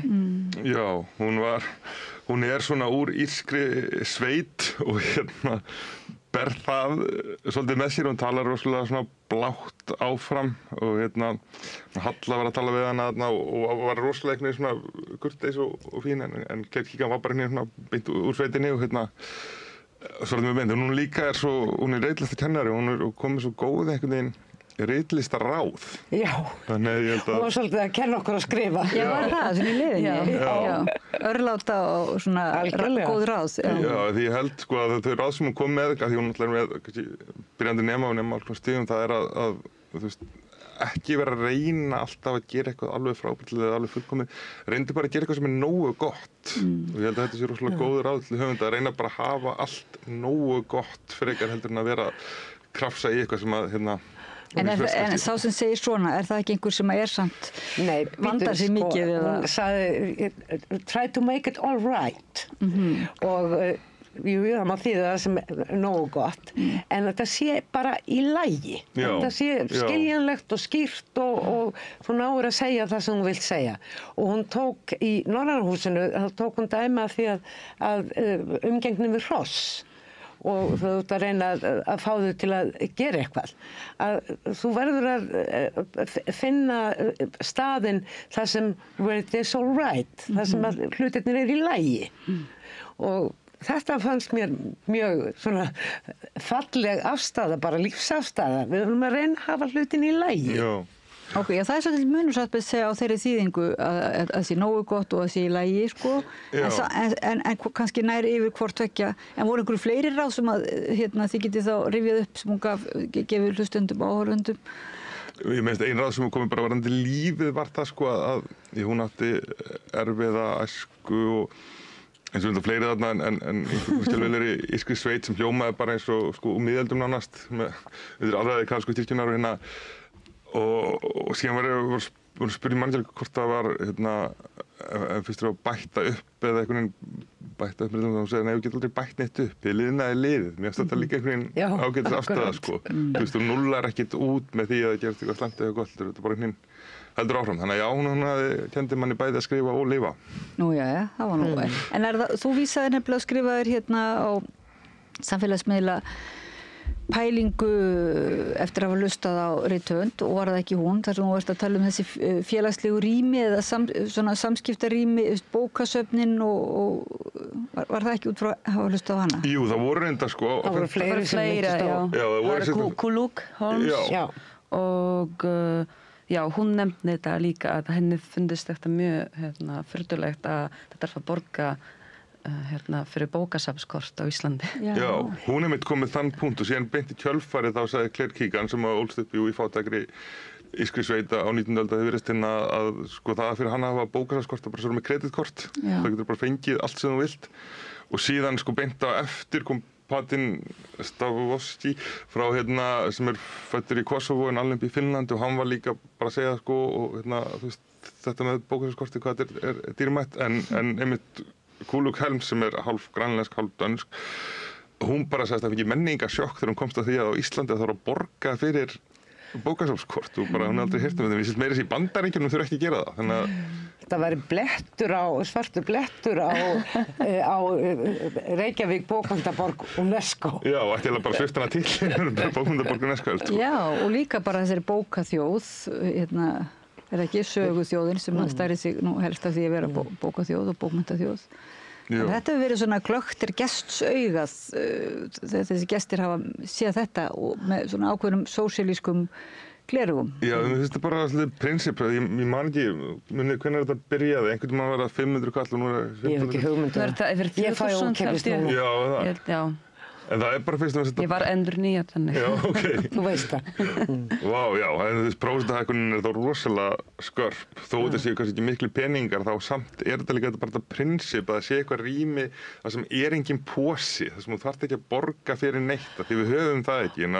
Það eru til, almenningskarnar alltaf kallaður úti, það háskólinn að nafninu til, ókeypis en samt skráningagjaldið búið að hækka frá því ég byrjaði fyrir 30 árum síðan frá 20.000 upp í 80.000 og en samt maður ekki borga í göng þar sem túristar út fara í gegn þú veist það einhvern veginn þarf að niðurgreitt almenningi en já, mér finnst það bara Það voru líka undirstrikað í samræðu bókasöfnina að þetta er ekki rými, það er engin business sem á sér stað þarna, það er ekki verið að reyna að selja þig neitt, auglýsa eitthvað og ekki bara þér er boðir. En mér langar að minnast á annan höfund sem að kom mér á óvart og ég bara kynntist á hátíðinni. Það er hann Thomas Korsgaard, Thomas Korsgaard, hinn danski. Hann þótti slá í gegn, var það ekki svolítið? Jú, hann sló í gegn bara með sínum bókum. Hann er kollungur þegar hann sendi frá sér sínar fyrstu bækur. Ég hef ekkert lesið eftir hann, og það hefur ekkert verið þýtt eftir hann á íslensku. Ég get svo sem lesið á dansku og ég vissi bara ekkert að hann væri til. Og það er svo skemmtilegt við bókmyndahátíð. Þú situr allt inn í sal frammi fyrir einhverjum höfundi sem þú hefur aldrei heyrt nafnið á, þekkir ekki bækurnar og getur og hann heillar þig, já eða ekki, ég verð nú reyndar að viðurkenna rithöfundar heillar mig svona generelt og það er bara alveg ótrúlegu fjársjóður að fá í gegnum sem að þú færið í gegnum bókmyndahátíð. Og hvað var þessi hvað svona var það sem hann hann kemur líka úr sveitinni en í Danmörku eins og Claire Keegan og hann er greinilega að skrifa út frá sinni bensku. Hann var bæði í Norræna húsinu og í Iðnó og í Norræna húsinu var hann, hvað var hann að tala um? Það var hann að tala um bara skriftirnar og mikið skriftirnar og uppvöxt sinn og og hann hefur skrifað skáldsögur sem byggja mikið á samtölum. Hann segir í tiltölulega nýrri smásögur sem í einhverju safni sem hann nýbúinn að gefa út. Þetta sé bara síðasta bókin hans sem ég veit ekki hvað heitir, að hann sé þjófur, hann sé stöðugt að stela, þú veist, hlera brot úr samtölum, einhver að segja frá því hvernig hann, ungstúlka sem fór út að selja hass því að bróðir hennar þurfti að komast í klippingu, eða ég veit ekki hvað það var, en bara svona ævintýri úr hversdeginum sem hann lesi upp á leið sinni og hann líti ekki á það sem þjófnað. En er það þín reynsla, Jórunn, því nú hefur þú sko tekið viðtöl við alveg ansi marga höfunda og fjallaði þetta bækurnar sjálf og síðan hefur líka tekið viðtöl við höfunda og finnst þér raunverulega höfundar yfirleitt bæta einhverju við eða raunverulega opna svona aðgang að sínum bókverkum eða er það bara alveg? Já, þeir opna, sko, ef ég þekki höfundana áður, þá finnst mér þeir gjarnan opna svona aðeins annan heim, einhvern hliðarheim, sem að ég hef ekki upplifað að sá heimur trufli eða eyðileggi eitthvað upplifun mína af verkum viðkomandi án þessara upplýsinga. Mér finnst ósegjanlega gaman að heyra í höfundum og það sem að ef ég má segja eitthvað til gagnrýni hátíðina núna, þá saknaði ég ósegjanlega að heyra ekki meira í bókunum sjálfum. Já, upplestur þá. Upplestur, beinlínis. En upplesturinn er svolítið undarhaldið, þetta var þetta gamla form oft bókmenntahátíð sem að var... Já, það er svo mikil langur upplestur og svo kannski mistu menn svolítið þolið fyrir hlustendur fyrir löngum upplesturum og þá kemur þetta samræðuform sem ég fannst að vera mjög jákvætt. Já, út af fyrir sig, en það má alveg, sko, í síðast þegar bókmenntahátíð var, þá var þessu blandað saman. Já. Kannski styttu samtölum fyrir vikið, þau voru löng núna, voru djúp og fín og góð. Og það var engin upplestur? Yfirleitt ekki, en þau fáu skipti sem það var til dæmis hjá Tómasi Korsgaard, þá las útgefandan sem ræddi við hann í Norræna húsinu, las tvisvarsinnum upp úr bókunum ansi langa texta sem hann svona endursagði í stuttumáli á ensku en las á dönsku. Að ég saknaði þess að í öllum tilvikum þegar að lesi Claire Keegan las líka smávegis í Iðnó og einhverju fleiri, en það var yfirleitt ekki mikið, að fá ekki textan upp á svið og þú segir að fólk hafi mist þolinmæðina, ég held ekki. Nú, ég held að vera hvart yfir það væri ekki upplestur, sko. Já, það var sjaldan. Það var bara fyrir tilviljun og það var, ég veit ekki hvort það var ekki gert ráð fyrir því, en allavega var engin þýðing. Já, þú ert að meina að þú saknar þess sem sagt að textin sé á veggnum fyrir ofan. Já, að þú hlustir á höfundin, lesa á því tungumáli sem hann skapar sem texta á, með þeirri hrynjandi sem að þar heyrir til og þó þú skilir ekki orðið í tungumálinu, þegar þú ert með færi textan svona hlaupandi í bakgrunnin, þá finnst þér þú skilja það og þú ferð, það er einstök upplifun og ég heyrði á fólki almennt. Ég talaði þetta við ýmsa sem voru á hátíðinni og það var enginn sem að ekki saknaði þess. Nei, ég skil. Þetta er svolítið vandmið farið, sko, því að bókmenntir eru faktist sko persónuleg upplifun og eitthvað sem gerir í innrúmi. Þetta og nú les ég sjálfur alveg upp, en það að lesa upp er einhvern veginn ekki svona eðlilegt form. Það er bara mjög eðlilegt form. Ljóðaupplestur er betur ætlaði til þess, en það var kannski fyrir einhverjum árum síðan, þá voru bara upplestrakvöldar sem höfundar bara lásu upp og kannski var það of mikið. Já, en sem betur fyrir þetta voru þessu líka off-venue, þessum voru ekki í aðaldagskrá og þá voru útgáfu hóf og það var upplestur og það var rosalega gaman að mæta á þá viðburði og ég kom með bók, það var í Skáldi, bókabúðinni, Nata Sess, Mara kemur í heimsókn og svo var hérna á Hotel Holt. Það var dásamlegur viðburður. Já, það var dásamlegt og þá voru hérna gjörningar en með Ann Carson og það var rosalega vel mætt aftur og fleiri, ekki bara hún.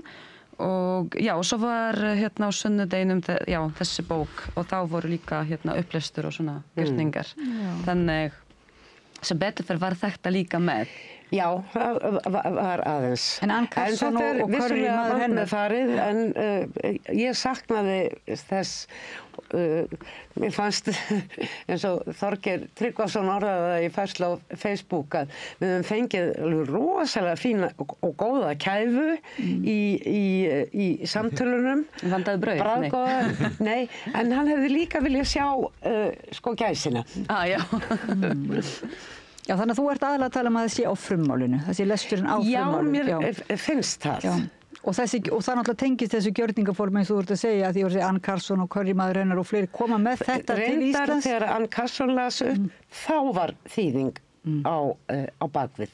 Samt var hún að tala ensku sem að mér virtist á þessari bókmenntahátíð væri gert ráð fyrir að allir skildu bara fljúndli. En það var það líka alveg hugsa sem upplestur, en já, ég held að það hafi verið og ég held líka að maður saknar alveg þess að heyra hrynjandi og mál sem fólk skrifar á og ég var á Hotel Holt og var að hlusta á Kuluk og hún var að lesa á dönsku. Ég skil ekki dönsku, mér finnst þetta svo dásamlegt. Þetta svolítið að Freyr Eyjólfsson, hann síðastdaginn var að tala við Annette Bjergfeldt sem danskur höfundur og hann talaði dönsku auðvitað en á ensku, hann sagði mér finnst þess að ég farið til helvítis fyrir að tala ensku við danskan höfundur Norræna húsinu. Já, akkurat. Þetta er einhvers konar helgispjöll en á sama tíma það náttúrulega er þó að stór hluti Íslendinga tali í Norðurlandamál til dæmis, þá náttúrulega eru margir sem gera ekki og það verður náttúrulega líka hafnandi. Já, þetta er eins og með upplestrana, þetta er mikil jafnvægis ganga og ég held við verðum æfinlega bara sem Íslendingar skrifandi á íslensku og allt hvað að gera okkur grein fyrir að við erum í varnarbaráttu og við verðum að reyna að passa upp á þennan balans í hvívetna. Ég auðvitað hérna tökum við tillit til gesta og viljum að allir séu með eins margir og kostur engin spurning. En þú last upp úr þinni bók? Já, sko, ég er bara partur af mjög fínum höfundum. Þannig, við vorum að skrifa texta út frá listaverkum sem við máttum velja á safninu. Listasafni Íslands, já. Ekki í safnahúsinu? Jú, í safnahúsinu. Já, í safnahúsinu, já. Því þá er sýningin sem, við völdum listaverkinu. Og svo er þessi bók tvíting, þannig sem er mjög gaman að því það er Ann Carson til dæmis, hún skrifar á ensku þannig texti hennar þýddur fyrir á íslensku og til dæmis ég skrifaði á íslensku og svo var það þýddur fyrir á ensku og svo mér finnst þetta svo merkilegt að nefna það við Ann Carson völdum sama listaverk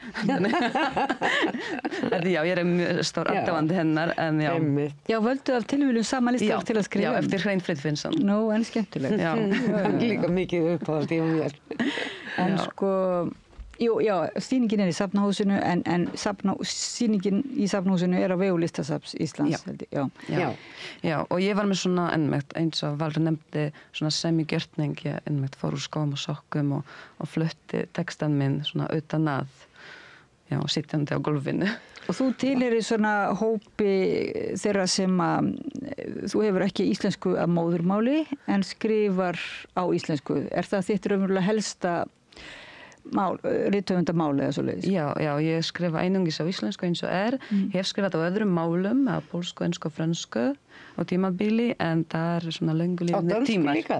Nei, frönsku. Ekki dönsku, nei, ég tala ekki stakt orð í dönsku. En já, einhver veginn það gerðist bara þannig. Ég kom hingað og svo fór ég í ritlist og í HÍ og byrjaði bara að skrifa á íslensku. Og nafnið þitt, listamannsnafnið þitt Alheimsdóttir, þannig að það segir allt held ég En hvað fannst þér standa upp úr á bókmenntahátíðinni? Ég verð að nefna, ég kom með bækur til að geta vísað í Bætum Statovici, ég held að sé berðið það rétt og ég kynntist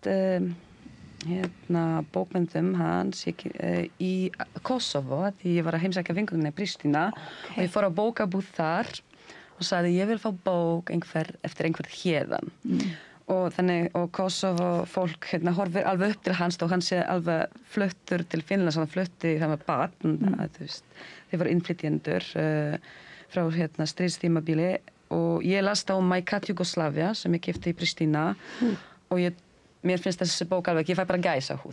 Hún var frábær. Ótrúlega spennandi, eins og hann segir frá, eins og sagt var frá bókunum hans, með þessi dýr, mikið dýr, að það bara hljómaði svo spennandi. Ég hlakka mikið til að lesa. Hún var til á íslensku, hún hefur verið þýdd yfir á íslensku, held ég ekki? Nei, það hefur ekkert verið þýtt yfir á íslensku. En ég held að sé vonaði, ég held að hún Erla Völudóttir sé Hvað bóka? Júgóslavnski kötturinn. Já, hann náttúrulega bara sagði frá henni kötturinn Júgóslavi, ég held að það var leiðilegu köttur, sko, hann var fordómafullur. Já, mjög fordómafullur, já. En hljómaði mjög spennandi. Nú er japanskar kattabókmyndir eru mjög vinsalar en hann var ná undan með Júgóslavi köttin. Já, ég held að það var 2014 þegar hann skrifaði hana. Já, ég man eftir, annarkvort hef ég hitt hann einhvers staðar útlönd, myndi að hann hefði komið áður á bókmyndahátíð eða ég man ekki til þess en hann allavega og var hann svona góður var gaman að hlusta á hann líka já.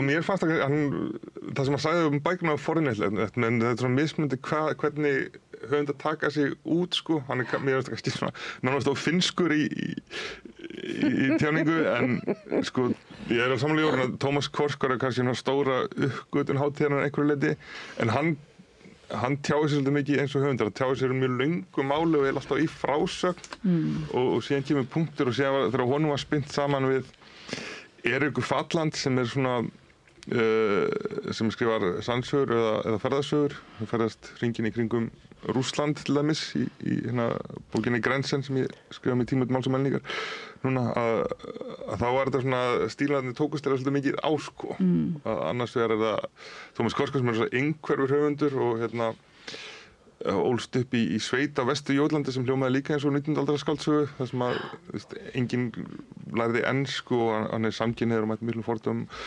og en já, hann eins og Statovich já, það var Statovci já, einmitt og þeir báðir endar síðan sko slógu í gegn sem höfundar mjög ungir en þá var sko annars vegar svona blaðakona sem að svona algjörlega tekst á við samtíman og kannski knöpp og síðan einhverju höfundur sem talar mjög löngumáli en síðan kom ljósa Erika Falland, hún ólst líka upp í sveiti í Vestur-Nóri og þá náðu þau einhvern veginn saman það hefur verið dulið traktora tema á hátíðinni. Já, það var svona aldrei staði sem að hefðu áhrif á hvernig skriftirnar arta sig og skáldskapurinn.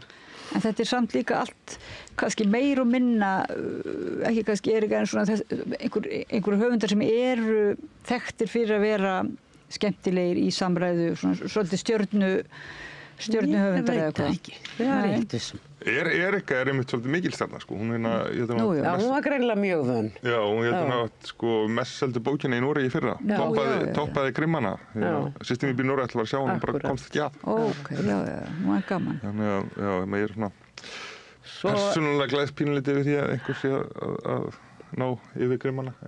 Svo það var einn höfundur sem ég hlakka mikið til þess að kynna mér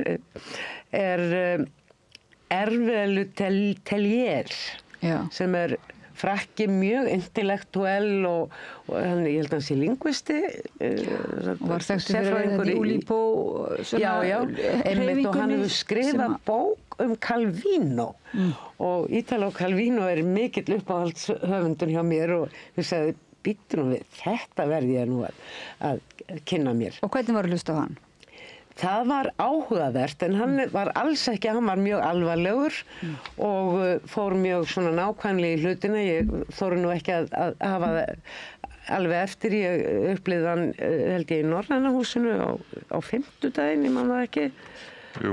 Já, og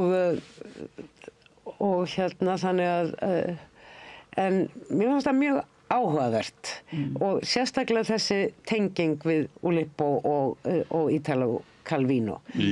Það gaf honum pluss. Þannig að hann var ekki þessi sveitamaður, hann er svona ekta... Nei, hann var intellektuell akademiker.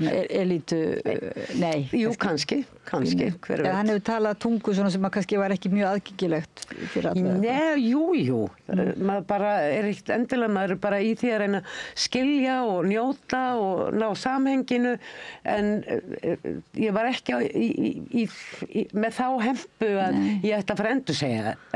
En var hann ekki svona, hann hefur ekki verið að tala einmitt eins og þið nefnið þarna einhverjum uppruna sinn í sveit og kannski erfiða æsku. Nei, hann var meira fjallum hugmyndir og ég held að ég hef einmitt byrjað að lesa Ítalo Calvino eftir að heyrst Jórni tala hann í útvarpinu. Talandi goðsögn. Já, mér fannst þetta, fyrir mig var hann kannski svona einn stóra aukvöldin og einn af þeim bókum sem að ég svona af fjárhagslegum varunum keypti. Og þar fannst mér takast mjög vel að spilna honum saman við Brynju Hjálmarsdóttur sem Hjálms sem að voru að fjalla einhvers konar vísindaskáldsögur og Bergur Ebbi framtíðarfræðingur talaði við og þá svona... Það var mjög skemmtilegt. Já, það var til eitthvað og Bergur Ebbi var mjög tekinn af gervigreind en þetta er... Þau gerðu lítið úr því, eða þannig? Já, en samt sko eins og Olippo eins og veist náttúrulega fjallar að skrifa með einhver höft, notar ekki bókstafinn í heilli bóka eða eitthvað þannig, en núna ætlar tölvuforrit sem getur gert þetta. Já, reyfrennandi,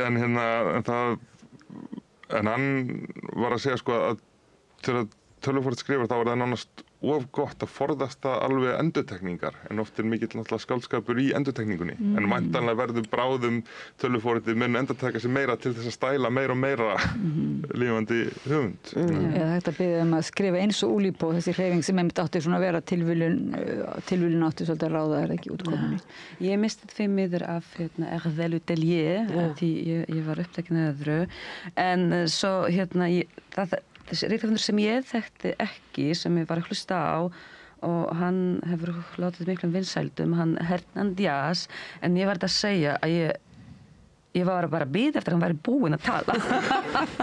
Mér fannst að því sem við erum að tala bara... Hann var líka mjög svona alvarlegur. Já, að svona taka svona mjög alvarlegum nótum og nefna alla eitthvað svona rithöfundar sem hann eitthvað horfir upp til og svona, mér fannst svona, þetta var svona mjög bókmyndalegt og já, ég hef alveg lært bókmyndafræði aðeins og á svona viðburðum ég vil hafa eitthvað svona meira lífandi og svona kannski, minna nefna einhverja aðra bækur. Já, þetta er upp og ofan. Upp og ofan, en já. Og hann er frá Argentínu?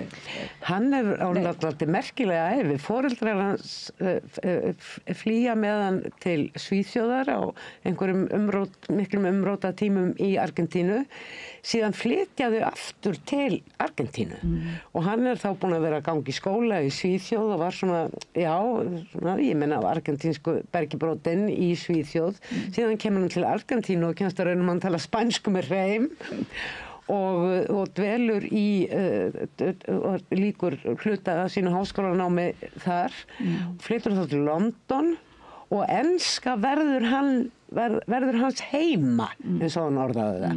Og hann býr nú og starfar í New York og skrifar á ensku og hefur alltaf, held ég, skrifað á ensku, allavega sinn skáldskap. En heldur hann hafi verið svona ekkert mjög kannski skemmtilegur, einn af þessum höfundum sem bæta kannski ekkert mjög miklu við eða eru ekki allavega að bæta við eða gera bókum sínum greiða með því að tala. Það náttúrulega er til, sko, virkilega. Ég veit ekki. Nei, ég myndi ekki segja það. Einhver miskilir kannski, miskildar eitthvað situasjónu. Stundum er það þannig að það er eitthvað sagt, þetta er í litlum sal og þá halda menn að þetta séu bara sérfræðingar sem hann á að tala við. Nei, ekki held ég það.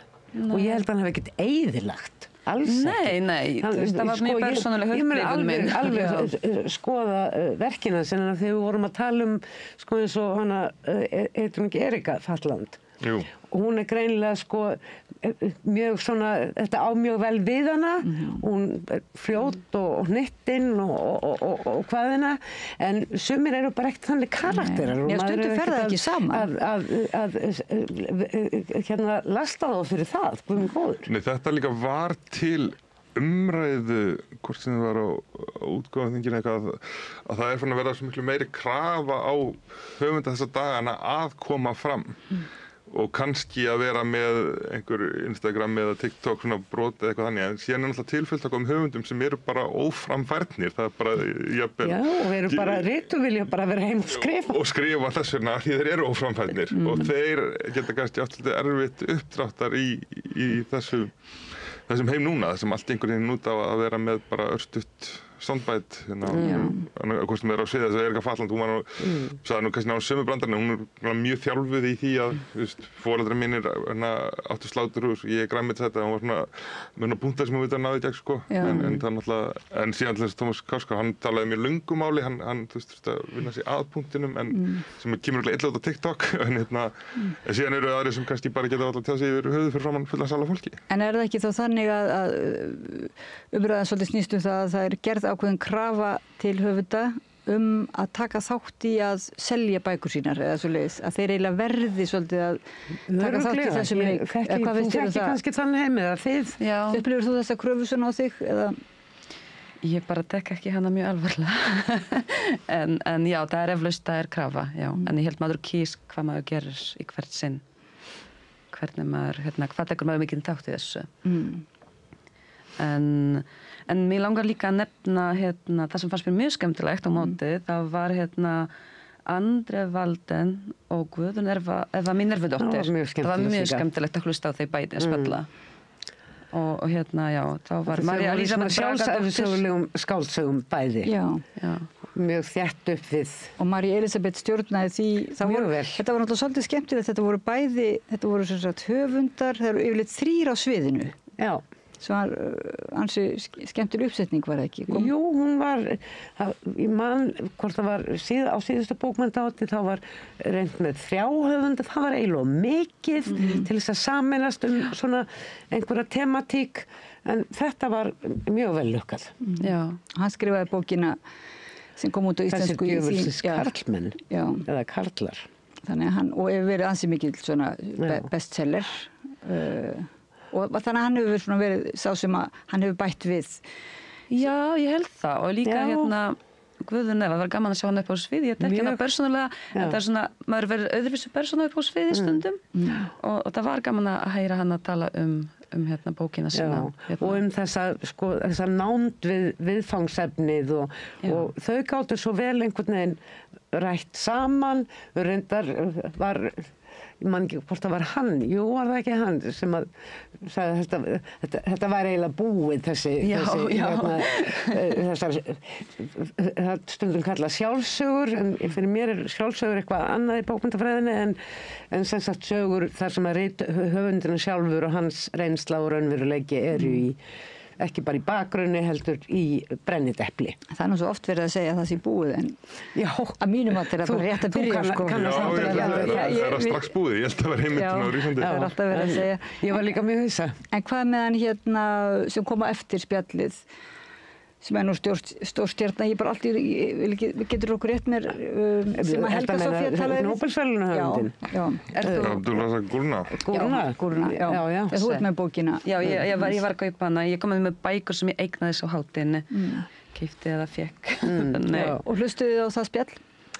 Já, ég heyrði bæði spjöllin.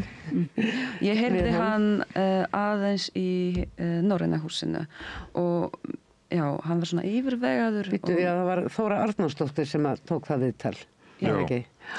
Það var, fannst mér mér fannst áhugavert hvernig hann talaði. Það var mjög samfélagslegt. Já.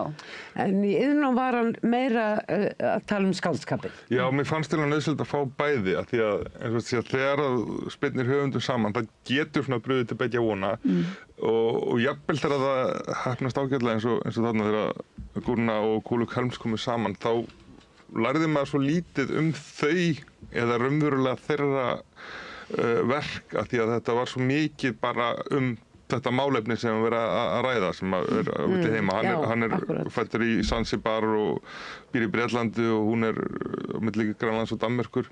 Þannig að því að hann fékk síðan síðan sviðið aftur daginn eftir, þá voru hún að gera góð stíl, en mér til að synda Kollega Helmsvík, ég keypti bókina hennar líka, hún fekk ekki nema bara að vera þarna, þannig að hún kannski komst ekki alveg til Já, ég held að stundum málefni getur þetta ekki yfir það er gott að geta heyrt bara í einum höfunda í einu líka. Já, það voru ekki það margir, þannig að flesti fengur bæði að vera með einhverjum panel og einur úr sér, en það var svona upp og niður hvort að panelni voru raunverulega bætti við hvort þið voru. En sem náttúrulega mjög einmitt skemmtilegt að hugsa að rithöfundurinn sé annars vegar með þessa samfélagslega hlutverk eiginlega og þessi draumur sem náttúrulega rótgróin að höfundurinn hafi eitthvað að segja og einmitt kannski flytja okkur einhver skilaboð samfélagið og sé gagnrýninn og hafi meitlað eitthvað gagnrýnið sjónarhorn eða jáfnvel sé búið yfir einhverju visku. Þú veist, það er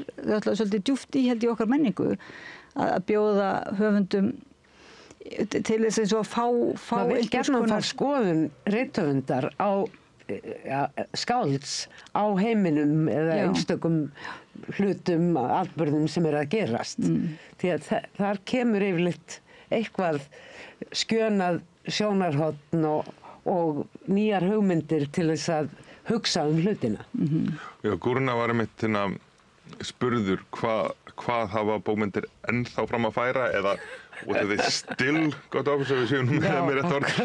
Og hann svaraði bara sama og alltaf, það er svona sem við tjáum okkur, svona sem við segjum sögur, við höfum alltaf sagt sögur, við höfum alltaf að gera það. Þannig að hann gaf lítið fyrir þessa spurningum það að bókmenntina þurfi eitthvað sérstaklega að vera réttlæta sig núna með að við öðrum tímum. En hann sagði líka að rithöfundur talar bara fyrir sjálfa sig. Hann er aldrei fulltrúin eins. Það eru pólitíkusarnir. Sem er mjög góður bundur líka, finnst mér. Að þetta maður svona skrifar bækur og ég þekki þetta út frá því að vera pólveri og stundum kemur fólk til minn og spyr mig eitthvað en já, þið pólveri eru bara, já, nei, ég má.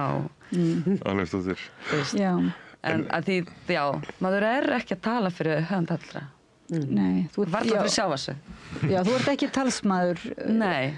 Pólska samfélagsins. Á Íslandi. Við vorum bara talsmaður sjálfsins á því augnabliki. Á því augnabliki, mjög vel orðað. Það er ekki að vera sammála í sér alltaf, sko. En það var kannski svolítið sniðugt einmitt að vera bjóð upp á 2 samræður fyrir höfunda. Annars vegar kannski þar sem að við fáum útrás sem lesandur til þess að heyra þessa hlið, þetta sjónarhorn, og svo aftur meira kannski bara svona höfundurinn sem persóna og svoleiðis. Og hans svona ferill, hvernig hann byrjaði og hvernig hann varð það sem hann varð. Já, mér finnst líka gaman að heyra ferdalag hvernig þessi bók var til. Já. Það er alltaf mjög áhugaverð að kíkja í eldhúsið. Já. Og var hann líka svona eins og Claire Keegan svona örlátur að jafnvel að gefa ráðið að svona veita innsýn inn í sína? Já, eitthvað svona. Ég man það ekki. Ekki eitt smikið. Nei, öðruvísi. Hún jú ritlistakennari. Já, ég held að það sé, hún ritlistakennari líka einhverju leyti manneskja á besta aldri alveg, sko. Hann með einhvern svona svolítið senior. Já, Nóbelsverðlauna hafinn einhvern veginn svona að tala nánast við eftir tíðina fyrst manni eða þú veist. Já, fannst þér alveg finna fyrir því að hann fannst alveg fyrir Nóbels árunni bara? Já, ekki það hann að vera að gera út af það. Hann bara eldri og reyndari, bara það. Já, frekar það, sko. Og þá, ef þessi Nóbels ára, hún var þá kannski alveg komin frá bara áhöröndum eins og sko, að hann hefði verið að setja sig einhverja stellingar, sko. Já. Alls ekki. En mér langar aðeins að minnast á þetta þýska dúó sem að mér fannst bara setja svolítið svip á hátíðina með framkomu sinni. Það annars vegar Dinsir Guddsjéter, ekki alveg hvernig að bera það fram, sem af tyrknesku foreldri og búið alla sína tíð í Þýskalandi í litlum smábæ. Og þar sem og var svona þar sem hluta tyrkneska samfélaginu svona frekar á jaðrinum og og svo Wolfgang Schiffer sem nú Íslandsvinur til áratuga, en svo vill til að hann ólst upp í þessum sama smábæði nokkrum áratugum fyrr og var líka á jaðrinu með föður sem ruslakall og þeir voru að kynna bækur sínar sem annars er Wolfgang Schiffer að segja frá föður sínum og hvað hann skammaði sín fyrir hann og Dinshire hins vegar að segja frá móður sinni sem að dýrkaði hann svolítið sem prins. Dinshire var nú líka að tala það að hafa alist upp á hóruhúsi frænda síns. Jú. Það er svona hræðileg æska var nú. Það er dálítið mikið að hræðilegum æskum. En Dinshire sagði samt þvert á það sem við vorum að segja áðan að hann hafi litið svo á að hann vildi skrifa til þess að gefa þessu fólki rödd og til þess að vera einhvers konar málpípa. Já, eða opna þetta samfélag og hann gerir sko meira heldur en bara að skrifa sjálfur. Hann er líka með útgáfur sem að gefur út mjög mikið af höfundum sem eru svona kannski, hafa ekki komist inn í stóru forlögin og til dæmis íslenska ljóðlist. Hún er kannski ekki eftirsótt til útgáfu hjá stórum alþjóðlegum innan gæsalappa forlögum í stórum löndum en íslensk ljóðlist hefur svo sannarlega átt hauk í horni hjá þessum tveimur. Og það er Tunglið sem er líka lítið útgáfu. Já, og svo er það Tunglið sem gefur út þeirra bækur. Sko. Já, og það er svo gaman með Tunglið alltaf líka með eitthvað svona gjörningaform í kringum útgáfu sem er skemmtun. Það kveikir svo í manni. Þannig að þetta hefur verið svolítið breið flóra, bæði svona einmitt verðlaunuhöfundar og eins og þegar maður las kynningarna þá var svolítið mikið talað verðlaun og að þetta væri metsölu bækur og annað. Jú. Og svo voru náttúrulega spennu sagnahöfundar einhverjir, en síðan þessi svona, þetta er ekki litlu höfundar. Dinshire hafi gefið út mest seldu ljóðabókina í Þýskalandi, þessi Mein Prinz bók. Já, en þetta er ekki beint svona einhver litlur höfundar heldur svona meira sem að eru út á jaðri, bara velja það að vera út á jaðri eða hvað og vera svona á mörgum. Þetta eru höfundar sem hafa sko kannski dálítið færst frá einhvers konar jaðri og náð alveg inn í sko heiminn, þú veist, það sem að maður segir að hlutinni sé að gerast. Meginströmmin, já. Já, ég held að flestir sé nú frekar stórir í sínum geira, en Já.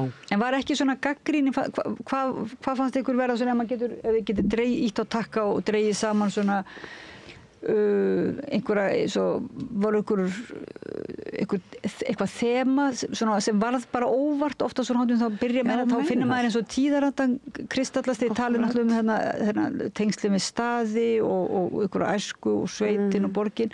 Þetta hljómar nú ekki eins og svona nýjasta nýtt sveit og borg temað.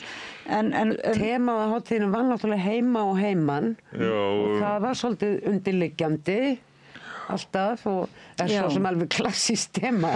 Já. Ég meina ef þú ferð ekki neitt þá er ekki frá neina að segja, stundum sagt. En svona hlutverk höfunda í auknu einmitt kapitalisma bókaheimsins eða gervigrindarinnar, afsakið. Það var ekkert mikið talað um það. Nei, Górnir svaraði þessu bara svona klassískan máta en það er svona klassískur höfundarleiti en það voru erfilega teljer sem að fór einhvern veginn aðeins inn á þetta. Ég með, þessu sem að segja líka á hann, með ég veit ekki hvað hversu lengi við getum sagt ennþá sögur, nú er ég ekki að vísa í hann sko, en maður bara velti í fyrir sér, en svo til dæmis með sko sjálfsævisöguna, það er náttúrulega eitt sem að Við erum að lesa sjálfsævisögur allan daginn. Eða skáldævisögur á samfélagsmiðlum, í færslum á samfélagsmiðlum. En á sama tíma þá er það eitthvað sem að sko gervigreindin getur ekki stælt, af því það byggir bara á reynslu. Gervigreindin getur lært að segja sögur en ekki kannski ekki mína sögur. Sem kemur einhvern veginn alltaf á óvart, það er svona held ég gervigreind, eitthvað sem er kannski ekki fullkomið og það er kannski eitthvað sem aðeins manneskja getur gert til sem það er eitthvað svona sem bara virkar mjög skrítið allt í einu. Já, en sem komið er, en eins og til ég að segja, þá getur gervigreindin verið betri að verða ófullkomin. Heldurðu það? Já, hún náttúrulega verður betri og betri að stæla okkur, það við veitum ekki hvenær svo punktu kemur að hún fari fram úr ná okkur, en það En ekki enn allavega. En ég held með sögur þar eins og með tónlist, maður getur alltaf skapað eitthvað nýtt. Og við sem lesendur og hlustendur ættum að þá að á einhvern hátt að nema munin eða hvað, við ættum að nema þegar eitthvað nýtt gert eða eitthvað óvænt alvöru. Já. Eða lærum að nema kannski. En var ekki talað pólitík, það var enginn að tala þjóðarmorð eða það var enginn að tala stríð og enginn að tala Trump og var bara það var fjárstætti Trump og hann var svona nefndur, kannski þess að vera nefndur að nafni. Já, nefndur að vera nefndur sko. Kannski má, þú veist, fyrir árið síðan þá hefði kannski þurft að vara meira við Trump en núna ég veit ekki hvort það gott eða slæmt, en núna þegar Trump svo allt líkjandi, þá nánast þarf að fá smá rými þar sem að hann ekki út allt. Þannig að ég held að það hefur kannski líka verið bara nákvæm stemning að vera ekki með hann þarna líka. Nei. Svo var náttúrulega hinn fjárstæddi höfundur, Bouleim Sansai, sem situr í fangelsi í Alsír fyrir bækur sínar beinlínis. Og þetta fastur liður á sem að alþjóðlega penn Ísland alþjóðlega penn stendur fyrir og það náttúrulega bara alltaf jafn átakanlegt að heyra slíkt. Svo staðreynd hvað eru margir rithöfundar og þá náttúrulega eru blaðamenn líka, þá eru blaðamenn og rithöfundar saman í liði. Það eru þessir sem segja sögur bara úr raunveruleikanum og eru í stór hættu fyrir vikið. En með Natasha í ljóðabókinni sinni, hún talar þessi mál svona frelsi orða. Það er mjög áhugavert að lesa í ljósi átakana núna til dæmis í Úkraínu og þess samfélagsins í Rússlandi að maður fær svona svolítið innri sýn á örvæntinguna hvarvetna, hvort heldur í Rússlandi eða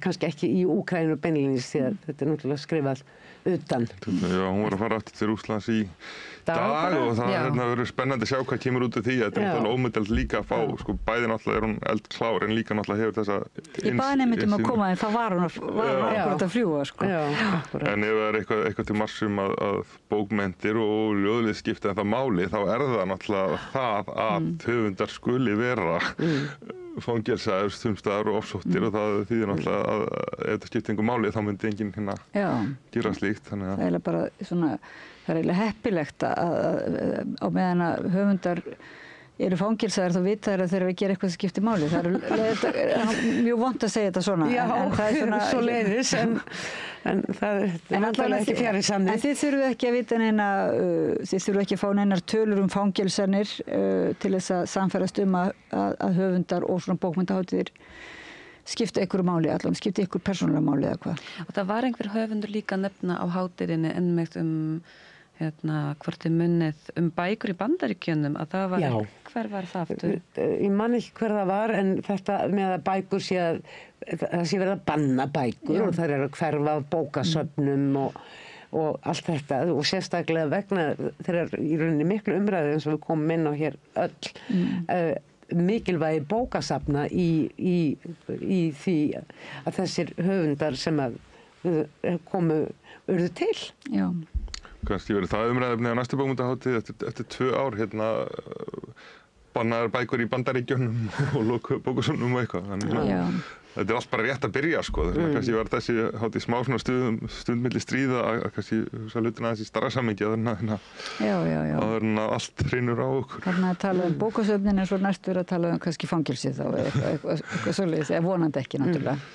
Já, þar sem þið loka bókasöfnunum, þar opnaði fangelsi næstu þegar ekki. Það er sú tenging. Já, getur maður... En ég þakka kærlega fyrir, maður heyri nú að þetta hefur verið bara mjög áhugaverð og skemmtileg. Þetta er bara mikil hátíð og ég verða að viðurkenna, þetta var í fyrsta sinn sem ég er á hátíðinni svona bara alveg frjáls, ég hafði engum skyldum að gegna og það var bara æðislegt. En ég verða að viðurkenna að ég svona var pínlítið hugsið hvort að þið nú almennilega aðsókna bókmenntahátíð og svona en ég hefði sannarlega ekki þurft að ágjöra því og svo eins og hátíðinu lauk jú svona opinberlega með bókaballinu á laugardagskvöldið og já, það var svona slúttið í inn og allavega og þá hugsaði ég með mér allir mæti nokkur alltaf ball en það var svo sannarlega fullt út á dyrum og þar átti skemmtileg hljómsveit HKL-flokkurinn og eða Sænska Akademían sem var hljómsveit íslenskra rithöfunda sannarlega stóran hlutamáli það var alveg gríðarlega skemmtilegt. Þetta verið fjörugt og svona örvandi fyrir ykkur sem... Já, þetta líka svona afsáttíð innhverfa fólksins sko, og vinnur sitt ykkur í hotni farin að koma saman og síðan svona rithöfunda karaoke það sem að þannig að já, maður svona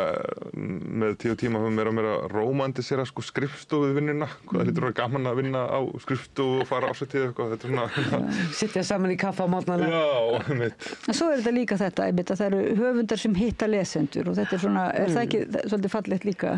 Jú, alveg örugglega. Já.